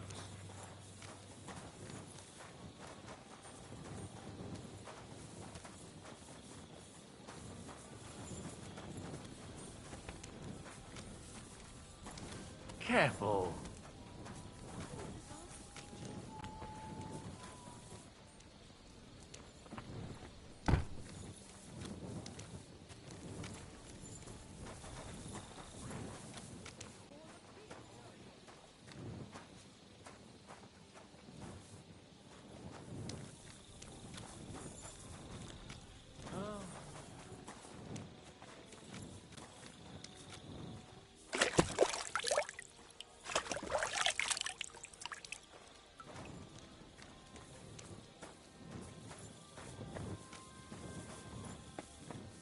My humble respects. Excuse me.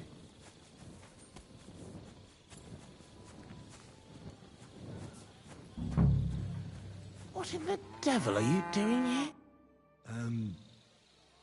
Are you Sir Peter of Sukadleski? No, I'm not. I'm Hinek of Hobza. Oh, Sakra. I'll have to keep looking. Wait! That name sounds familiar, though. But I'm as hungry as a wolf. If you bring me some food, I'll tell you what I know about him. I happen to have something to eat with me. Show me what it is.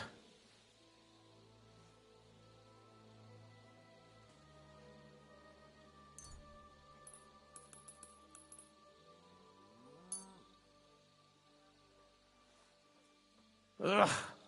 I can't even look at that. Have you changed your mind? Not a chance. I happen to... Show me what it is.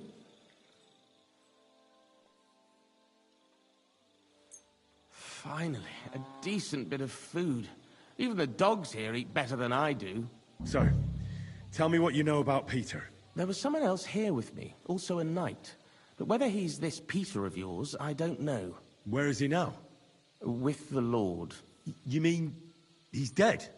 Aye, a few days ago it was. If it was Peter of Sukadleski, I'm in serious trouble. You really don't remember his name? He must have introduced himself to you. Him? Not a chance. He was fading fast when they brought him in.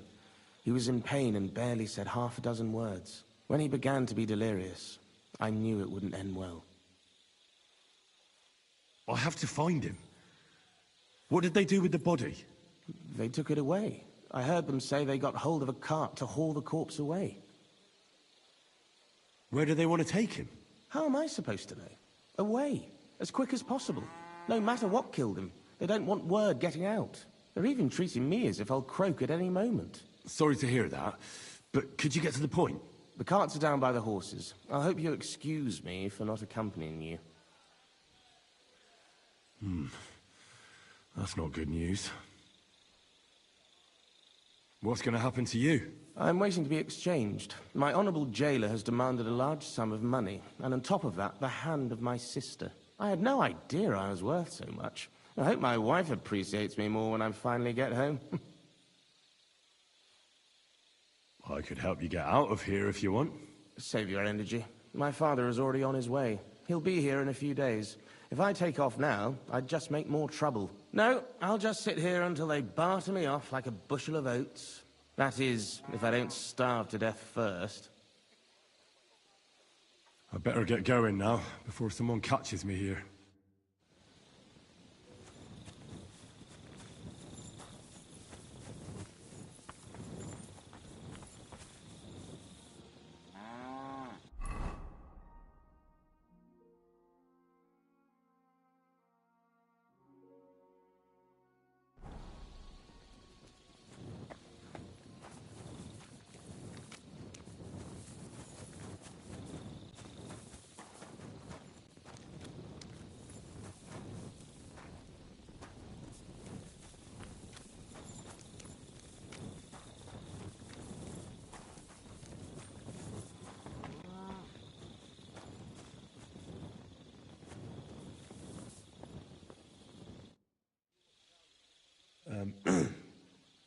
Sir Laszlo Farkas? Yes? I'm here on behalf of Sir Jan of Sukadleski. My task is to negotiate with you the terms for the release of his brother, Knight Peter. Really? He gave me a letter with his seal. Here. Huh. Very well. Can we discuss the matter? Certainly. But please, allow me one question. Why has Jan sent an intermediary to handle such an important affair? Well, since he came all the way here, there are some other matters he'd like to deal with. His brother's captivity is just an unpleasant hold for him that he'd like to get over and done with. Once we come to an agreement here, I'll see him at the inn by the oak to inform him. I see. Personally, I too would like to close this matter quickly. I think it is in the interest of us both. So, let us begin. Let's talk about the ransom. How much are you asking for? Let us be sincere with each other. What do you say? All right. Jan knew beforehand how much coin I would want for the night. But he still sent you here to haggle. He is trying to offend me. But there is one more thing to negotiate about. The knight's armor and weapons. They belong to me now. If I return them, I want to get at least a fraction of their worth.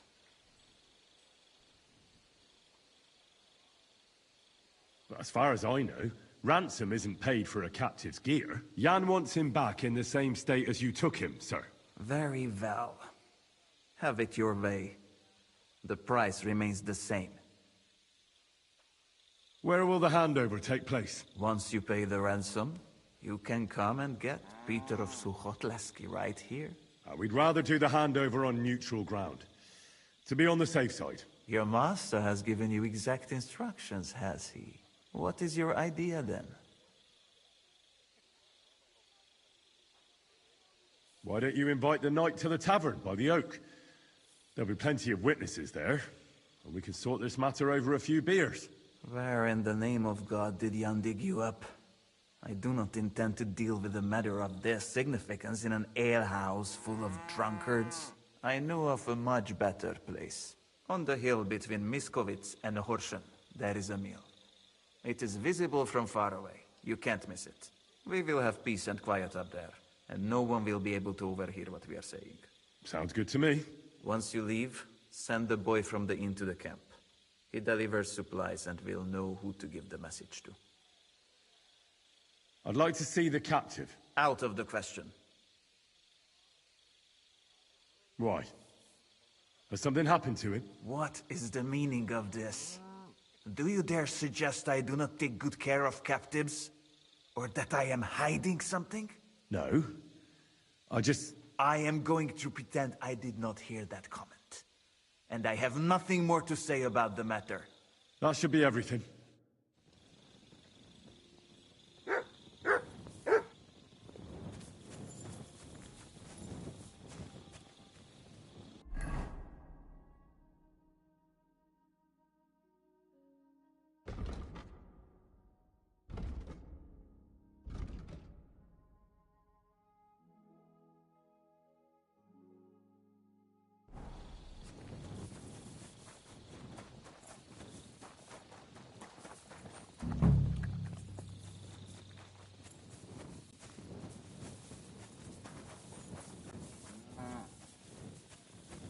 My humble respects.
Yeah, this is definitely Peter. Jan's not going to be happy about this.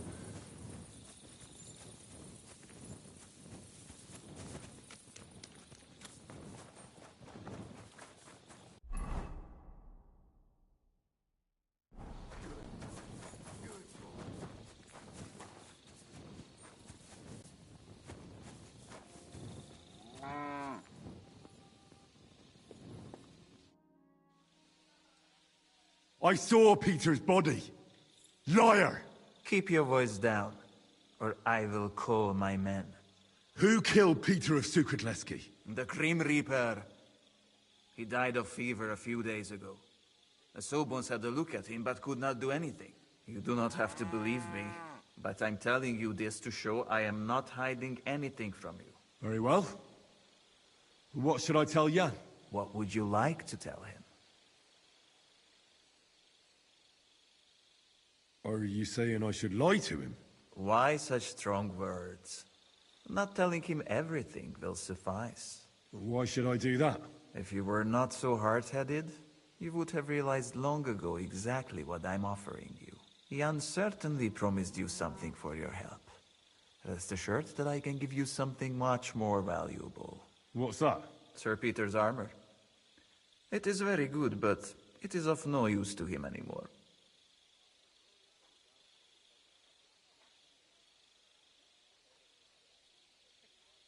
All right.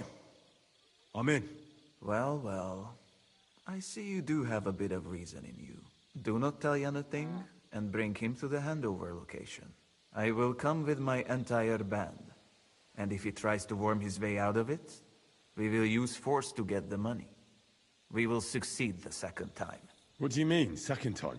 I already sent several men to ambush Jan on the way here. But he somehow managed to escape. I suppose he was lucky. Very well. I'll go and tell Jan.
Be careful with that scythe.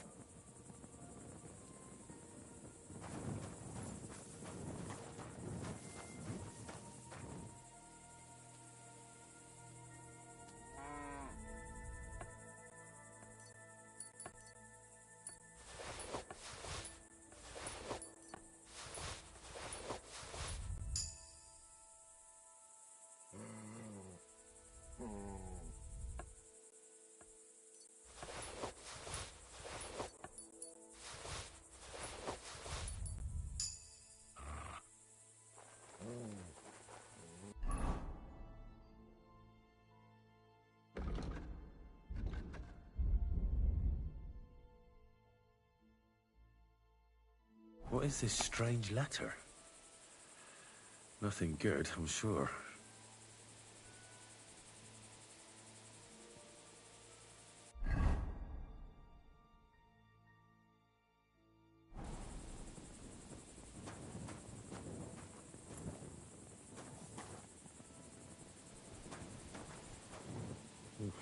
dagger next to his bed. Seems nobody can relax for a moment here.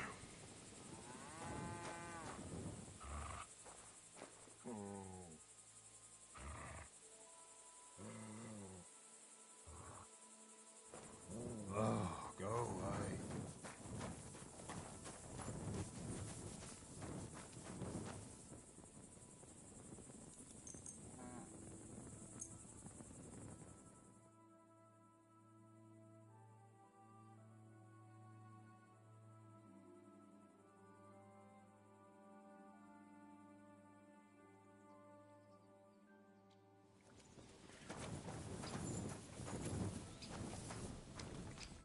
Good morning to you.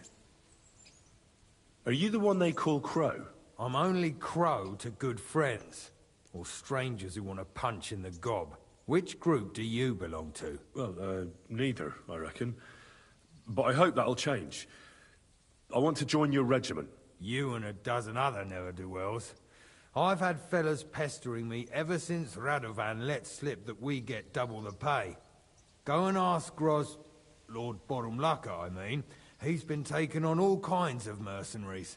You'll fit in better with his rabble. Oh, that'd be a waste of my talents. Oh, really? How's that? I'm a blacksmith.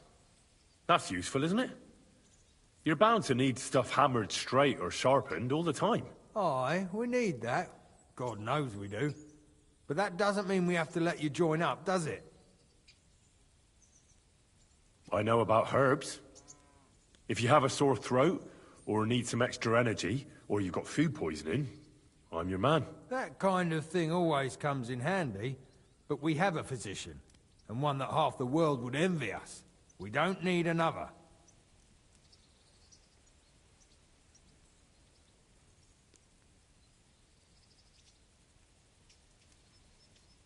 I'm the best warrior far and wide. Give me any weapon, and I'll show you what I can do with it. That's all very well, but it don't knock me on my arse. It's what's expected from a soldier, isn't it? But I'm not like other soldiers. Ask in Kuttenberg. I was in the tournament there. Aye, sure. I'm hardly gonna go to Kuttenberg because of you. Oh, damn it, is that still not enough for you? What more do you want? For you to stop hassling me. You're a bit pushy for my liking. It's a bit suspicious.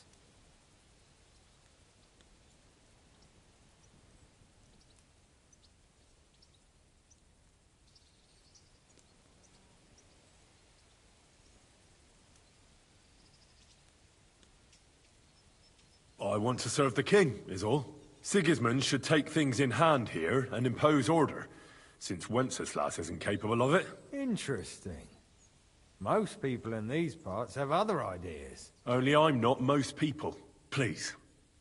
Just give me a chance. All right. We lost a couple of men recently in any case. You know what? I'll go and see Katz, our commander. He'll know what to do with you.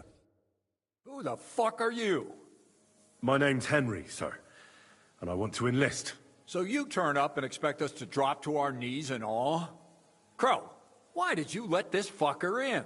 I thought you might want to take a look at him. He might be even mouthier than I am, but he's pretty handy with a sword. Not like the other clodhoppers who keep pestering me. Well, if that's true, but we'll have to try you out first in any case. I have this issue here.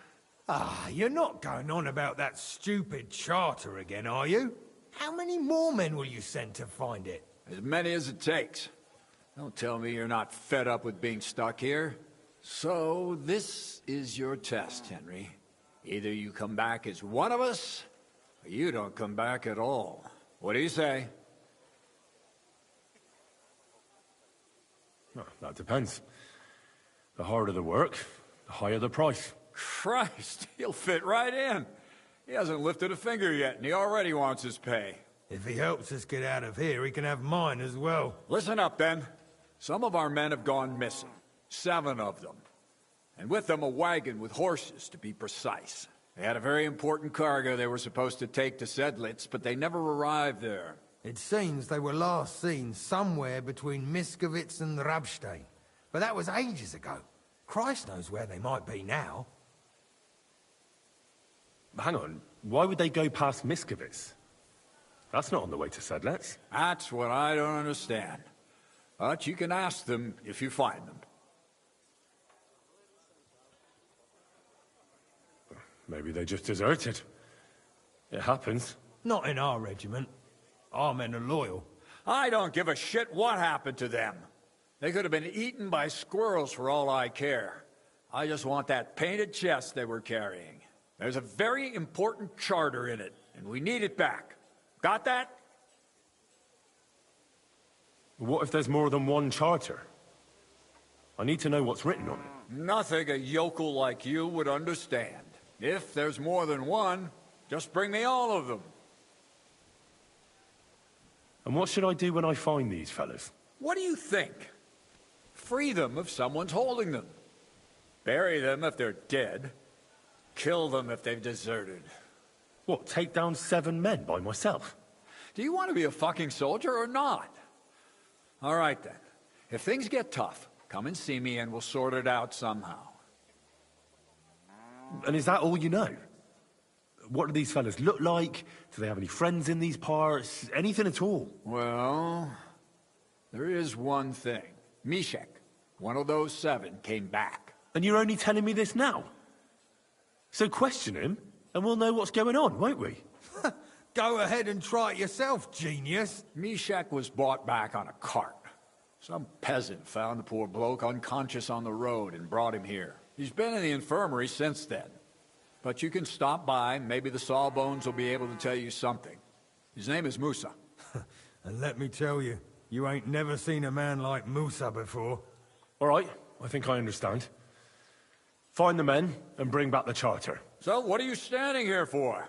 Do you want my blessing for the road? Try not to get yourself killed.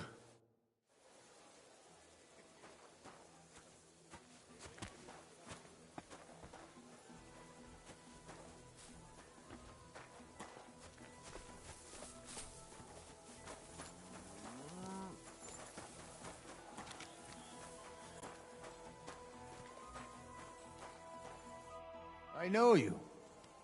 I see you before. Me? No, you're mistaking me for someone else. Na hozudj nekem. Where we know us from?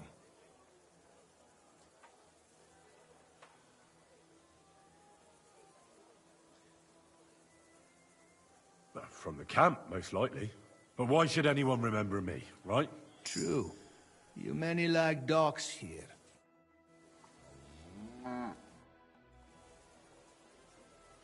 Can I ask you something?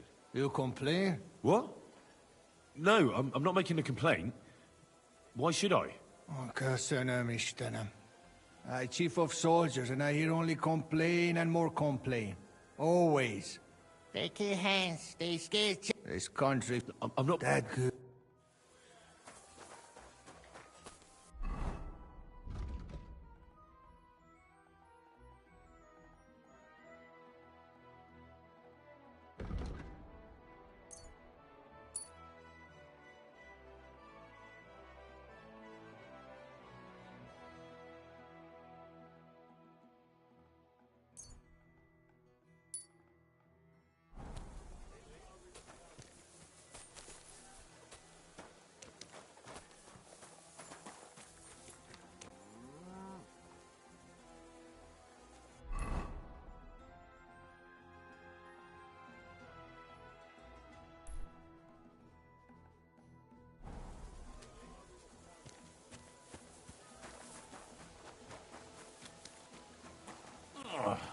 Good to see you.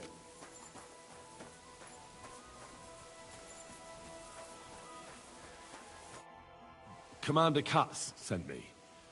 I'm supposed to find the soldiers who went missing. It seems one of them is in your infirmary. Yes, Mishek. He's lying over there, and will remain lying for long. He was badly stabbed, and it will take weeks before he comes to his senses. But I need to talk to him. Then, you shall have to wait. When he was brought here, he was mumbling about some wagon on a place called Lota. But then he passed out and did not awake again. Isn't there anything we can do? I don't need him to be healed, just to wake up for a while. What if we brew something with mint? That wakes me up like nothing else. That is not such a bad idea, Henry. One can make a decoction from Varelian and mint, which is called Cockrell Potion. It will not heal the poor wretch, but it might wake him up for a bit. But it must be very strong. Not like what is sold by the quacks around here. Hold on. I have something like that here. And is it a strong enough decoction? We'll soon find out. Very well, friend.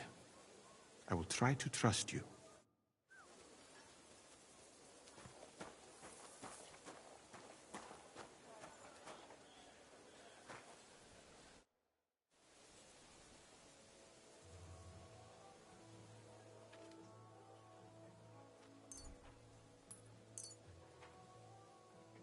All right. We'll see if I brewed it properly. What's happening? Where am I? Ow, that hurts! Mishek? What's wrong?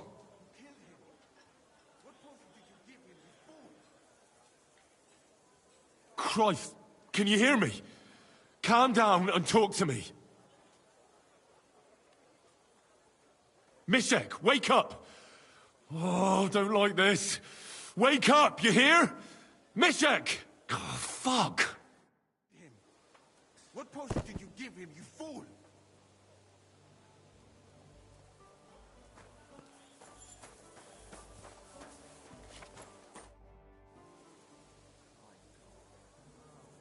A knight held captive here died recently. Peter of Sukatleski. Do you know anything about that? Ah, yes. He was in poor shape when they brought him in. But if they had let me treat him, I might have been able to save him. What was wrong with him? I only saw him very briefly, but it was obvious he was in bad shape. He was pale. His eyes were bloodshot. He was acting like he had been hit very hard on the head. So it really was illness that killed him then? Well, partly. But mostly it was negligence and disrespect for human life. Did they forbid you from treating the prisoner? No. Not directly, anyway.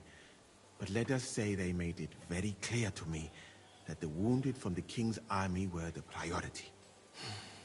And there is no shortage of them. But there hasn't been a battle for some time. Exactly. They are bored.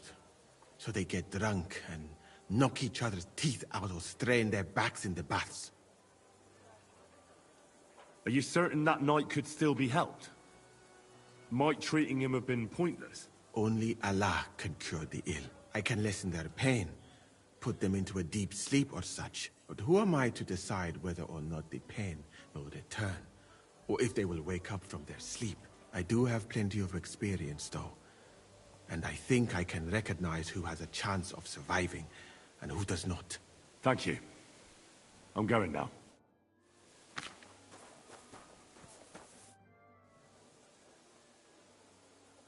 Thanks for your help. I didn't learn much, but I'll manage somehow. That is... all right, friend. I hope that your task is truly important. I would not like for that poor fellow to have died in vain.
God bless you, good man.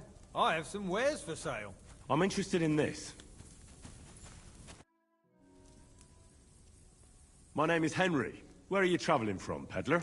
I wouldn't call it traveling. More like fucking fleeing. Barely made it with the shirts on our backs. Oh, by the by, folks call me Mikula. That sounds like a Hungarian raid. Was it? How do I know who the fuck it was? One morning I see smoke billowing from the village over the hill. I wasn't going to hang around, so I grabbed Grandad, my wife and daughter, and we took off. What about your lord? Didn't his people help you? Our gracious lord has been in captivity somewhere in Saxony for over a year now. And who knows? Maybe it's his envious relatives involved in that nasty business. Yeah, they just don't give a shit about ordinary folk. What do you do for a living, Mikula? I'm a hard-working craftsman. I make candles and the best soap in the land. The best soap? Indeed. Do you know why, lad? Because I have a family recipe. 100 years old it is. The secret is 7 herbs from all the seasons of the year. Are you yanking my pizzle? Who ever heard of herbs in winter? And that, my friend, is precisely the secret. And with wares such as those, I can ply my trade anywhere. Ha ha! If you have anything for sale, Mikula... That's what I like to hear.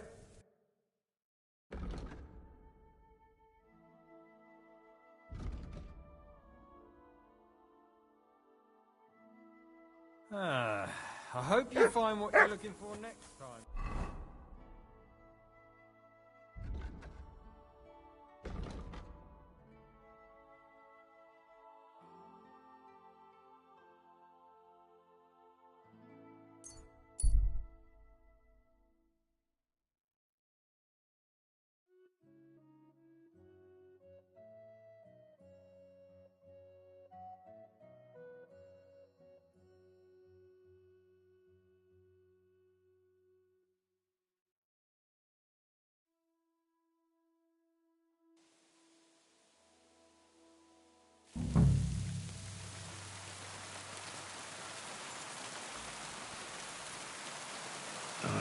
This way's no good. I'll have to go around.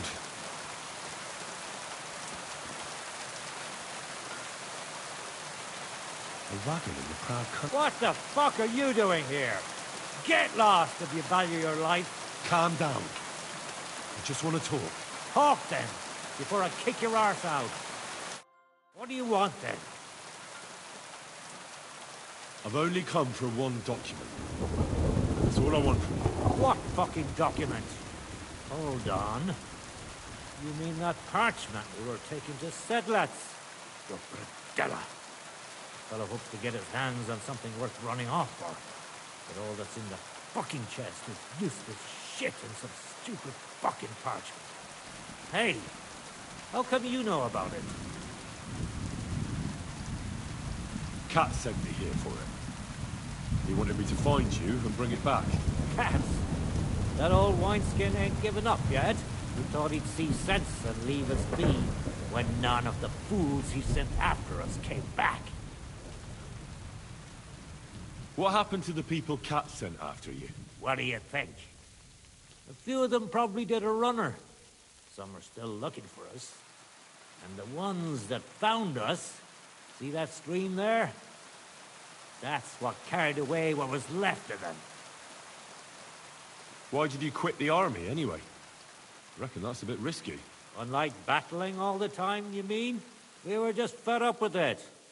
Sleeping in a shitty tent, never getting a proper meal, and on top of that, all the slaughtering. What do you plan to do? You can't hide forever. We'll take everything worth anything. Hunt for something to eat and take to the hills. Every man for himself. With a bit of luck, they'll forget about us in a month or two. And we'll be able to go back to Prague. Now, there's no point dragging this out, is there? Just give me the charter, and I'll be on my way. And you'll leave us be? Go wherever you like. I just need the parchment. All right. It's up in the loft, in the painted chest. You can take it. There's a ladder in the chamber. And you never saw us, right? I'll be with you.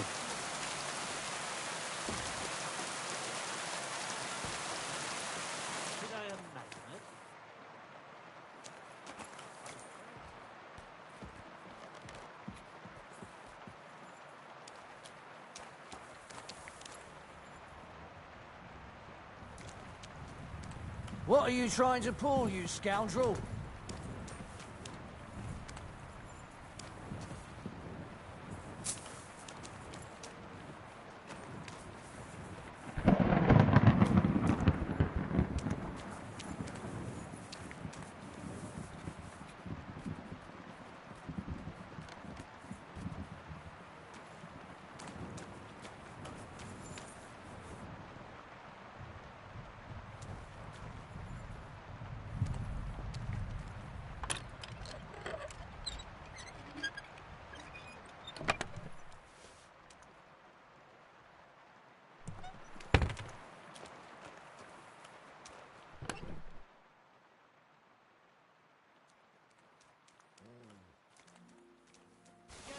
Mutt. No one wants to hear your barking. Such a naughty dog. Leave it. Shoot. Somebody ought to grab it by the neck.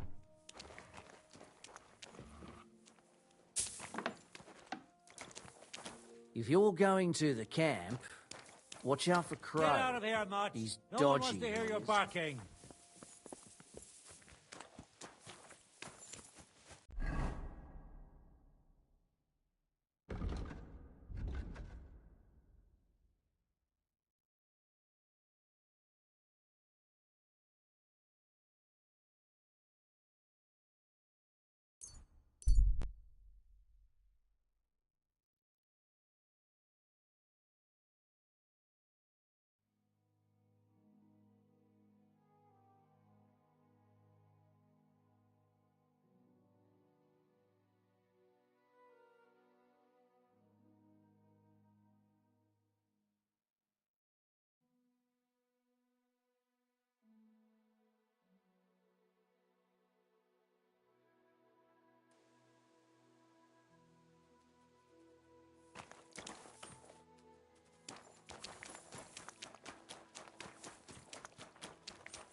Good to see you.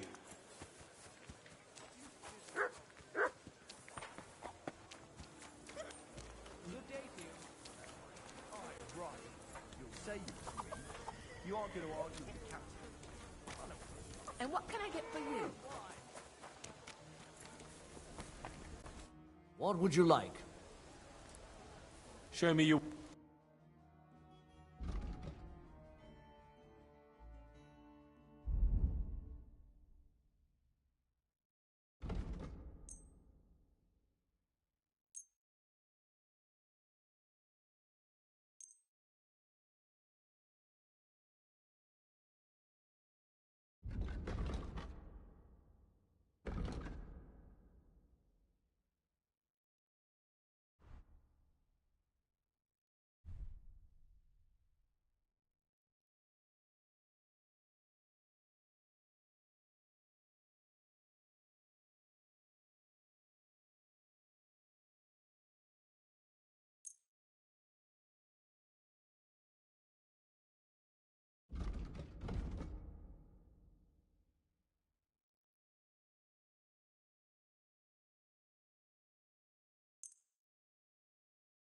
I was glad to be of help to you, good sir.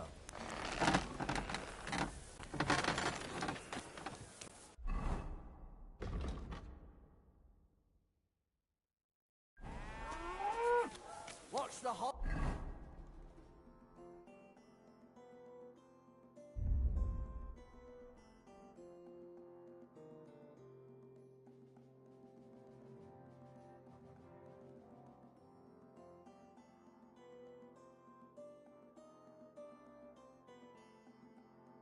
up, innkeeper. What do you need? This...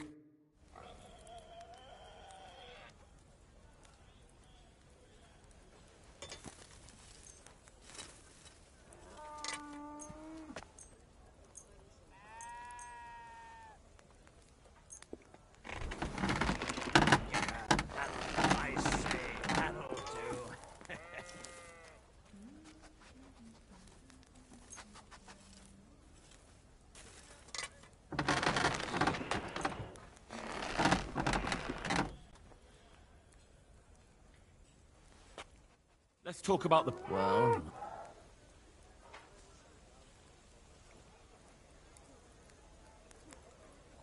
How's this? You really... I'm... Excellent. You made a How can I help? What do you have for sale?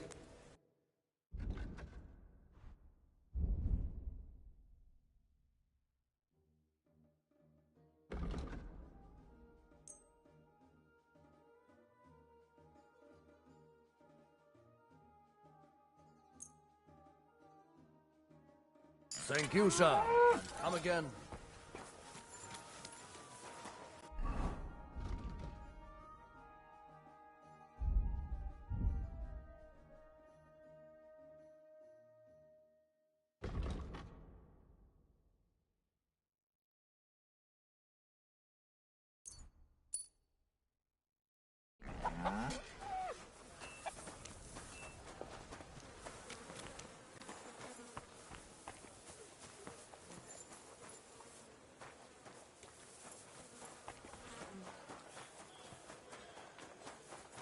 I'm sorry.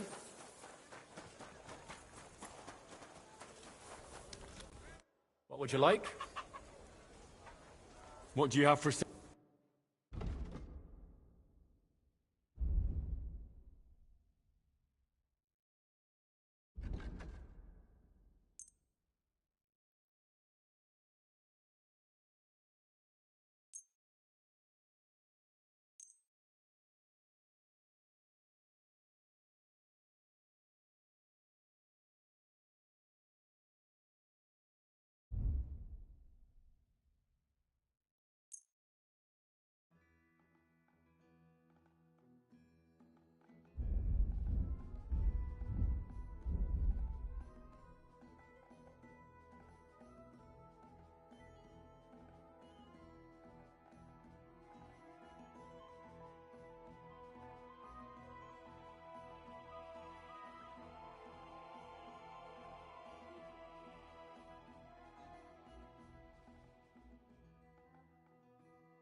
I'd like to do something about...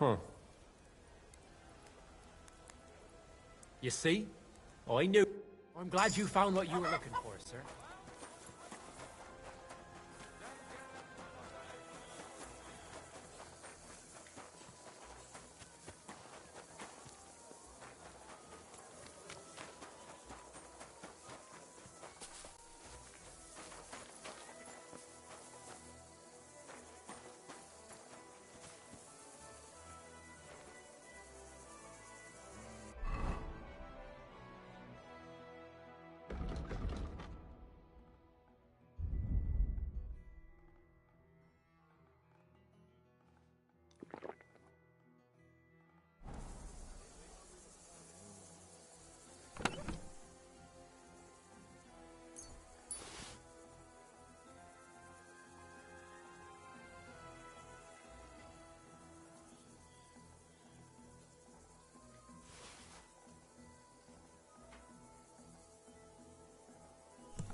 So this is where you're hiding the cannon.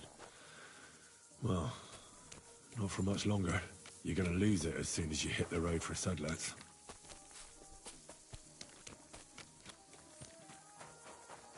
You're always welcome here, good sir.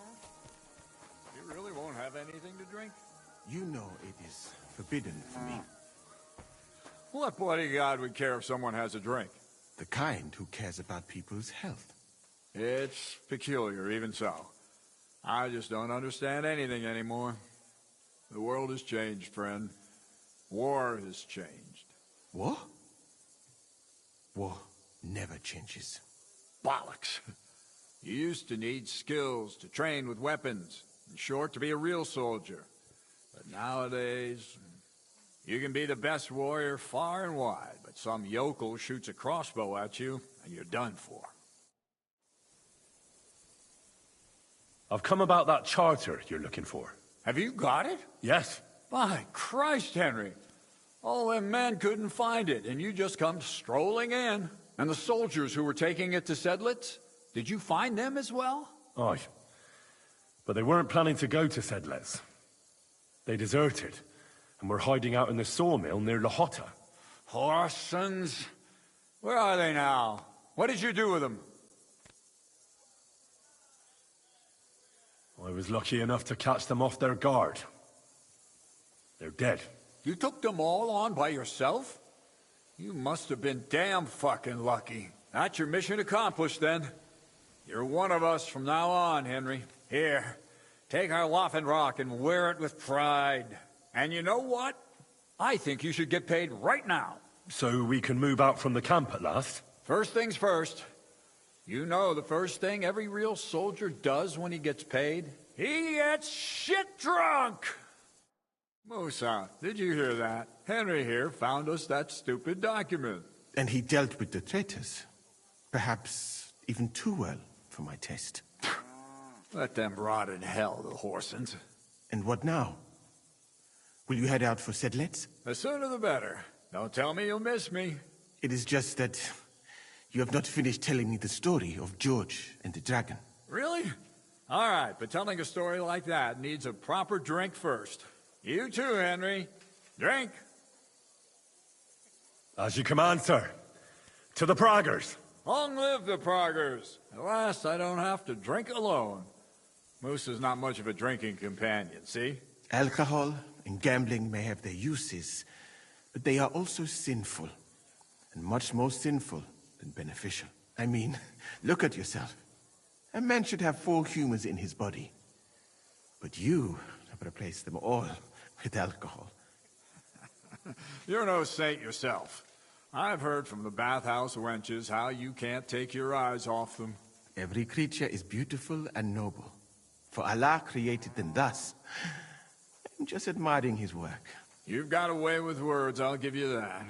All the more reason I don't understand why you don't drink and play dice. I simply do not want to. But I fucking do. So come on, Henry. You'll play with me at least. Nah, why not? Let's have a game. That's the spirit. You're a man after my own heart. Careful, friend. Winning money of the captain is never a good idea.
I'm seriously curious about you, lad.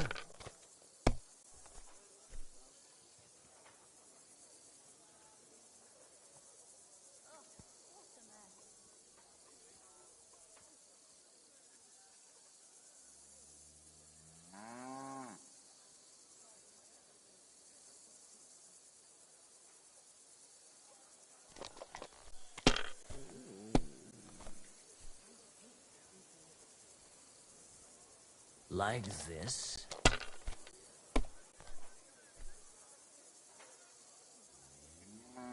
These ones here.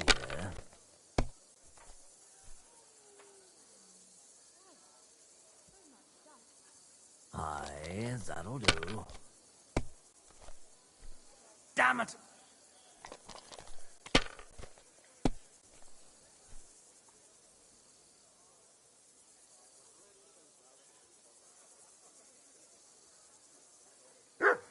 My God! Shit! How could I have lost?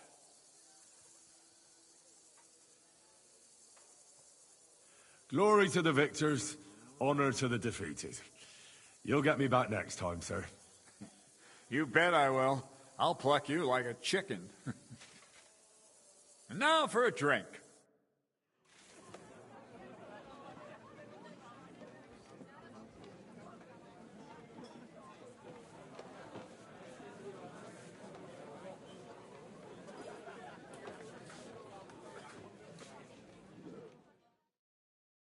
And so St. George hops on his white steed, and he rides to the lake, where he sees a huge mountain with a cave at the bottom. Stench of sulfur, it's wafting from it. And so he shouts at the top of his lungs into the cave and says, "Come out, dragon! I challenge you to a fight!" And so, all of a sudden, the mountain moves, and massive dragon looks down at George and says, "Sir Knight, I accept your challenge, but why the fuck are you shouting up my arse?" I love that, sir. Up his arse. Sir, you have to come with me quickly. The surgeon too. Can't you see we're in the middle of serious debate? No, please, come quickly, before it's too late. What's going on? This is Chatan. He leads the Cumans.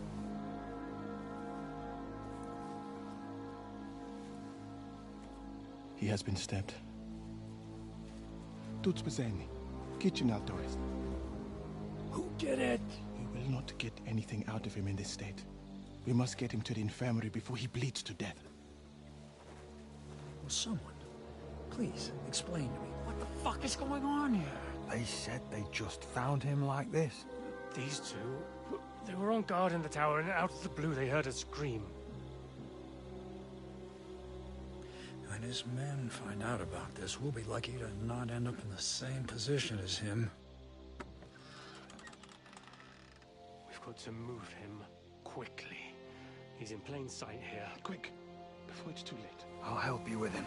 You two, go to the gate. Don't let anyone in. You got it?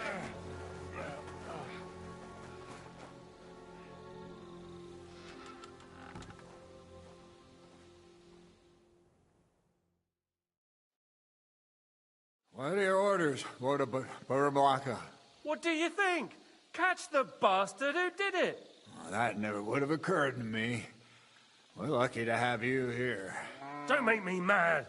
If your men had done their sentry duty properly, we could have spared ourselves this fuck-up. I'll deal with Aldebert and Radovan, don't you worry. But now we have to do something. All right. You search this place, and I'll go to see Chertan in the infirmary. Right now? What good can you do there?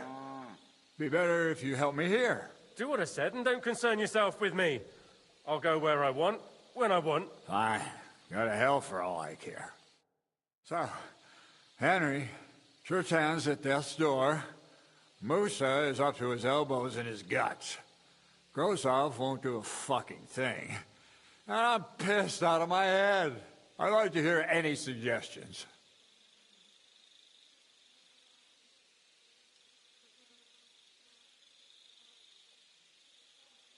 We have to tell someone. Let's leave for Sedlets first thing in the morning, and let Sigismund sort it out himself. Have you lost your fucking mind? If Sigismund finds out what happened, he'll throw us to that Cuman rabble in the hope they won't all fuck off back to Hungary. We're gonna have to sort this out. Being a commander here is a right pain in the arse. Soldiering was different in my day.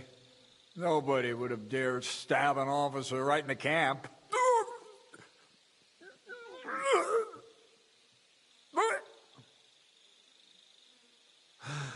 Kurwa. You know what, soldier? I'm gonna go and take care of something in my tent for a while. And you take a torch and search this place.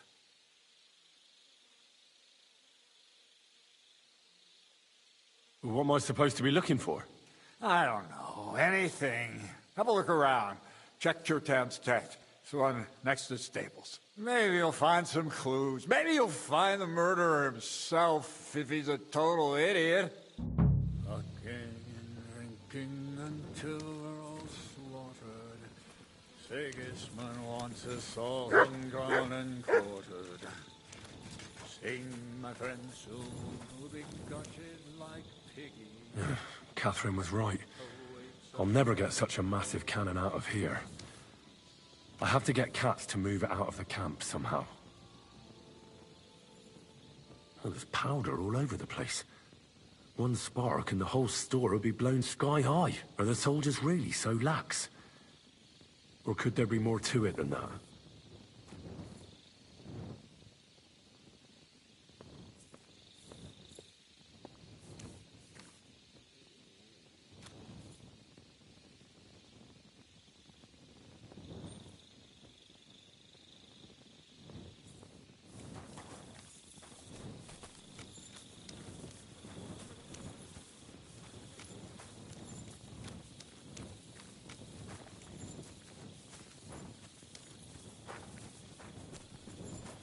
So this is where Chertan lives.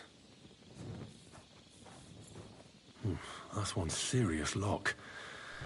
There must be something important inside.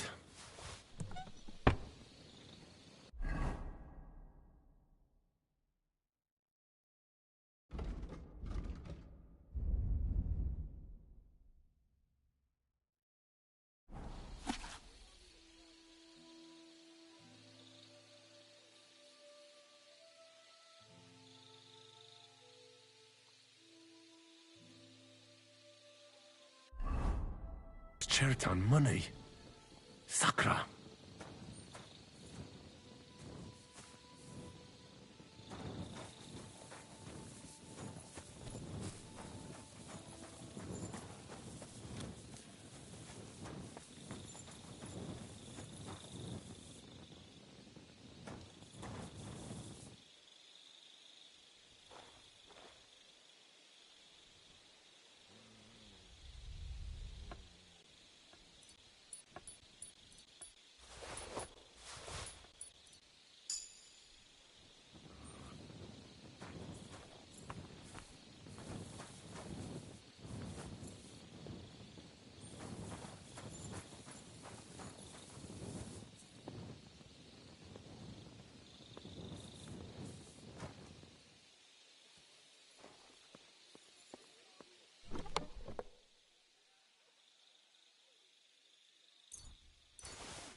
Hey, you must have stolen that from us. Now you're walking around with it on? Somebody?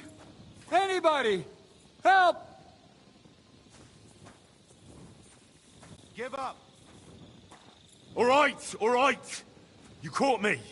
I surrender. You're a thief, and I'll treat you as such. You're even stupid enough to be wearing what you stole.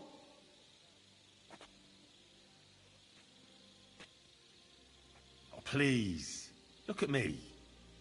Do I look like a dishonest man? This is all just a misunderstanding.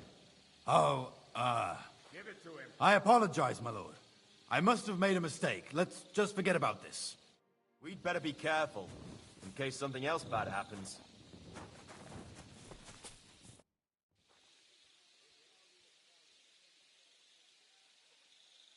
Right.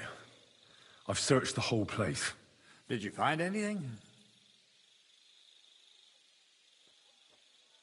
In Cheritan's tent, I found a document that says Grozav owes him a lot of coin. First of all, you can read? I didn't expect that. Second, and more importantly, don't tell anyone, all right? Grozov might think we suspect him of something, and we certainly don't. Not until we find more evidence, at least. Let's hope Cheritan can tell us something. Come on, let's go and see if Musa's done with him yet. Where the fuck have you been all this time? While you lot have been playing with cocks up there, Cheritan croaked. What? Musa couldn't save him? That fucking sawbone of yours finished him off, more like. He took one of his pagan potions and poured it down his throat. Can someone explain what the fuck happened here? Cheritan's dead. Not from his wounds. He was poisoned. So Grozav is right about that. But he could not be more wrong about the rest. How dare you, you foreign dog! Calm down, sir. Go on, Musa. When Cheritan was brought here, he was bleeding heavily, and his wounds needed stitching. But he survived. Then I gave him some wine to prepare him for treatment. That is the usual procedure. But what was not usual was that he started vomiting blood. And then he died. I'd bet it was the wine that killed him. There's lots of poisons you could add to it, and nobody would notice. Well, until it's too late, of course. You are probably right, my friend. How come you even have wine here? You keep saying you're not allowed to drink. As I said, I give it to wounded men to ease their pain and for certain complaints. At the right dose, it can be very beneficial. It is not all that common in my country, but I follow the teachings of the great scholar Ibn Sina. You Christians know him as Avicenna. I tried other alcohol as well, but drinking mead makes my patients worse. And if I give them beer, they almost always shit themselves. That's enough. Keep an eye on this fiend till I bring the guards. Wait, sir. I have no idea what happened here, but Musa is definitely innocent. Cheritan was stabbed first, wasn't he? And Musa was with me in my tent when that happened. So, he's in league with someone else? With one of the half-wits here? I doubt that. Are you sure you're not trying to cover for him? I beg your pardon? Don't try that on me. I know very well you and that foreigner are best pals. I will happily take an oath. I may not be a nobleman like you, but that doesn't mean I don't have my honor.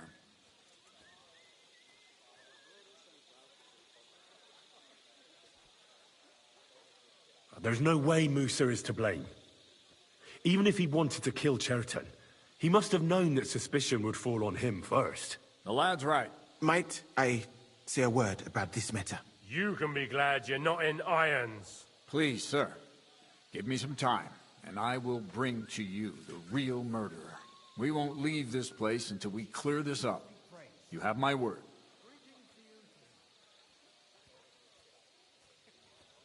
So I'm supposed to let a murderer go and put up with you in my camp meanwhile. Are you yanking my pizzle? But, sir... Silence! Musa will remain under guard in his tent. He will not speak to anyone until the royal justiciar arrives from Sedlets. He'll deal with him. And my advice to you two is to sit on your asses and twiddle your thumbs. If word gets out that Chertan's been done in, things will get pretty hot around here for all of us. Where do you think you're going, Henry? Stay here and talk. What do you say to all this?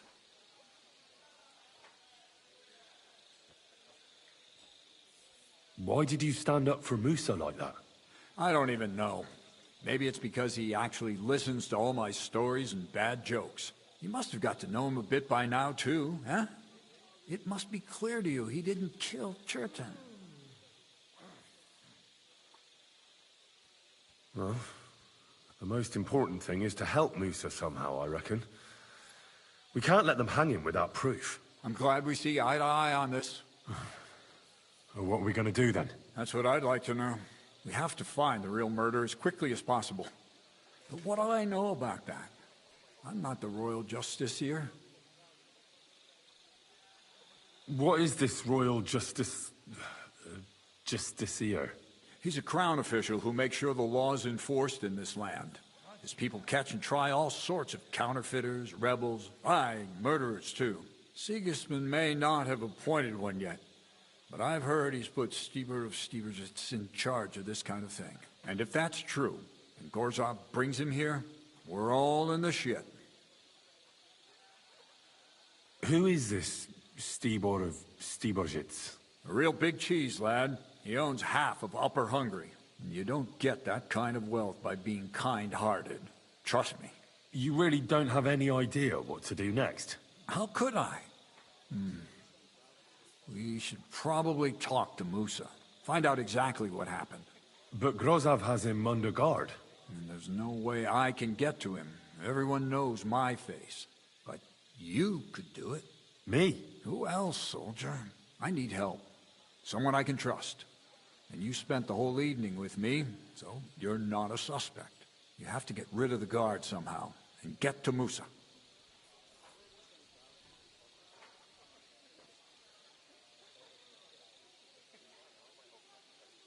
I know one of the bathhouse wenches. Maybe she could distract the guard while I slip past and talk to Musa. That's not a bad idea. If you can talk her into it, that's bound to work. Off you go, then.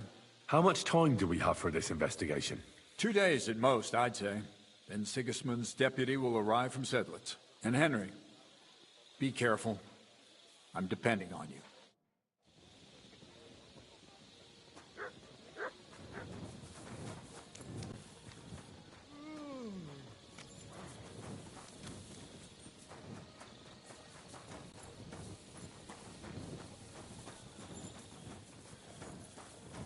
It was you! May God give you health, sir.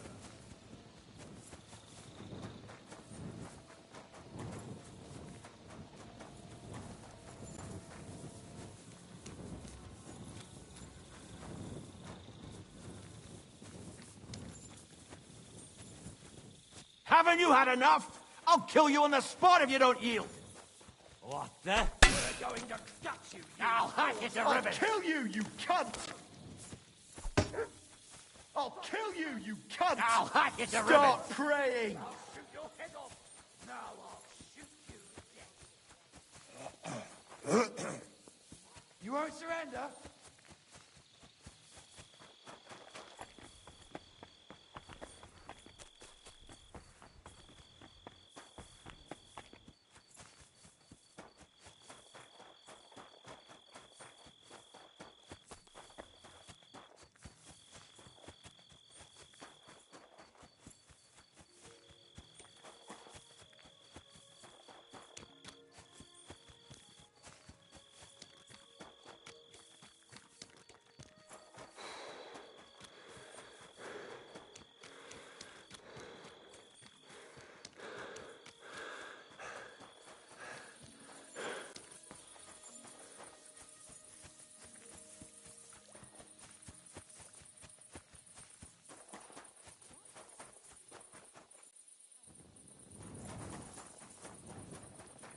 Good to see you.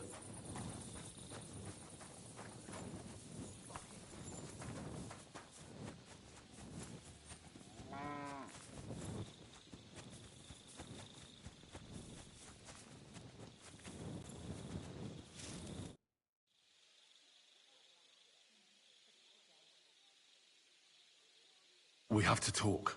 I hope it's important. The less we're seen together, the better. Oh, you bet it's important. Someone poisoned Chertan, the Cuman's commander. All right. That is bad. Damn it! You're not involved in this, are you? No. But I have to find the murderer. Kat said he won't set off for Sedlets until it's cleared up. That old sod. He's never gonna get off that lazy arse of his.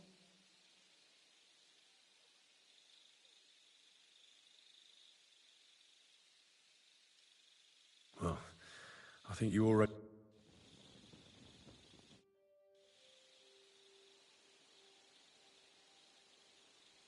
You said you needed my help with something? I do. It's just... Well, it's not easy to talk about, you know? Someone's been following me. I haven't actually seen anyone, but I can't help feeling someone staring at me all the time.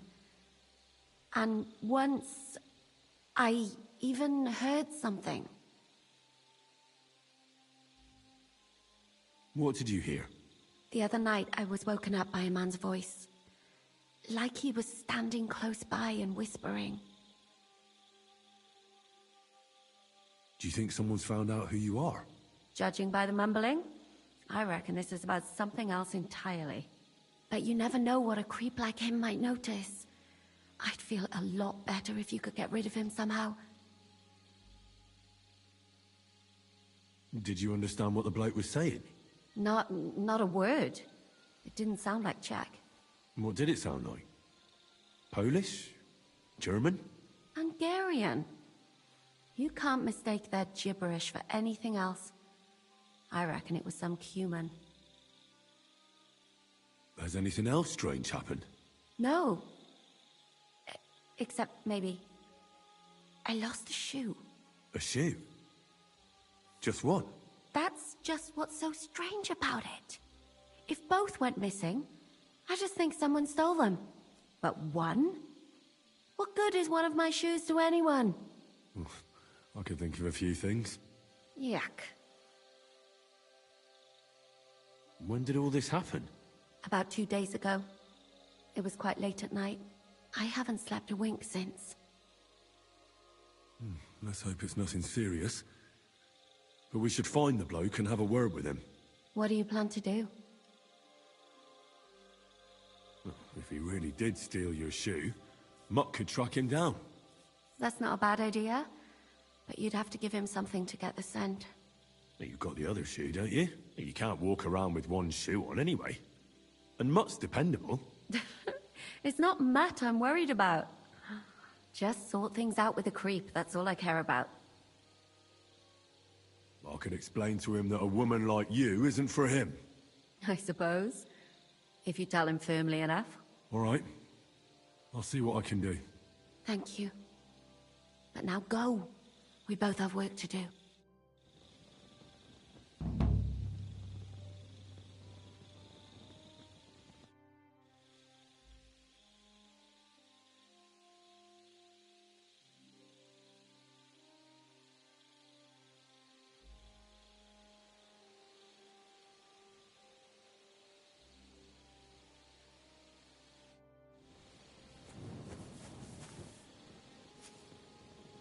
Mutt!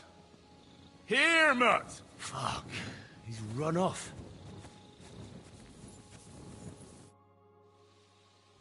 There's something I need your help with. Oh, what a surprise. What is it this time? There's a guard posted outside Moose's tent. I need to lure him away for a while. So I thought... That I could use my feminine charms on him? Something like that. How do you expect me to do that? I already have one filthy pig on my back. And you want to lumber me with another? But this is really important. No! Not until I'm certain I'm not being watched here.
So it's you. You're the human that keeps bothering the black-haired bath wench. You'll leave her alone. Got it? Mi van? Nem értem. What are you on about? You don't understand a word I say, do you? Bathhouse. Das bad. Washing. Bathhouse wench. Woman. No watching. 9.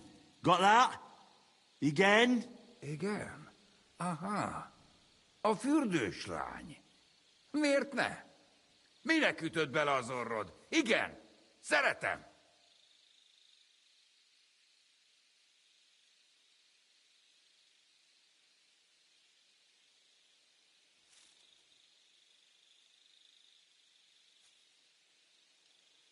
Why'd you do it anyway? You, woman, warum lucken? That bad. Keine Liebe. Én szerelmes. Ő hajadon. Nicht Mann. Én erős, ő szép. So schön.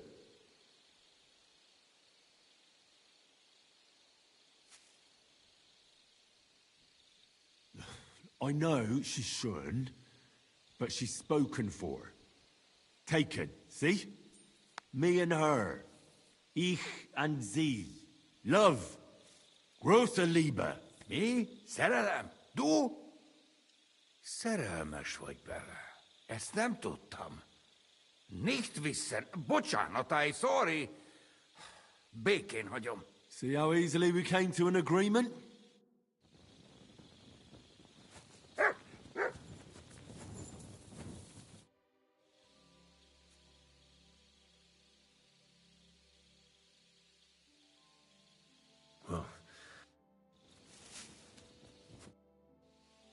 So you'll lure the guard away from Moose's tent. I scratched your back. All right, what can I do with you? I'll try to lure him to the bathhouse. But then we're quits, right? I hope he won't stink at least.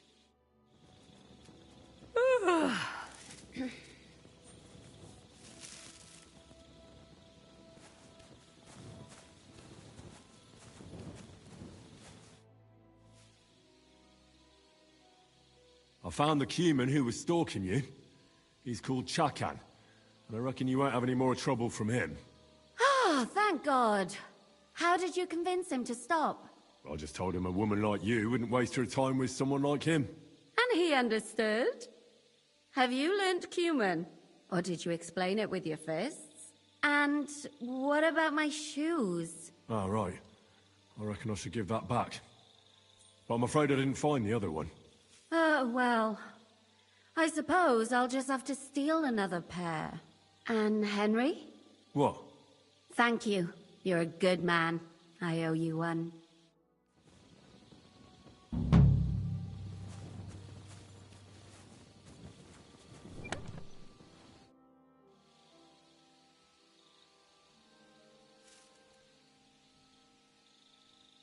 Well, I think you...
Stop where you are! We're after you! Give up! I surrender! Ah, here you are! It's time to pay for your crimes. For those brawls. Ah!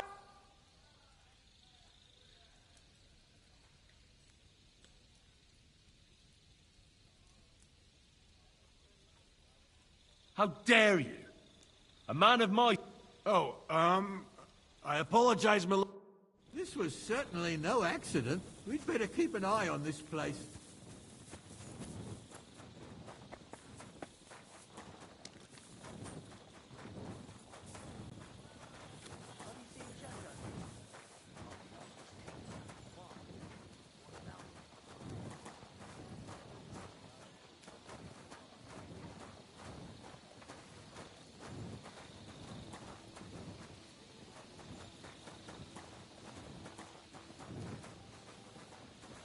My humble respect.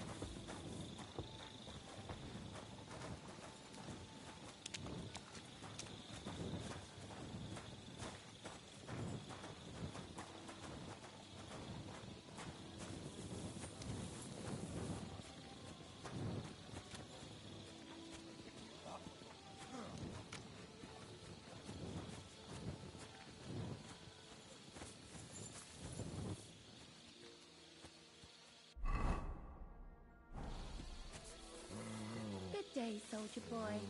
What are you standing around here for? I'm on guard. My word. What are you guarding? That's a secret. Oh, good lord. You must be very important to get a task like that, eh? I reckon. This is child's play for me. You should see me in battle. Ooh, I'm sure I'd be terrified. You'd have nothing to fear, dearie. I'd protect you. How gallant. Oh, you ought to be rewarded for that. Wouldn't you like me to give you a nice bath? Well, I can't deny I've been standing here for quite a while. I stink like a pig's ass. Oh, no. That's your manly fragrance. Oh, it's irresistible. Shall we go then? All right. Well, it's not like that moose is going anywhere.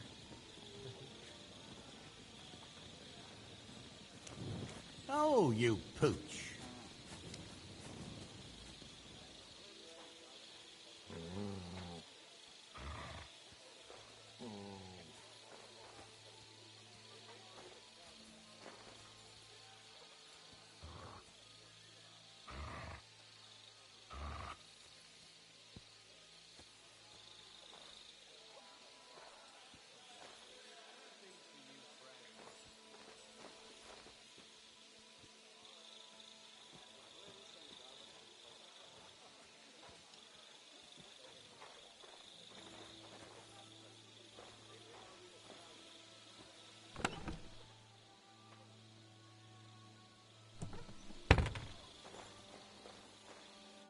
Henry?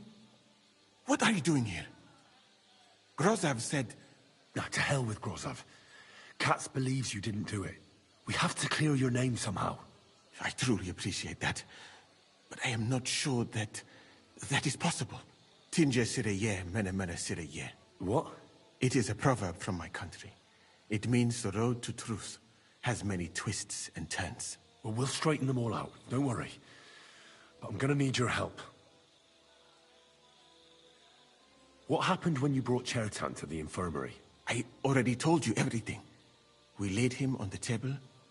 Crow went his own way and I started cleaning Chertan's wounds. Then I gave him some wine to drink. And he suddenly began to shake and vomit blood soon after. He was dead. And what happened next? Then the noble lord of Borumlaka arrived and started to go mad. Did Chertan say anything before he died? He tried to, but my Hungarian is not as good as I thought. He was coughing so much that I could not understand anything. What about that wine? Could I take a look at it? Lord Grozav poured it away in anger before you arrived, so that I could not poison anyone else, he said. He poured it away? When it could have helped us? The wine was evidence. Evidence that here in Bohemia you will drink, even vinegar. It smelled and looked the same, as always.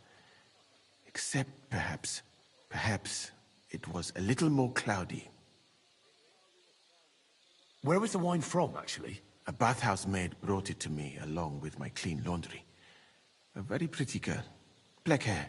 Nicely built. Catherine, I think she's called. Catherine? Are you sure? Absolutely. But I doubt that she was mixed up in this. Chertan was not the first person I gave the wine to today. The wine must have been poisoned here, in my infirmary. All right. But what now? How will we find the murderer? I have done some thinking about that. After all, what else can I do here? The best thing would be to investigate the poison. Every poison has different effects. One makes your hair fall out. Another turns your guts inside out. If we discover what poison was used on Chertan, we just have to find it, and the mystery is solved.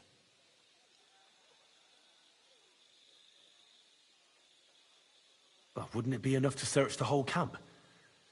I don't imagine many people here keep poison on them, eh? You would be surprised, my friend. I may not be an expert, but I know that many everyday things are actually poisonous. What is more, you cannot just run around the camp searching people and then try to figure out which of that horde is the murderer. How can we identify the poison, then? That is not hard. I examine the dead body, I find the symptoms of the poison, and I compare them with known effects of poisons. That is, I would, if I could get out of here. And could I help you somehow? I may not be as learned as you, but I do know how much herb Paris to put in a potion to make someone fall asleep but not die. Excellent, my friend. Maybe we can manage this together. The first thing to do is to go to Chetan's corpse and examine it thoroughly. Arms, legs, face. You must remember everything that looks strange to you. In the infirmary, you'll find a chest. Take from it my almanac of poisons and compare what you saw with the symptoms described there. You can read, I hope. Aye, pretty well. Excellent. The chest is locked, but I trust you will manage somehow. You have a whole book just about poisons? Where did you get it? I bought it on my way here, in Moravia. I have not yet had time to study it properly, but please, do not mention it to anyone. It would not look good for someone in my situation to have such a book. You surely understand. Right. Examine Chertan's body and read the book. I can manage that. Who do you think killed Chertan? I have no idea. But what I do know is that we will not get anywhere if we suspect everyone in the camp. Who do you think is the prime suspect at this moment?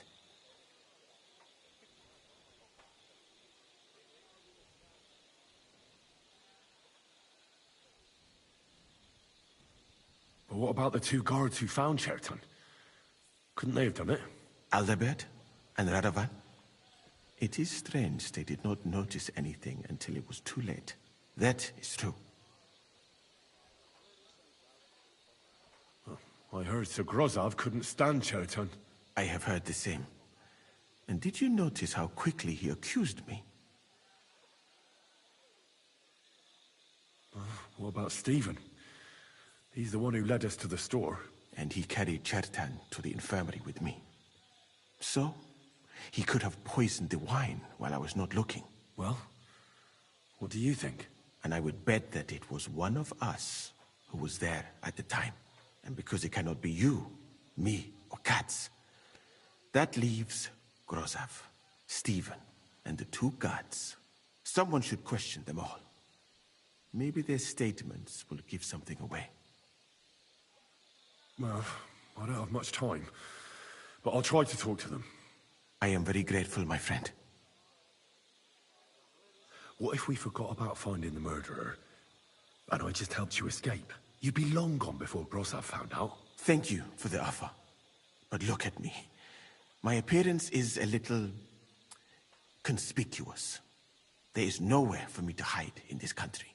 And even if I did get away by some miracle, they would punish you and Katz instead of me. I cannot allow that.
I'm always glad to see polite people like you. God be with you. Cheers. I hope you... Was it you who found Chertan? Aye. Me and my comrade there. I need to ask you a couple of questions. I don't know nothing. We didn't do nothing.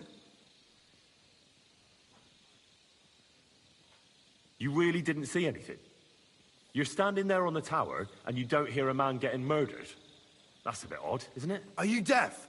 I told you we didn't notice nothing. No, I believe you. But that only tells me you weren't taking your guard duty as seriously as you claim you were. Well, it's possible. What's possible? It's possible we dozed off for a while. Oh, Christ. I knew it. You two were asleep up there. No. We might have just shut one eye for a moment, but we wasn't sleeping. We'd have noticed if anything happened there. But before Chertan started yelling, it was all peace and quiet. What did you do when you found Chertan? It all happened so fast. Before we could come to our senses and decide what to do, Crow turned up. Crow? Aye. He heard the racket and came to see what was going on. And I'll tell you, when he saw Chertan, he went as pale as a ghost. If it wasn't for him, Chertan would have bled to death there. There were two of you on guard duty, yeah? What's the other soldier like? Him? He's a good pal of mine. The best in the whole camp. Always happy to listen to what I have to say, and that's plenty, believe me. The things I've seen since we left Prague. I'd never have dreamt of some of the things I've seen in this world. How did you find Chertan, actually? We heard yelling, so we went to take a look. I don't miss nothing, see? And there was Chertan, crawling in pool of the blood and babbling something. But I don't understand their gibberish, do I?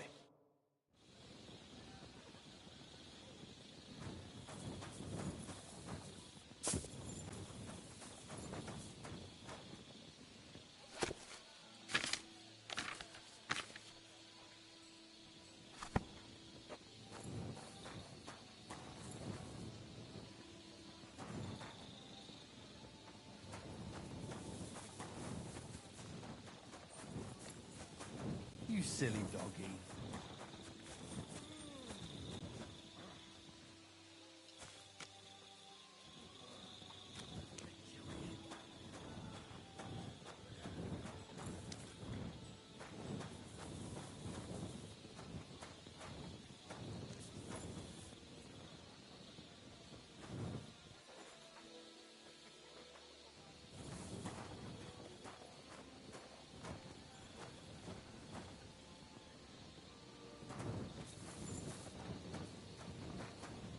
Right. Here we go. Holy Mary, Mother of God, don't let me miss anything, and forgive me for what I'm doing to this unfortunate wretch. He looks a bit ruddy. But is that from the poison? Or was he just drunk?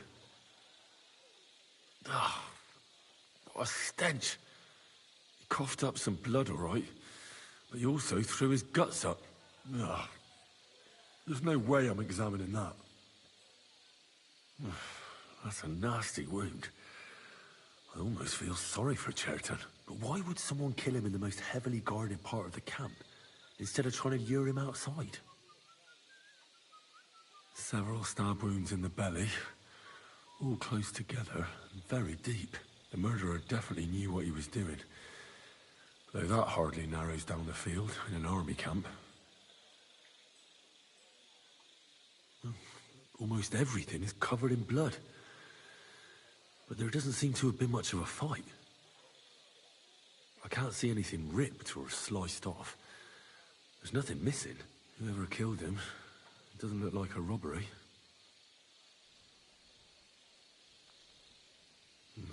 He looks horribly rigid and contorted. He must have died in awful spasms. Nothing strange here except the stiffness and broken nails. Could he have dug his nails into the table when the spasm started? And what's this here? Something that looks like warts. But did the poison cause them? Or was he a filthy pig and always had them? completely rigid, just like the arms. But, oh, Christ, what a stink! Ugh, he shot himself. I've heard it happens to the dead, but that much? Ugh. Maybe the poison did that. That'll have to do. I found out enough. He had spasms, he shot himself, warts or lesions on his hands, as red as a poppy. But that could be from drinking, or lots of things. I mustn't forget anything. That's the main thing.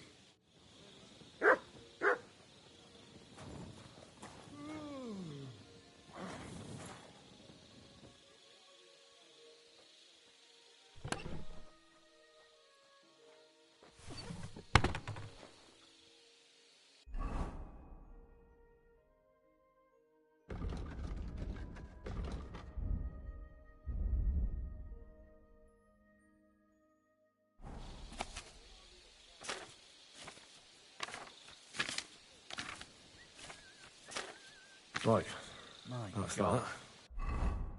He's very I should tell Musa what I've learned.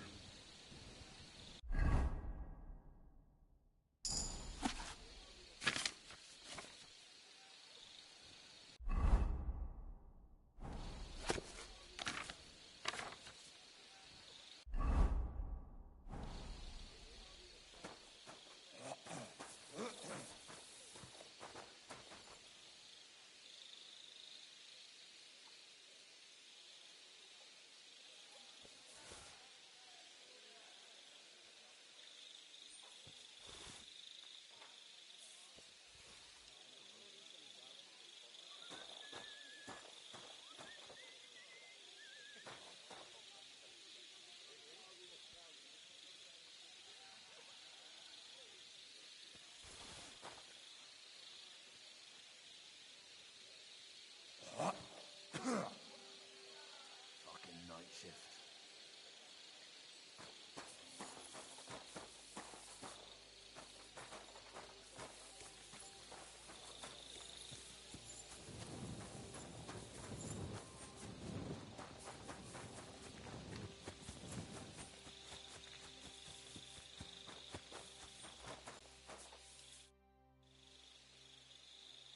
I read that book of yours, and I think I know now what Chertown was poisoned with. What do you mean, you think?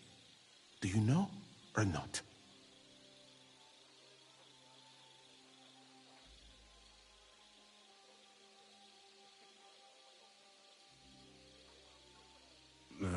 Not really. Think fast. Something's missing here. Clear as day. Someone must have stolen it.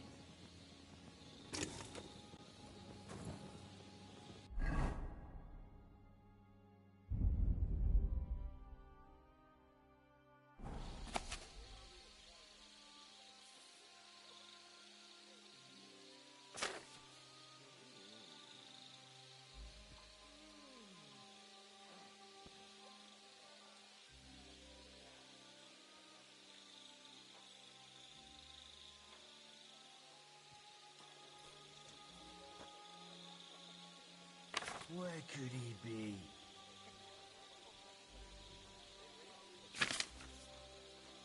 Where could he have got to? Not a trace. No suspect. What can I do?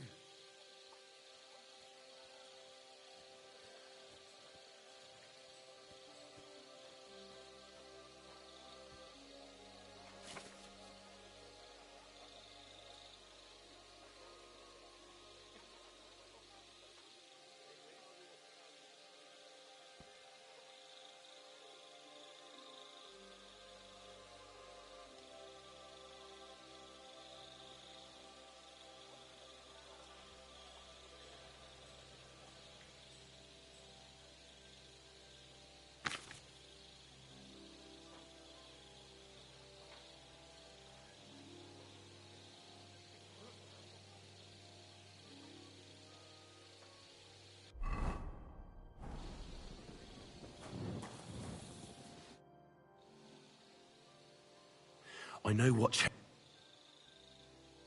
the potion is called Kiss of Death. It causes vomiting, cramps, boils, and rapid death. This name means nothing to me. I suppose I did not get that far in the book, but if you think the symptoms are the same, I will believe you. Are you sure it was that poison? Were there not more in the book? Absolutely certain. The murderer couldn't have used anything else. All right. I have no choice but to believe you. Now, we can only hope that the murderer has not had time to get rid of the evidence. I better start searching fast, hadn't I? You said that the suspects are Grozav, Crow, and the 2 guards. This won't take long. Wait a moment. There is something I must tell you. Of course. Go on. First, you should know that I am grateful for what you are doing. Were it not for your investigation, I probably would not be standing here. Even so, it is strange. For months, the people here have been sitting around doing nothing. Then suddenly, you turn up, and everything is turned upside down. You have done more in a few days than others in many weeks. Well, that's a good thing, isn't it? Of course it is. I'm only saying that I find it very, very strange. I don't know what you're talking about. Is this some kind of loyalty test or something? I'm just doing what I'm told to do. Is there something wrong with that? I have more important things to do than to try to trick you.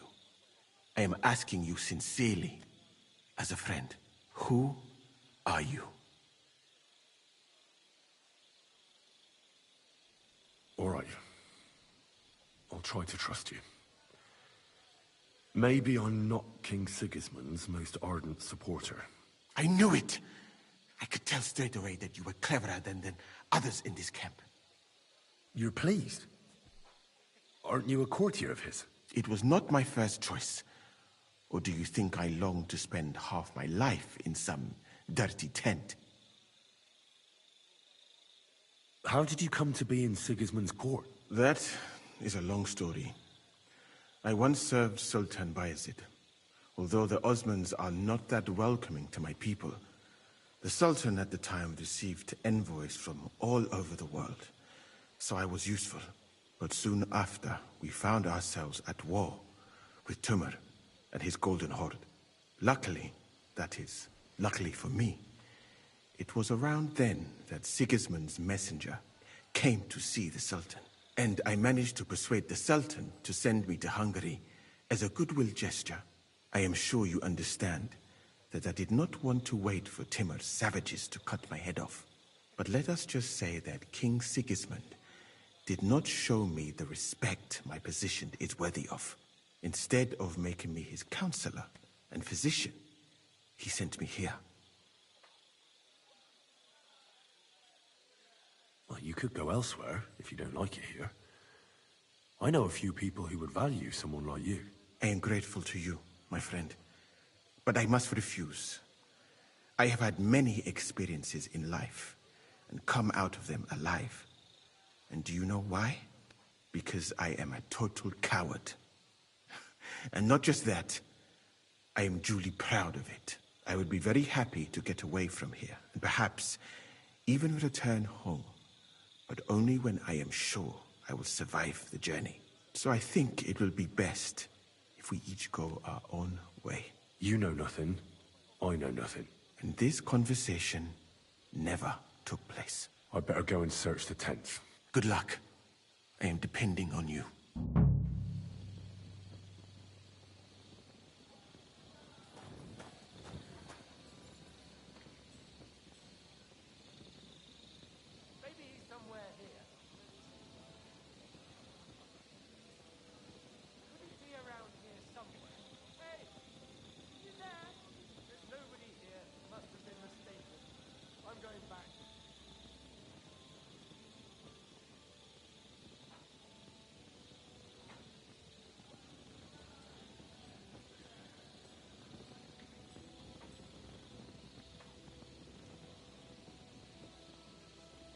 You have a kind master, eh, Knut?